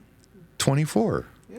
almost 25 by then. See, not everybody made that. I get that, but what I'm trying to say is there's people like him that say you can't afford it. Companies can't afford it. That's the illusion they want to tell you. Yeah, I don't know. Listen, isn't that the big secret in this country that we needed slave labor? Then we need illegal immigrants. Everywhere we need cheap fucking slave labor, basically, is what this country's trying to say. And it's got to stop because there's no one that's when you do that, there's no purchasing power within our country. We can't. Nobody has the money to spend. They don't have the money. We've seen what it's like when the country can spend. 2020, when everybody's out spending money. Could you imagine if people made a decent enough wage that every day everybody's out spending money? No, of course. The whole country would be better off for it. But this country and these business owners, who, by the way, are getting $400 or $500 million a year to run a company, you know what I mean, are trying to convince everybody that if you paid more than 18, companies couldn't afford it. It's insane, dude. That's the stupidest thing I ever heard. That's why I asked the question: are they producing the same amount? You would have to. I would assume they're producing more. They've got robots and technology. Oh, you'd have to look at. I'm gonna tell you what. See what they're producing. By. Like I said, well, you know, I drive a concrete truck. We talked about it. We talk about it all the time. These houses are going up so fast. I've never seen nothing like that. That's going to fail soon. That's going to fail in the next few years. But they're building the house. They're sold before the third house down the road is done or even started. That one's sold. Matter of fact, carry on. They got waiting lists. I don't think they're going to fail, and I'll tell you why they're not going to fail, because of the interest rates. When it's time for them to fail, they are going to drop them rates finally. I hope so, yeah. When it's going to fail, that's how they're going to. That's the smart move that's being played right now. But what I'm saying is, your question was, are they producing?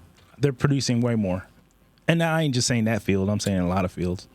Well, you talking about housing and stuff like that? Housing and construction, commercial construction, manufacturing, construction, roads. It's going way. There's way more production now. Yeah, there's no reason that they can't pay these wages, and that's the obsession with the whole country, is that we're always looking for cheap labor. You know, Bush said we need Mexicans to do the jobs that Americans don't want to. They just don't want to do them for nothing, dude. I mean, the Americans been doing them jobs forever, right. But only if they had to. If they could get a slave to do it, they'd do that. Or if they could get a Mexican to do it, they'd do that. I mean, America's got to get over that. That's got to stop. It has to eventually. Yeah, but we're talking about. I know what you had mentioned in terms of making money having a trade. But what about McDonald's work? What about fast food restaurants? That's not somebody that person. That's the high school job you're talking about. And that's what I'm talking about. That's not there to support your wife and kids. That's what I was referring. But that's what I was referring to originally was $18 an hour. I was like, for someone out of high school, $18 an hour. But if you go to work at McDonald's and you make that kind of money at McDonald's, the thing is, that job, if you focus and work hard at that company, yeah, you can move up. I know people that make six figures that work at McDonald's. So there's the problem I have with that. There's everyone thinks they should make that. Not a skilled trade, just in general. Everyone should make bank. That's true. There's the problem. Yeah, if you're a skilled trade, you should make money. But McDonald's people want $24 an hour and all this crap. There's a problem. Draw a line. Yeah, well, that's not those jobs like McDonald's aren't designed for a family man. That's not what they were there for. Yeah, that's but you're not going to get those people to agree with that. And I don't know what factory you're talking about in Springfield. That's why I was just. I don't either, but I know that I saw the thing that's why the Haitians came, because whatever it is down there, making no money in Haiti. It was like 18. It was like 18 an hour. But the problem is they come here and they take 6 of them and put them in a house. Same thing that the Mexicans do when they come, illegals. You know what I mean? Not just Mexico, but illegals, South America, anybody. Well, I mean, I'm in the drywall business, dude. They're Mexican. You could get over that. I don't know what to tell you. But I mean, it's not racist, dude. That's what they are. They're not all Mexican, though, as well. Say the El Salvadorians. Not the drywall hangers and not the carpenters. Ecuadorians. They're good at the concrete now, too. Not the construction workers. Those are illegal Mexicans. El Salvadors and people that are coming here, they're not coming here for jobs. Those are some dirty people. You got to ask everybody. Trying to do something else. Ask everybody on your line. Mexicans just want to work hard. Ask everybody on the line. Did they come from Mexico? I know how they're Mexican. But I'm saying because they cook right there on the job. He's a fact that it does real good. They do. They'll take the torpedo heater with the beans and shit. It's so good. That's efficiency. Hey, whatever. I ain't knocking them. But they were across the street from me at my house. Yeah. They were renting, and it's like 3 or 4 families in there. You know that, and you can survive when you gang up in a house, and that's what's going on with the Haitians out there. The problem is if you come to America for a better life, it's not so that 5 of you can live in a house together. If you want to live the American dream, you need enough money like they did when they came to work at Ford or when they came to work at the mill. When Puerto Ricans came here, they didn't come here to live in a house together, grouped up and punched up together to survive. They came here and they were able to get their own home, and they were able to provide for their family and have a better life. They did put them in a whole bunch of houses grouped up and stuff when they came over here. But I agree with you in terms of the money. And you know, I mean, anybody who comes by way of any outside entity besides the U.S. that comes into the U.S. that is coming for a better life and to see a foreseeable future, they should be paid a relative wage considering to where they live. When Puerto Ricans came here to work at Ford and at the mill, they were grouping them up? Oh, yeah. Not that I'm aware of. That's what Homewood is. Homewood, the mill built those houses to sell them. Campedo, all that area. They built those to sell individual homes. Campedo, Globe, that was all that area was like that. There was 2-3 families living in a home. Okay, I don't know. I've never heard of that in my life. It was no different than I've never heard that in my life. Not once. Oh, well, you can fact check it. I will fact check it. I will, but I've never heard that once in my life. Okay. My grandfather built his house in '63 at Homewood. My grandfather built his house in '63 in Homewood, fairly new in the development, and I've never heard that from any of them. There's some people that had a better opportunity and better. Well, when you came to work at the mill or Ford plant, you didn't have to group up with. You could afford to have your own house. And then there's another thing. It was the males that came first. They were brought over. Yeah, they were brought over here to work because they were getting certain restrictions from the government because workers from Mexico were working here illegal and some undocumented, and they were returning them back. So then they went to Puerto Rico, loaded them up, and pretty much said, "Hey." Put all the publications. There was somebody that knew somebody who knew somebody, and they were like, "Hey, I know where we can get work." But that's not going to get us in any strict. Yeah, but you're talking about how they got here. I understand that, but I don't remember. I never heard of anybody. I've never heard that ever. Like that was going on. I never heard that either. It was the same. It was the same. No. Fact check it. I will fact check it at some point. Well, I'm saying I got family that came from there, and I'm saying, well, ours not every family, right? And I'm saying that's what I said, but not every family. But it was the same scenario. That's where Campedo was built. That whole area. I think they were built as small homes so that an individual could afford them, but they weren't like. They were dual homes, dual housing. When my grandfather came, he stayed in a house with pretty much the entire family. Well, it must have been. Was it like duplexed up at the time?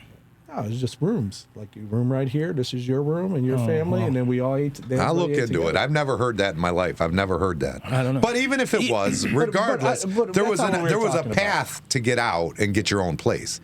If you come here and you're working as an illegal and there is no path, that's the problem with America is this cheap labor that Mike Ogle stepped in and said, companies can't afford that. Clearly they can because they did it in the past. Just greed. It's not even just greed. It's that there's a problem. There's a mentality that's hard, right. Well, especially when it jumps this fast. CEOs are making all the money. They're creating redundancies so they can filter that money in there as well. So there's a CEO and a vice CEO and then a secondary CEO. Right. And all the money's CEO, going there. And everybody's making money. You're seeing them growing, and everybody else and the working person is staying at the same. And that's the way it is. And then hopefully you get some security where you start building up your pay. We're like, oh, now I'm making 19. One more year. Now I'm making 19.25. That's like the post office, Yeah, we're not talking about jobs that start you low. I mean, every job starts you low, and you have to work your way up. You're talking about 18. I'm like 18 for yeah, but we're saying that 18 is the top pay. That's it. That's what they're That's what the factory pays is 18 an hour. That's it. I mean, that's just not the way it's supposed to be. I'm not saying they're not. I'm not saying they're going to be supervisors, but you should be able to go to work every day and at least live in a house by yourself with food and a decent vehicle, and maybe go on a vacation. And for them, that's the least. For them at 18 or whatever they're making, maybe that's norm for them. Maybe but that's what I'm telling you. You can't do it. You can't physically do it. You just can't. The numbers will not add up to that.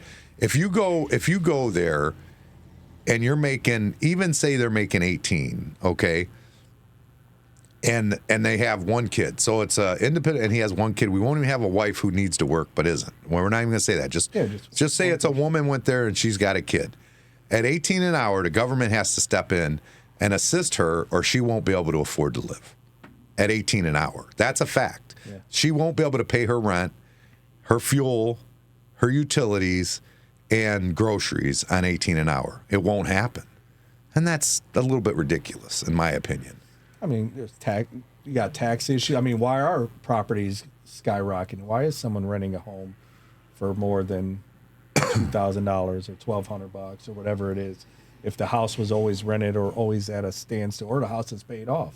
Why are they? Well, the houses are jumping for there's two reasons for that. I'm talking about like apartments. So you got a full apartment complex that it used to be 500 to 600, whatever it was. You know, I haven't lived in an apartment out here, you know, but before I was paying in DC, I was paying $1,600 a month.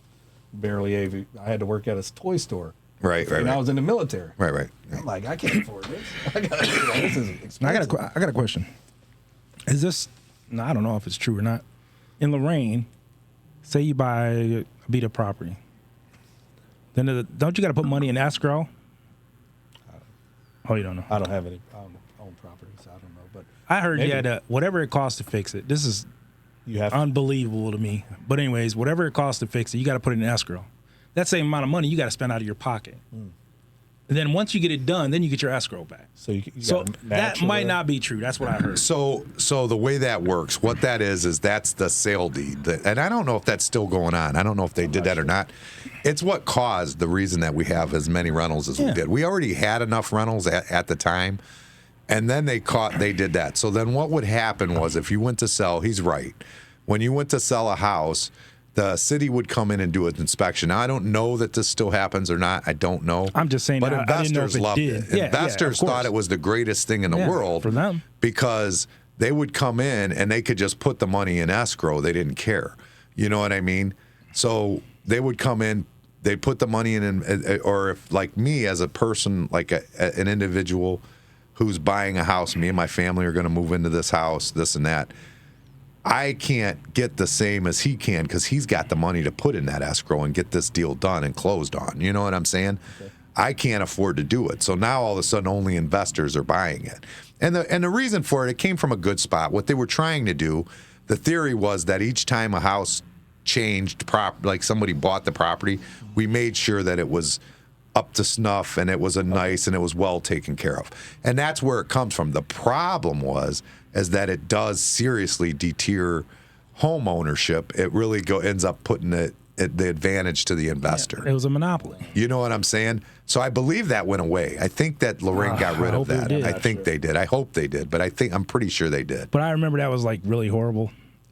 Yeah, I mean, at first it sounded like, you know, it's so many programs look like a good idea on the outside until you actually enact them and see, because people are very good at taking advantage of what they can, you know? And investors seriously took advantage.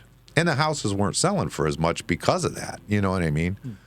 Because they would just go to them and say, well, I'm not doing that. I got to put 10 grand in escrow before I can even have it. I'm not paying you that. And a typical person that was buying it for himself couldn't even do it at all because he didn't have the money to put in escrow. Because you had to put that money in, then you still had to do the repairs, right? And then you would get your escrow. So you had to have a lot of money to finish that house. So it was a horrible. It was bad. That seems crazy. That's how it was. I don't know if it's still like that or not. It could be though. I don't know for sure. I don't even know how it worked. I remember hearing something. I forget what that's called. I forget what the name of that is. There's a name for it though. But Lorain wasn't the only one doing it. There was other cities that did it. So they use that money in escrow to do the repairs? No. For the house before they sold it? Or no? Yeah. That was the so essentially, like if I bought the house from you, okay, and they came in and inspected it and said, this needs done, this needs done, this needs done, the sale would still go through and the money of yours would get shortened and go into theirs. Okay. You don't want to into that escrow. The problem became if you owed 92 on your house and it was 98. So there's only 6 for escrow, and it's got 12 to go in escrow. We can't even work a deal now. There's nothing I can do for you. Well, I know there's some properties that, you know, not maybe it might be in relation to that, is that someone passed.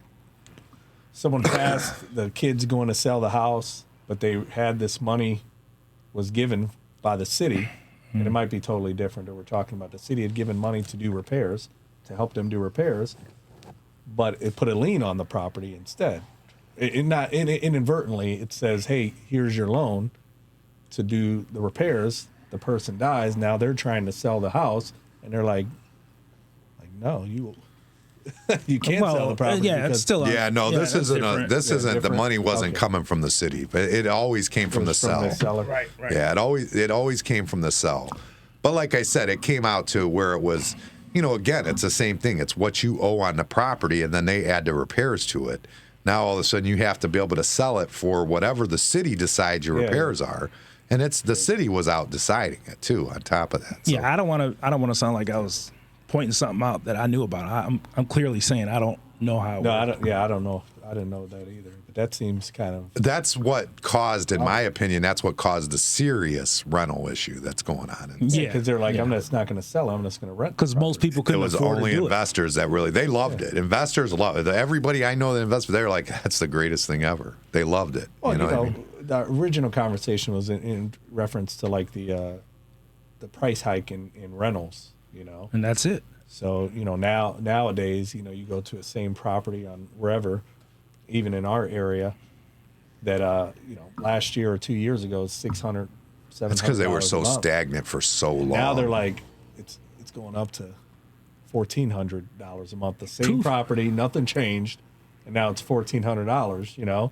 So I'm like, is that a tax issue? I mean, it's. No, it's a stagnant issue. If you think about it, like They're like, I'm Lorain, losing out.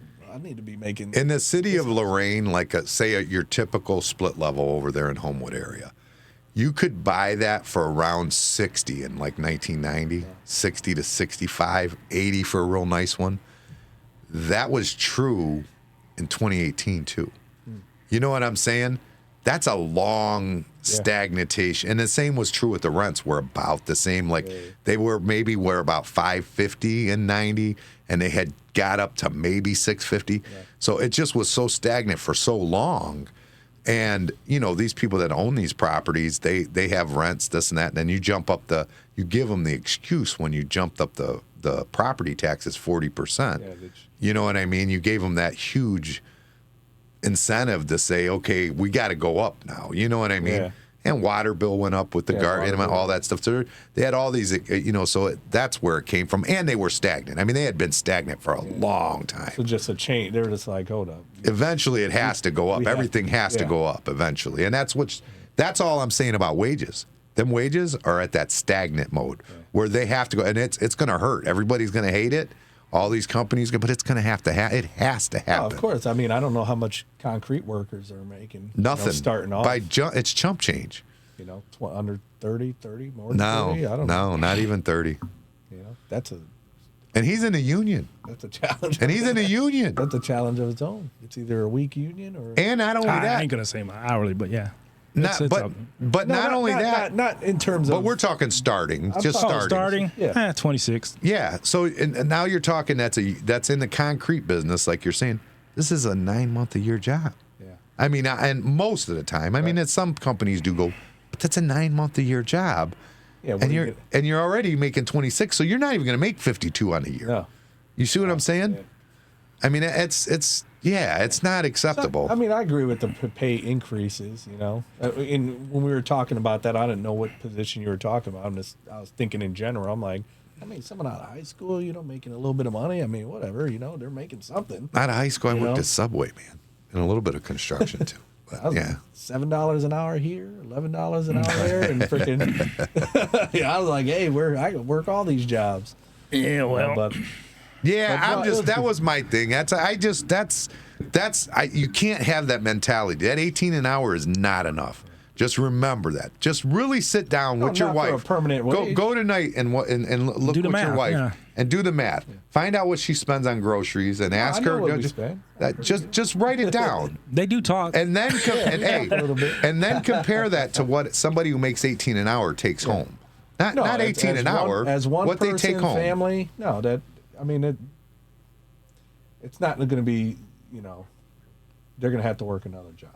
of course, or 2 more jobs. There you go. That's all I'm saying. You know, but I didn't know what $18 you're talking about. I'm like, okay, someone's coming out of town. You know, they're like, hey, I'm making my little $18. I'm like, okay, you ain't making nothing if you're just sitting at home. You know, but I get what you're saying in terms of the price.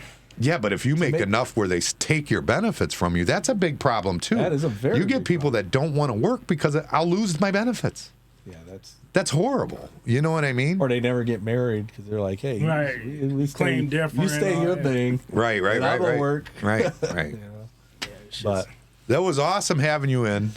We got to get off of here. We're over 4 hours now. This is the longest podcast we've ever had. this is, I think our last one was. We had fun though. I mean, I had fun with it. I'm not hosing you. I'm just. No, I really feel that's like next that. time he I comes feel in. like that. I feel like there's too many people that think it's not enough, or it's enough. 18 is enough for 20. And you know what the sad part That is? was one part of the conversation we had over this last 4 hours. I agree. But the sad thing is, you get guys that are workers that are like, wait a minute, people. too. Yeah, they do, and because they're not really thinking of it, and they're, you know what I mean? They're just not really thinking of it. Or they're at that pay. They're like, I'm getting paid. I'm okay right now. No, they're not at that pay. He's not paid. He's not at that. He ain't at 18 an hour. He said wouldn't. he was. He wouldn't get out of his bed for 18. He drinks more than 18 an hour. Yeah. But All no, right. it was good, man. I appreciate it. You know, I don't, like I said, you know, anytime I come on here or, you know, this is the second time, you know, I take stuff back and, you know, it's important, you know, to kind of clear up some things and, you know, let people know. And What do you got to say to good the time. citizens of South Lorraine? Yeah, about them roads. Come on. hey, South Lorraine, you know, what's important to you is important to me. You know, I'm, you know, an advocate for you. You know, the roads, they're on the list. It's been said many years, but this is a priority of ours. It's a priority of mine. And, you know, it's going to come when it comes. I don't hold the shovel. I only hold the button to vote and advocate for funds. So when people present something to me and say that, hey, this is where their money is going to be spent next year, it better be on our roads. It better be on our system. It better be on our the productivity of our city and our ward. Fair enough. There you go. You heard it from. He said, "Better be." You heard Better that? be. Better be. He's on it. All right. Peace. Later.